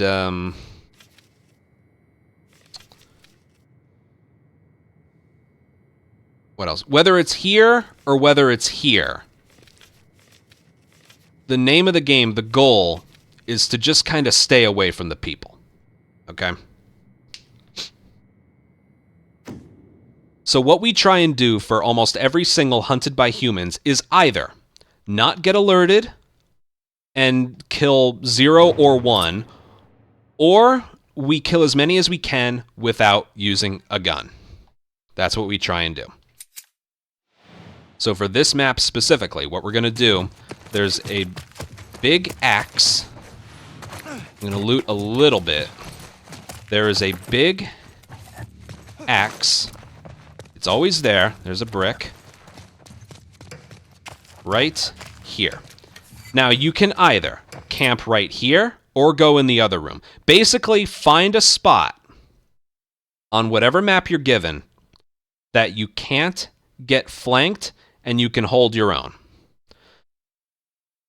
For the sake of this one, I'm going to go over here. This is where I used to go. Next to that drop box is another good spot. On a map this small, it's hard to go the whole time without getting spotted. It's possible. So they basically just go here. Sometimes they lose sight of you right away, but they're going to walk in your general direction. And again, you can either, like, do this and then distract, or you can just... Now they know where you are. See, that gambit was just on our way with what we're already doing.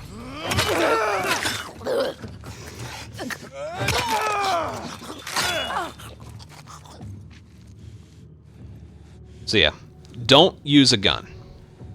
When it comes to hunted by people, unless you're put in a desperate situation, don't use a gun. So now we're just on the lookout. Spread out. Does that guy have a gun? Nope.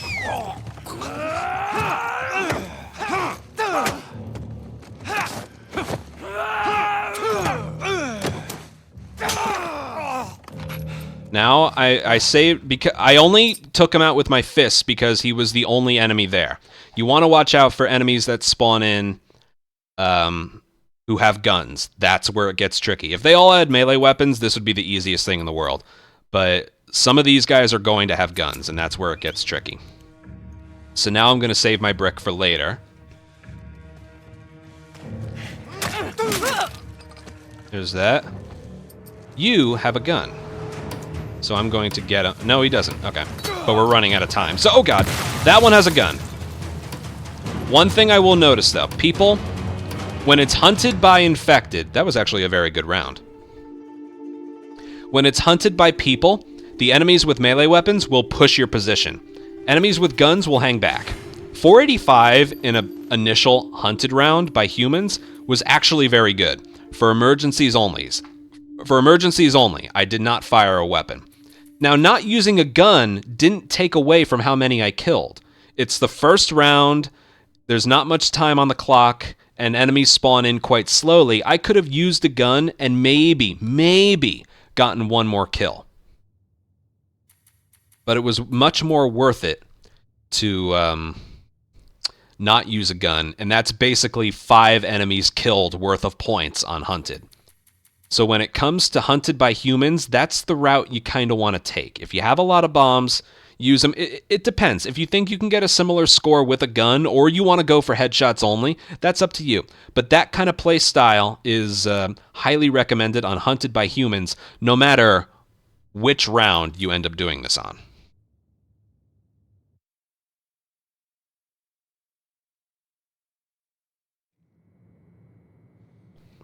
Okay, now, when it comes to hunted by infected, I'm going to bring up a video.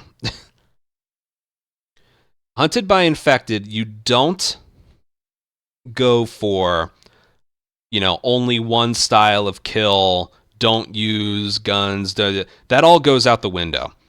Try and get a stun, melee kill, or multi-kill on every single enemy. That's the play with Hunted by Infected. Hunted by Infected is probably, I wouldn't say it's the easiest. I say Assault Uninfected is the easiest, but Hunted, I'd say, is the next easiest, and it results in the highest scores because they're a lot easier compared to humans.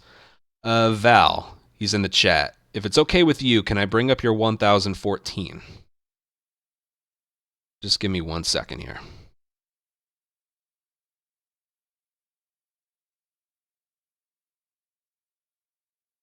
Okay. I will shout you out as well.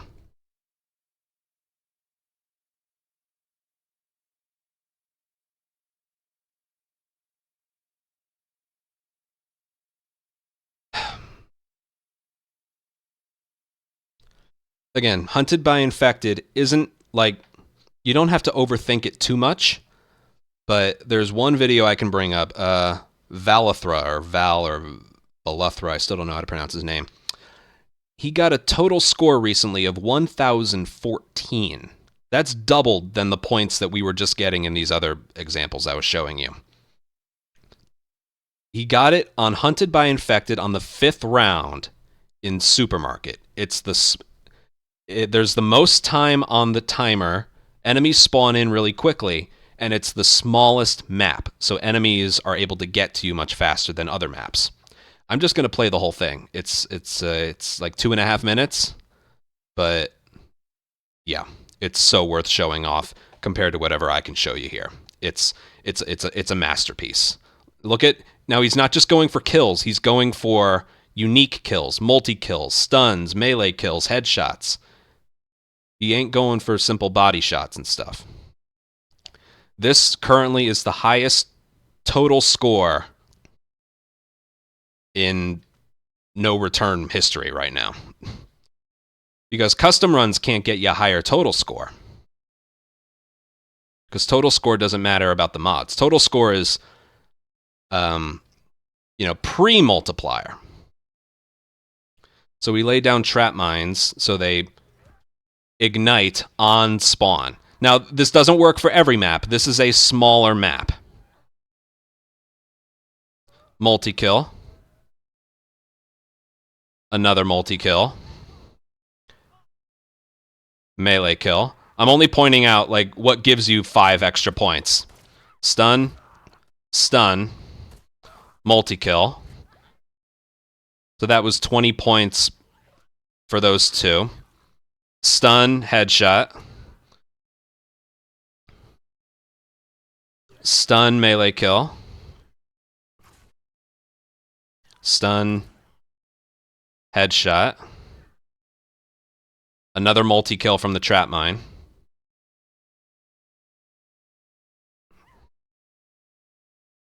Stun, stun, multi-kill. Stun, melee kill. That's 10 points. Again, I mentioned it before. Stuns, 5 points. Melee kills, another 5. Multi-kills, another 5. Now that right there did not give him any points besides the hunted kill. So that Shambler was only 10 points. But you want to spend your time. He could have ran in there and killed him with a melee kill, but that would have taken time away from taking out these runners here, which you can get more points on.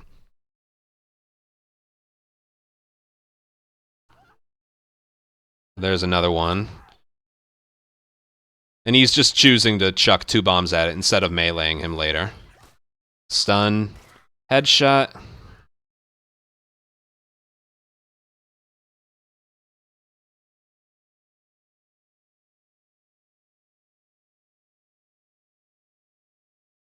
Multi-kill. It's going to cost him a little accuracy there. All right, he's going for a multi-kill again. Multi-kill, very nice.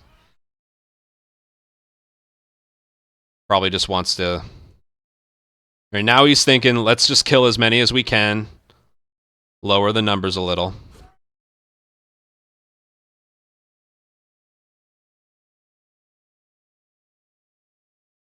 Stun melee.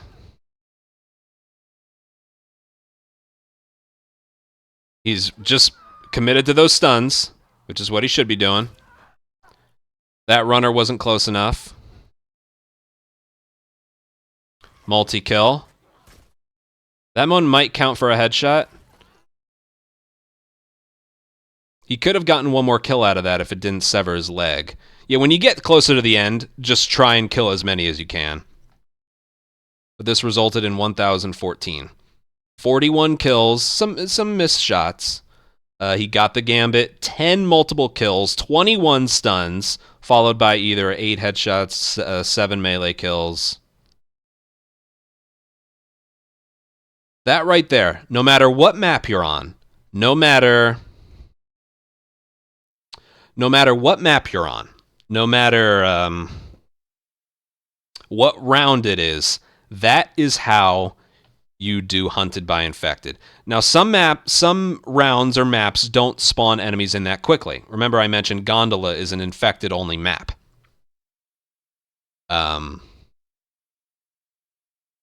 It could be the 5th round. They're not going to spawn in that quickly, as they did in Supermarket right there, even if it's the 5th round. But no matter what, you go for stun, melee kill. Or stun, put him in a headlock, headshot. Just something you do. You have to abandon the mindset of, like, kill them in only one way, not using a gun or only headshots. That can go out the window in Hunted. Knee shots aren't necessary when you're getting rushed, but you try and max out your score potential. That's really all it is there. So yes, nothing will result in a higher score than Hunted by Infected. If you want the highest scores, that's the route you go. Now, it starts to get tough. If you have a board here...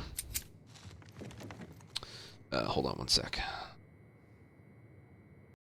If you have a board here where it's like 2.65 Hunted by Infected or 4 multiplier assault on people or something, you might end up with a similar score no matter what, because the multipliers make the biggest difference. But yeah, sometimes the choices are pretty easy. But yes, that's how you do Hunted by Infected. When they're in the earlier rounds or you're on a big map, you might not be able to get collateral kills. I'm just letting you know that is like a play style there. And yeah, if it's early on or it's a big map, just focus on those stun melees. And yeah, let's focus on Holdout next. There isn't much to say about Holdout. It's fucking crazy. That's pretty much all it is.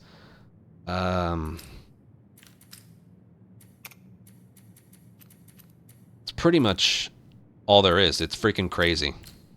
I think I mentioned the earlier on Holdout happens, the easier it is to handle.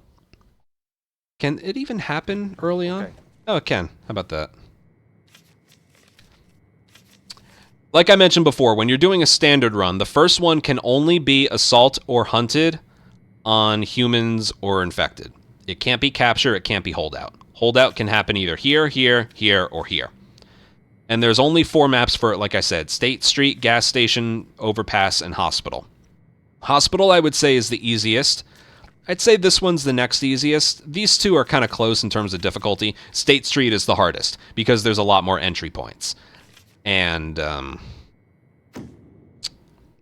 yeah, I'll just do one here. It's chaotic. How easy or difficult it is honestly comes down to, 1, if a bloater shows up, which should only happen on the 4th or 5th rounds, and 2, the blockades.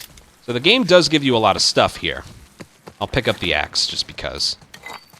So the blockades. This one's always blocked. This can be blocked. So can this, so can this, so can this, and so can this. Okay, so the only openings are these two windows right here. This window and this window. So you know what? I'm gonna... Now there's only 15 enemies. If this was the last round, there'd be 35. And the chance of a bloater. I suppose we can hang in the middle. We got the bombs dropped on death mod, which you can see in full display. It's really funny.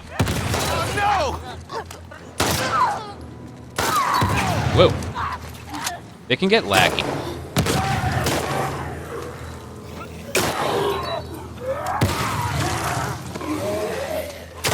You just try and keep them off Tommy. Now the problem with, like, killing them from far away...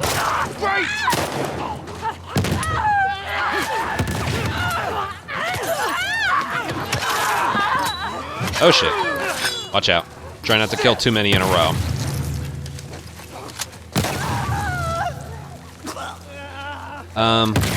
What was I saying? The problem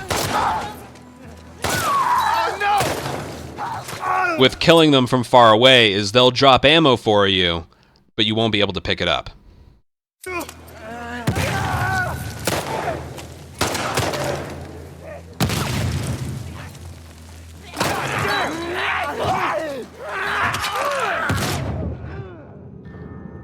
So yeah, it's much harder. Hold on, will this kill me? Oh, it disappeared. Good stuff. Thank you. So yeah, I'll be totally honest, there really is no good strategy for a holdout. The only thing I'll do is if, like, we're able to funnel the enemies into one location, but there's one open spot, like right here, I will put a trap mine down there. But yes, just being totally honest, the bombs dropped on death certainly helps in this situation, but the worst thing about holdout is what you are rewarded for it. You just saw a total score of 1,014 on Hunted by Infected. This is also an infected encounter, but it doesn't reward you well enough. That's more, not just because of the difficulty, but that's a big reason why I stay away from holdout, is the score. 420 is an A. I think I don't know if I mentioned. With regards to the, like, score you get, I don't know where I could find this out, but... Oh, there we go. A C rank is 200 points, a B rank is 280, A is 400, and S is 450 or higher. The biggest reason holdout, like, really sucks is because I mentioned Assault has the time limit thing for every... I don't know if I mentioned this. For every 5 seconds past 3 minutes, you're deducted 1 point. So if you did an assault round in 3 minutes and 4 seconds, you get 100 points. 3 minutes and 5 seconds, you get 99 points. And then every 5 seconds after that is deducted another point. Hunted, every kill is 10 points, no matter what, even against people.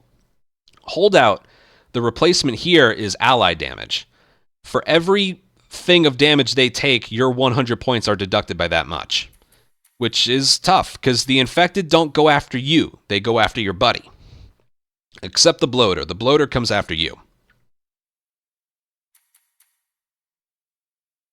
So yeah, I've always said how easy or difficult a holdout is dependent on what round you're in and how good the blockades are, because they're random. I wish you could choose, because it's a lot more doable and easier when you funnel them in. I will actually show you an example. This video is a little bit longer, but it's all about showing off things as much as you can.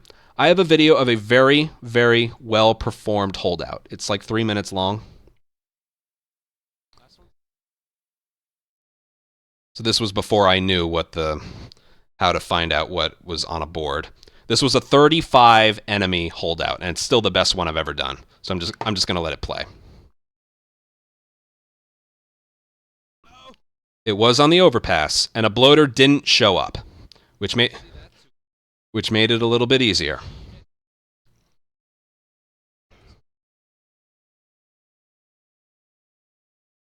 Yeah, I got good RNG. This window, and that entrance are open. The side and the left window are clogged, which made this easier. So because this was the furthest one away from these two windows, I laid down a trap mine. I don't think I would do that today. 35 enemies.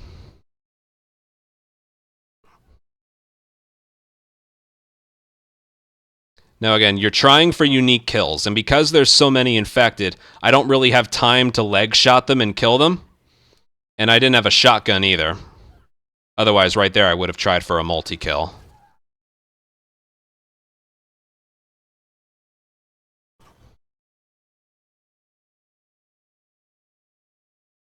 But you try and make every kill at least worth 5 points. That was 10. That's the momentum perk right there.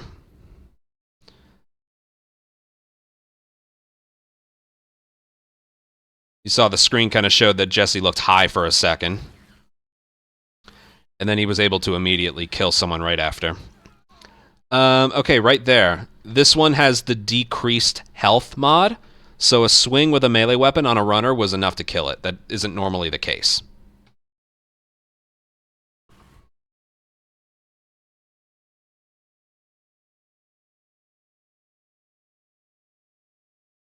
That's 5 points. Now, there was no one around, so I just decided to do that. Yeah, you go for the stuns in melee or stuns in headshot, as long as, like, you're not bombarded with enemies like I was there.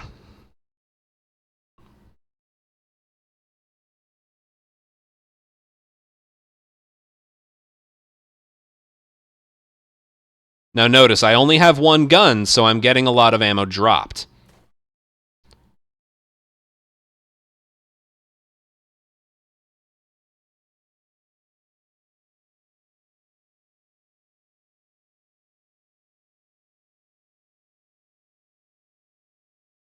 So I didn't get any points on that one, because Tommy had gotten hit a couple times.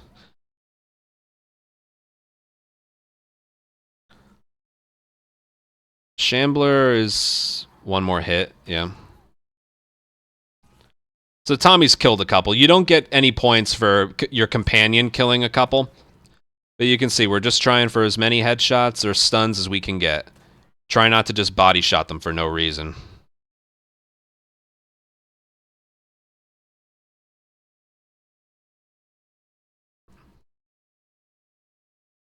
And then that resulted in a 557, which is pretty damn good.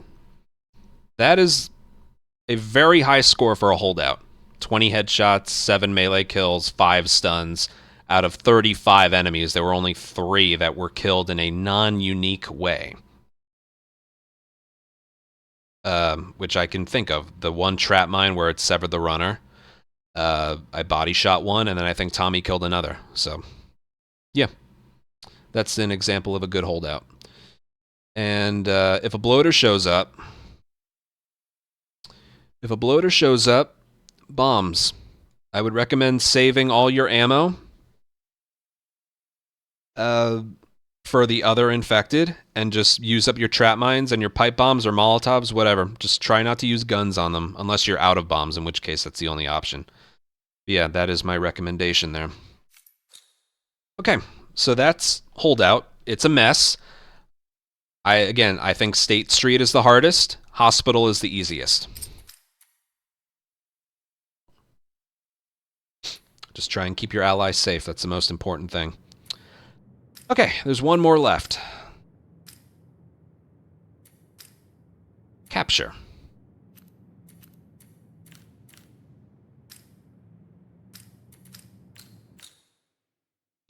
Now this one's interesting. You approach it from the perspective of it's basically one round of assault. Except the enemies aren't looking for you, they're just defending a safe. Alright, now I have to use a gun here because I don't have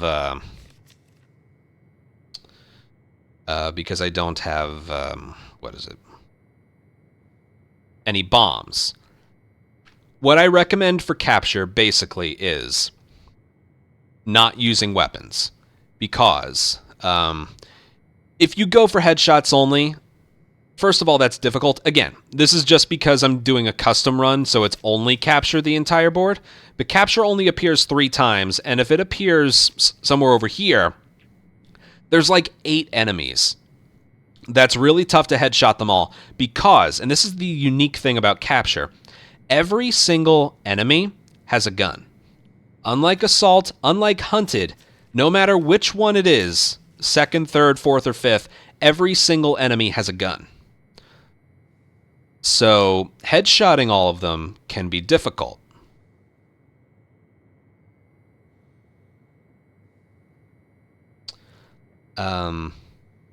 So I recommend, no matter which character you have, if you have an Ellie character or an Abby character, even if it's not Jesse, I recommend killing them all with bombs.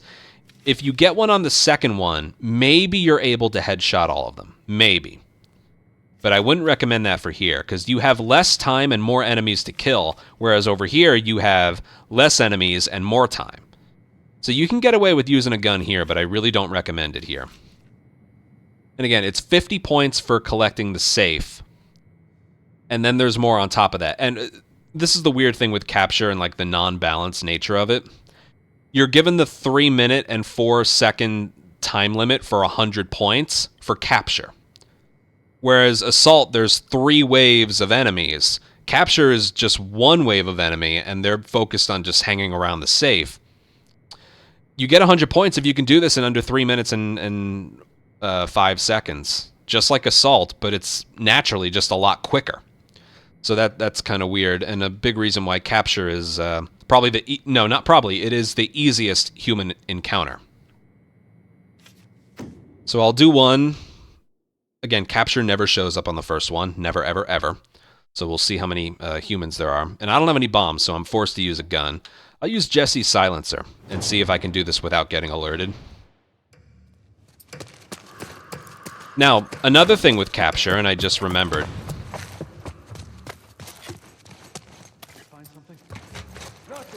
Alright, 4 enemies.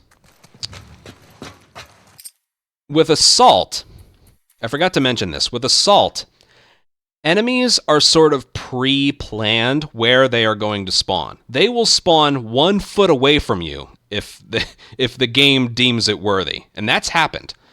One moment, please. Just give me one moment.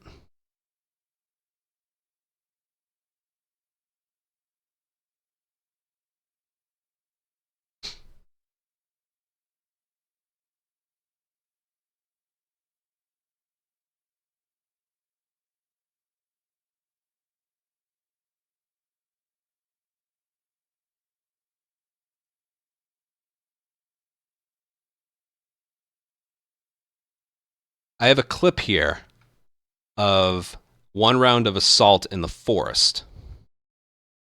Watch what happens.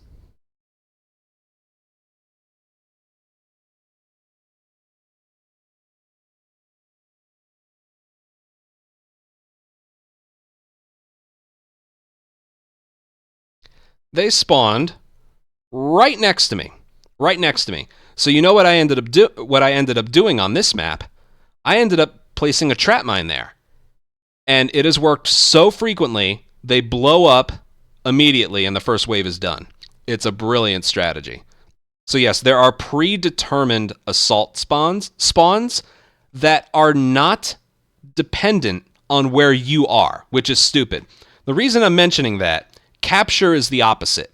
They will not spawn a safe right next to you. They usually spawn it where you're not looking and not where you are. So there are 3 or 4 different spots a safe can spawn. On capture, on TV station, it can spawn where it is under the stairs or in the room to the left or in a couple different rooms to my right. So there's 4 different spawns. Resort has 3 spawns. Hospital has 4 spawns. And I actually have another clip that I haven't shared here. Just once again, give me one moment here.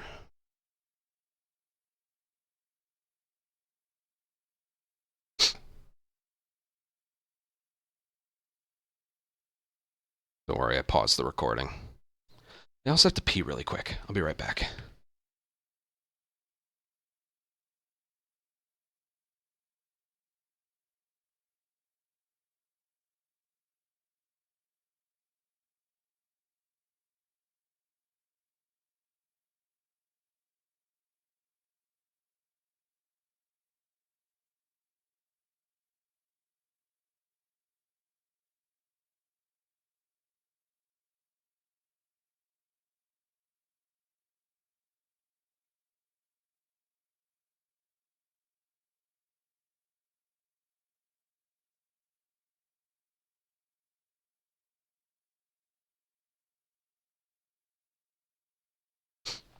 Okay, back.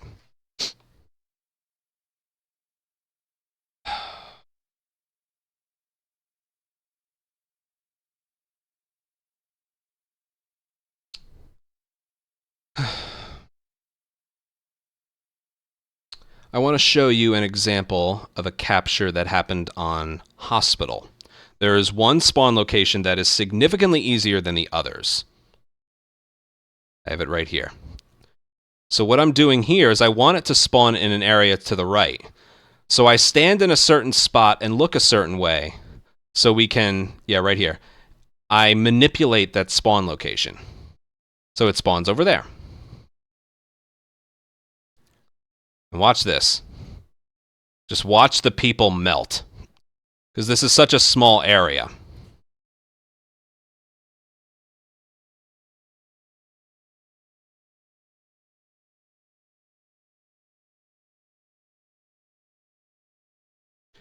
Now, not every area has them all grouped together like that, which is why whenever we get Hospital, I try and manipulate this spot.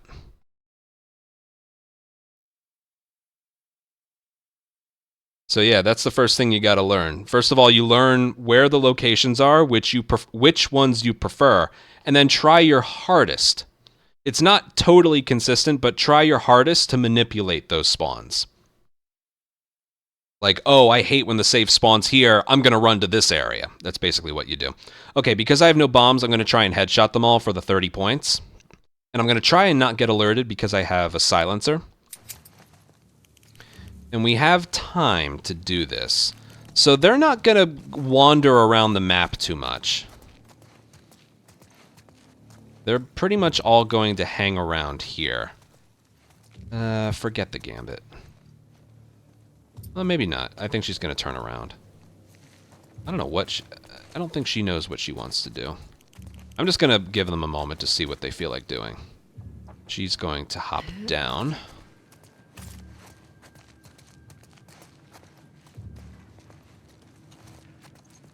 Just give them a moment to see what I want to do here. Oh yeah, I'll mention the safe thing as well. Okay. Alright, we're still not alerted yet.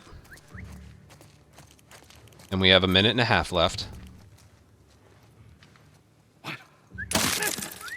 Ow. Alright, well, forget that.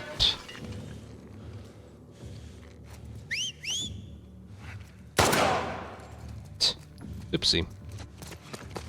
Okay, so they're all pretty much just gonna come up here. My silencer only had 2 things in it. Jesse's first supplement upgrade is increasing the durability to 4.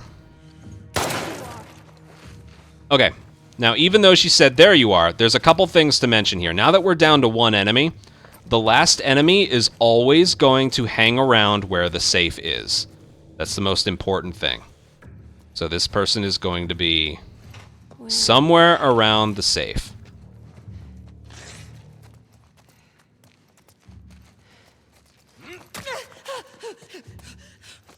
And fun fact, that right there counted as 15 points.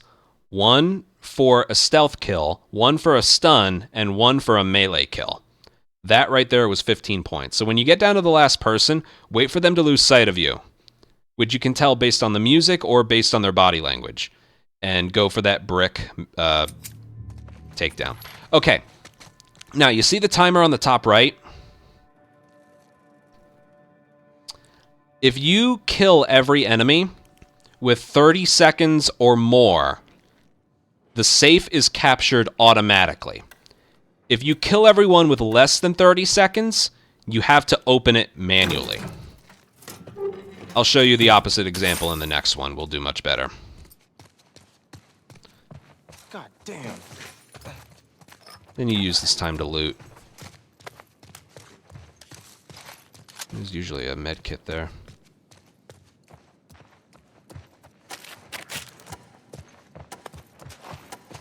And what's interesting is when you get the safe automatically, you use that time to loot. And what's funny, I don't know if this is a glitch or not.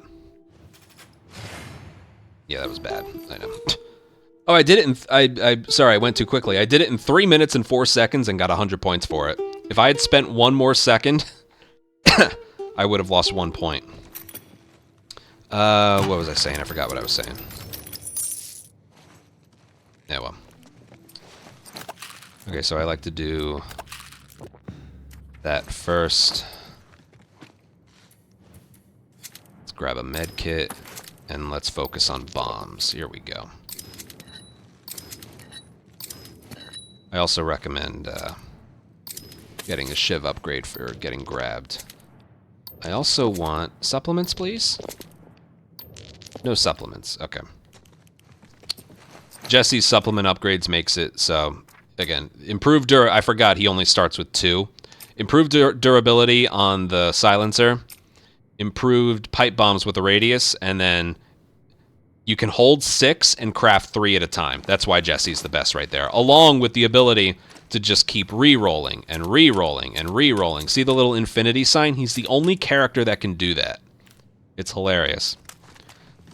So yeah, sometimes early on in capture, you might want to go and try for headshots only. But most of the time, I recommend going for bombs only. Or not bombs only. Bomb as many as you can, and then go for like bottle melee stuff. Basically, things that will get you points that don't use a gun. Because you will get 50 points for not using a gun. Alright, let's try houses. There's a lot of different capture maps. A lot different.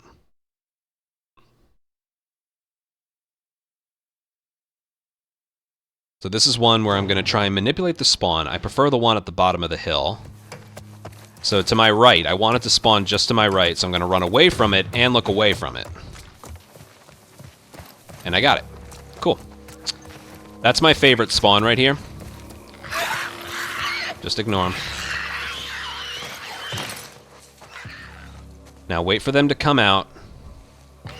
You can go around the other side too. I usually get alerted going there. Now you can either, even though right there, even though she's not close, as long as the little throwable circle is on her from the moment you hit throw to the moment he releases, it will lock onto them, even if they're far away. So this one, even if she runs to the left, it will lock onto her.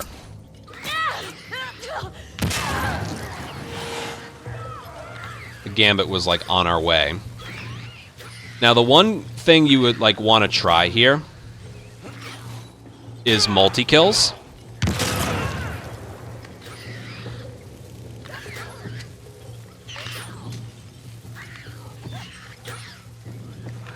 One thing you would want to try here is multi-kills.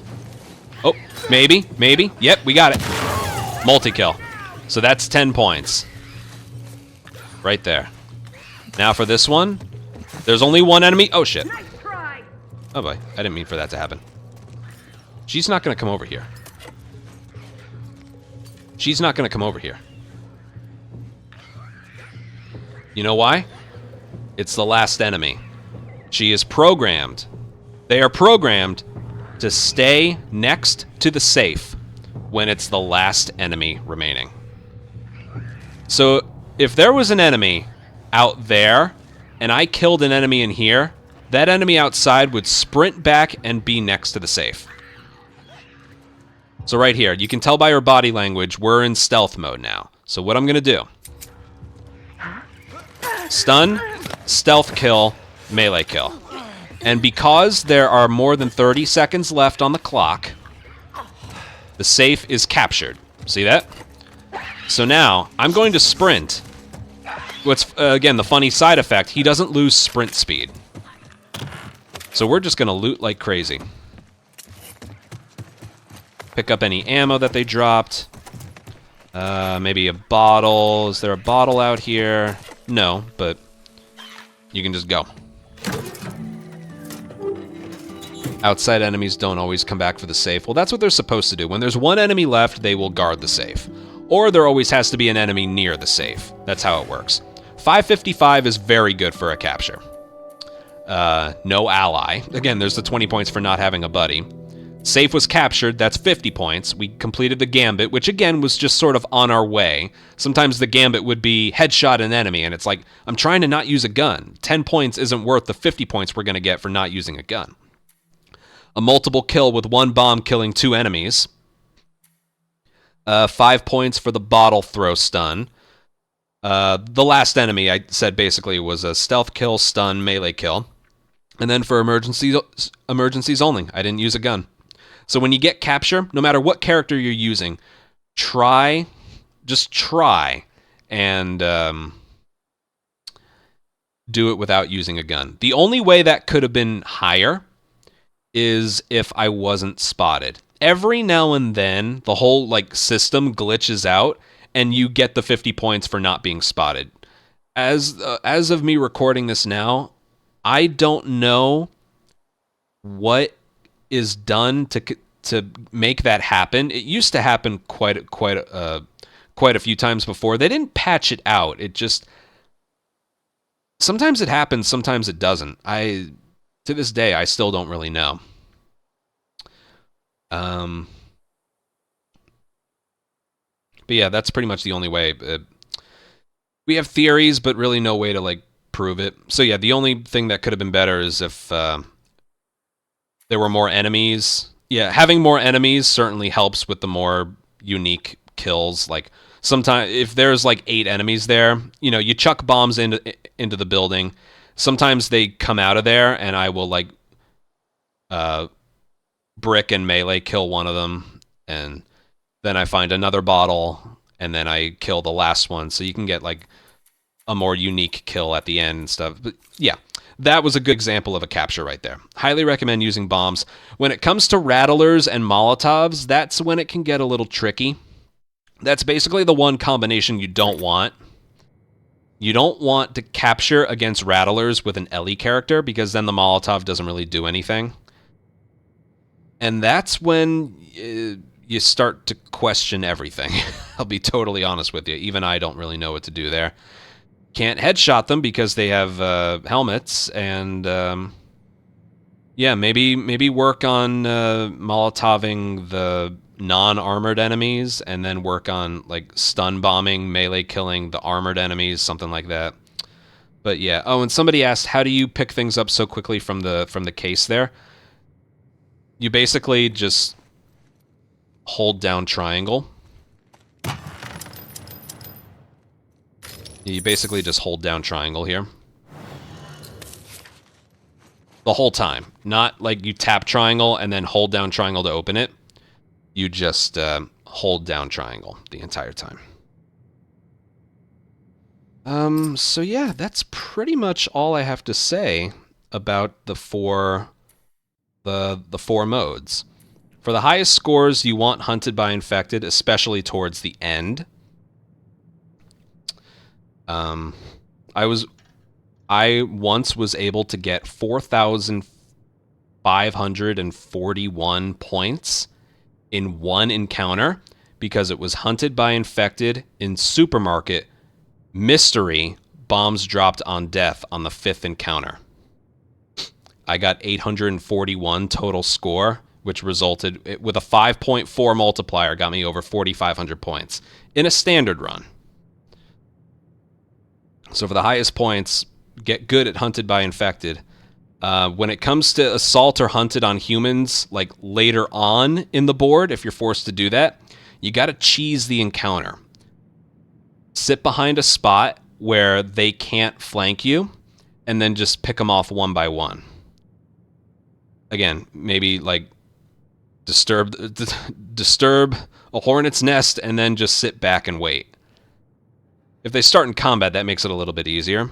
But yeah, those two are definitely the toughest things. And capture, as you can see, if it's not against rattlers, it's doable.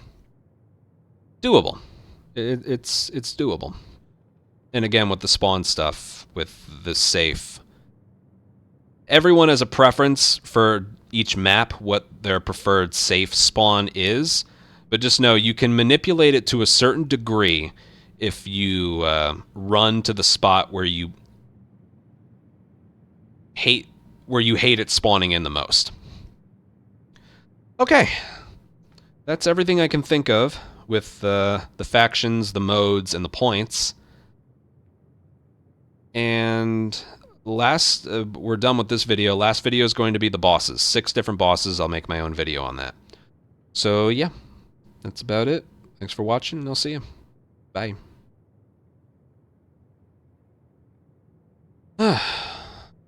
Good video. There was one little problem. I forgot to put that on. I don't think it would have been well utilized anyway. That was pretty good, I thought.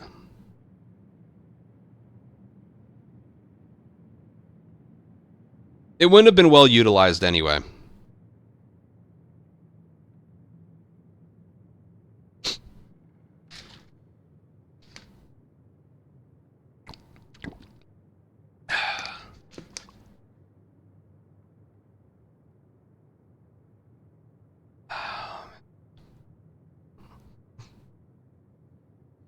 The pee break. I had the recording paused. OBS can pause the recording.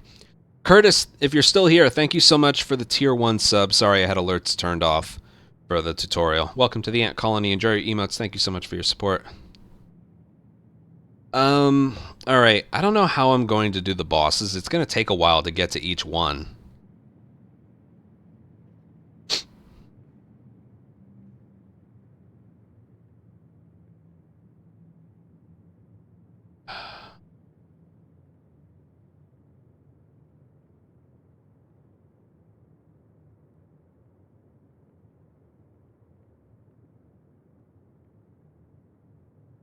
You should do a whole video on just hardware store. Yeah, I have a feeling like going over certain maps would be a good idea as well. That would just take a really long time. That's something, honestly, I feel like maybe someone else could do. To be honest, I'm not even that much of an expert on the bosses.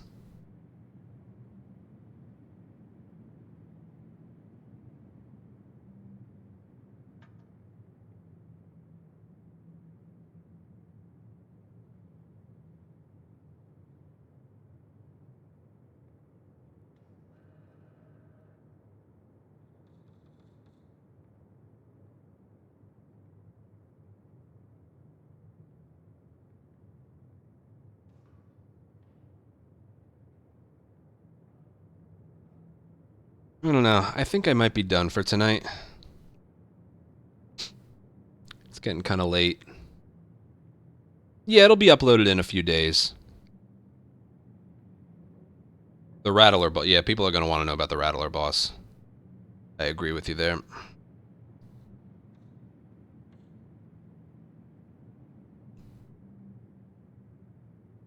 Like, that's the thing. I actually don't know everything there is to know about the bosses.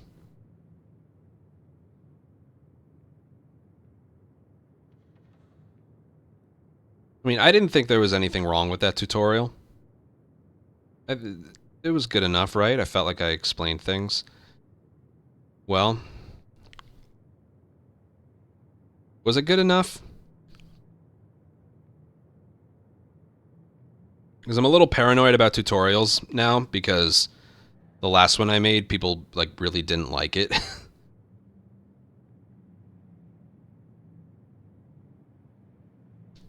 I tried my best to make one about the original Last of Us any percent and the updated stuff, and people just didn't really like it that much. I didn't explain things perfectly, but the new glitches were just...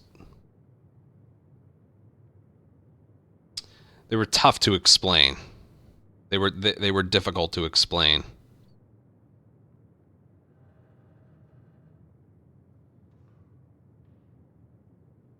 Actually, just for fun.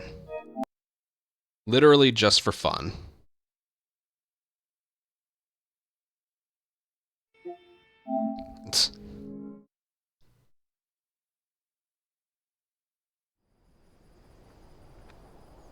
Because I have fun with these.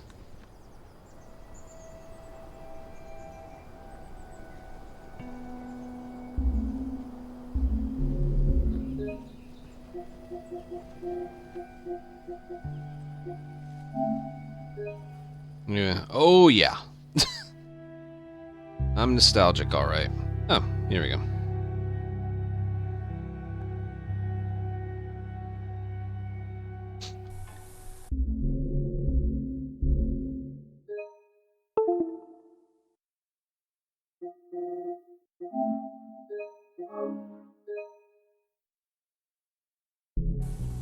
See that wire? Stay underneath it, okay? Just keep your head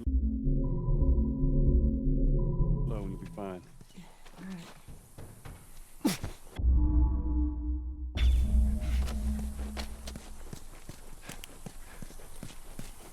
You hear that?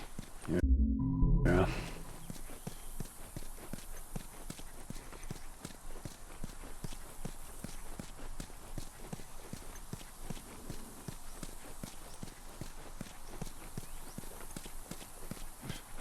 Oh, I didn't do it right. Oh my god. How the hell did I pull that off? That was hilarious.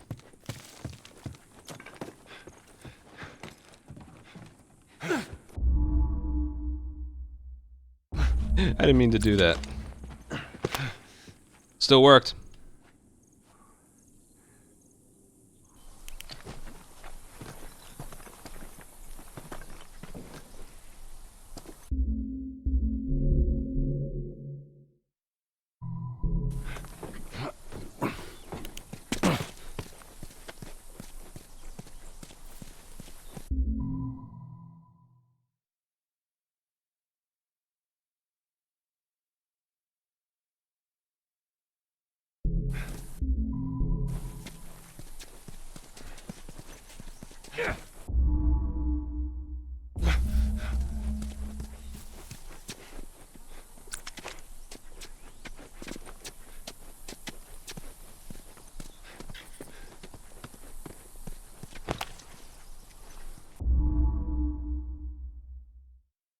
I just did them perfectly.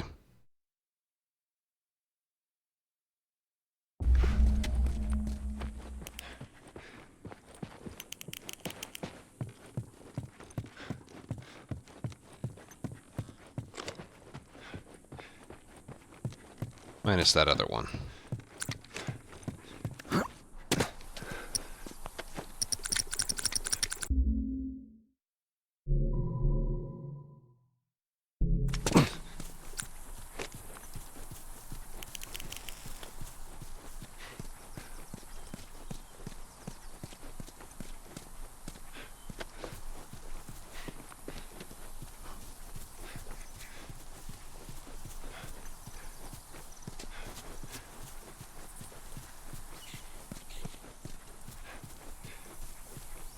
Bloop.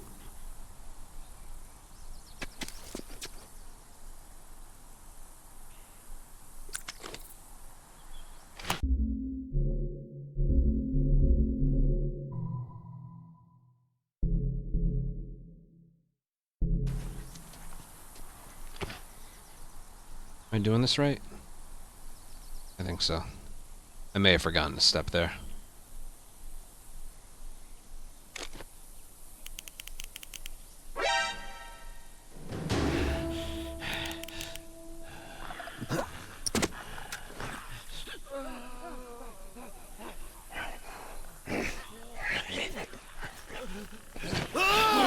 Get out of there!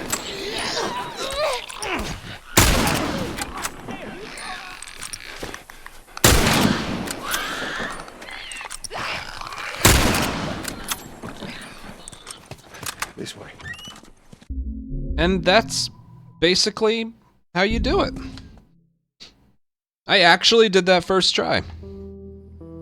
These are tough. Anyway. What was the whole point of showing that off? That's difficult to explain. And I wasn't the person who found that glitch. So... But I'm clearly not helpless. I'm competent. I know how to do it. So I tried to explain it the way I know how to do it. And some people just didn't take well to it.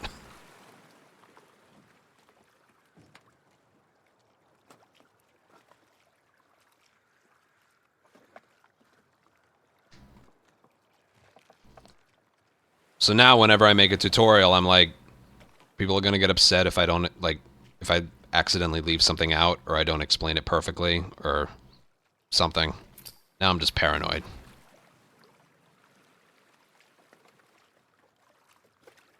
Because once again, you know, I'm not the best at no return. So somebody else would probably be better off making their own tutorial. But I'm like, I'm still gonna make one, you know? I may as well. No, it's not easy to explain. Because those quick turns, you can do that with either a melee weapon, a brick, or your fists. World record holder Uranto, he prefers using the brick. I prefer using my fists. Again, or Joel's fists. I did it first try right there. For me, it's easier. For him, the brick is easier. So, like, how the hell do you explain how to do it when everyone prefers a different way to do it? It was weird.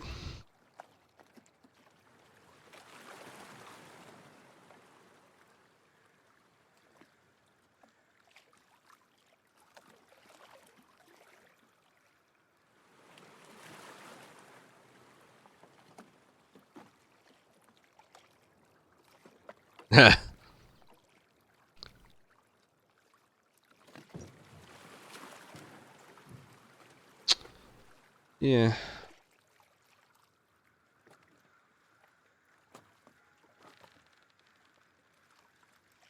Oh, you know what I forgot to mention with the capture? The crappy lock-on.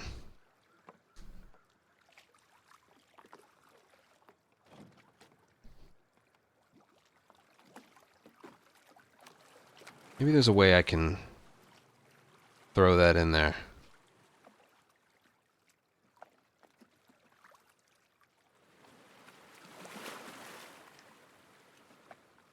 Maybe there's a way I can throw that in there.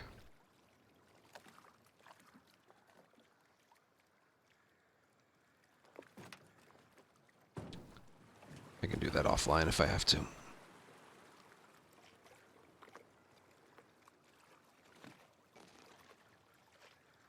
Yeah.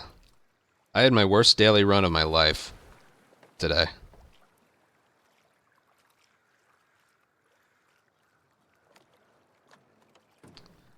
Yeah, it's basically when you're not doing a manual throw, if there's a body, whether they're alive... No, usually when they're, like, off-screen or dead. Remember, like, it'll lock on to a corpse instead of the person you wanted to throw it to? That's worth mentioning, because it's bullshit.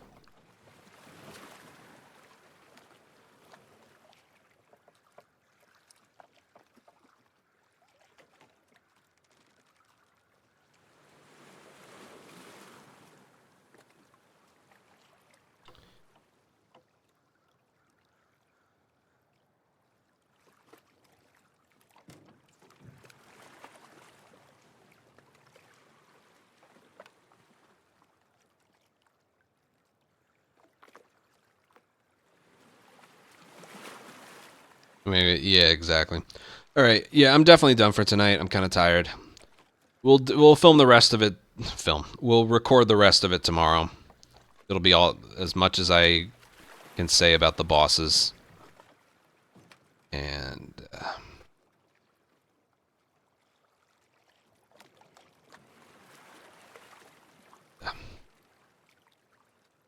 yeah, but I'm kind of tired.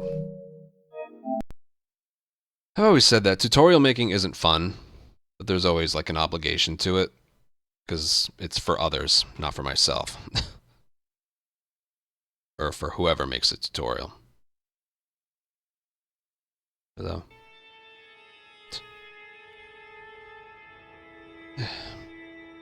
Regardless.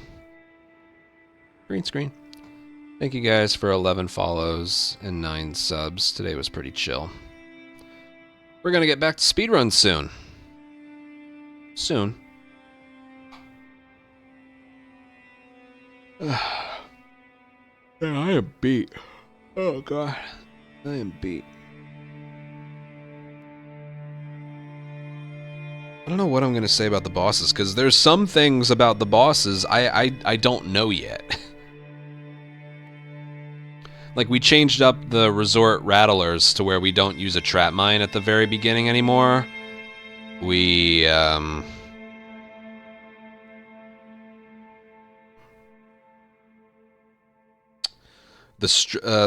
Seraphite strip mall, I barely get that boss. And I don't know how to do that one without Jesse. And,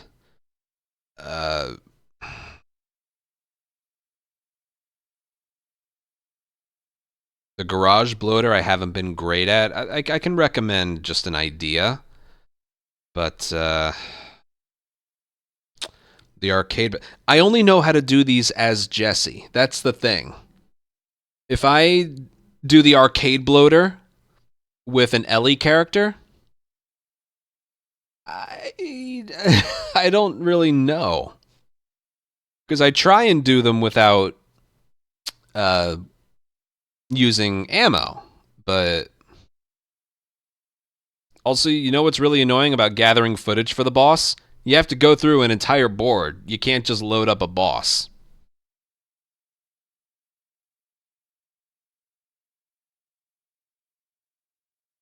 No, a professional is going to try and kill any boss without using a gun. 50 extra points. It's kind of worth it.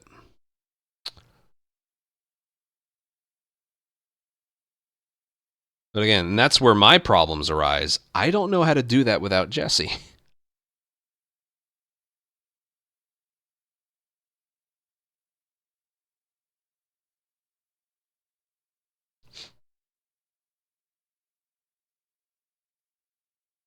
Oh, well, I'll think about it. I'll do the best I can. All right. Take care, everyone. I'll see you tomorrow. We'll get this out of the way. And yeah. I'll see you. Bye.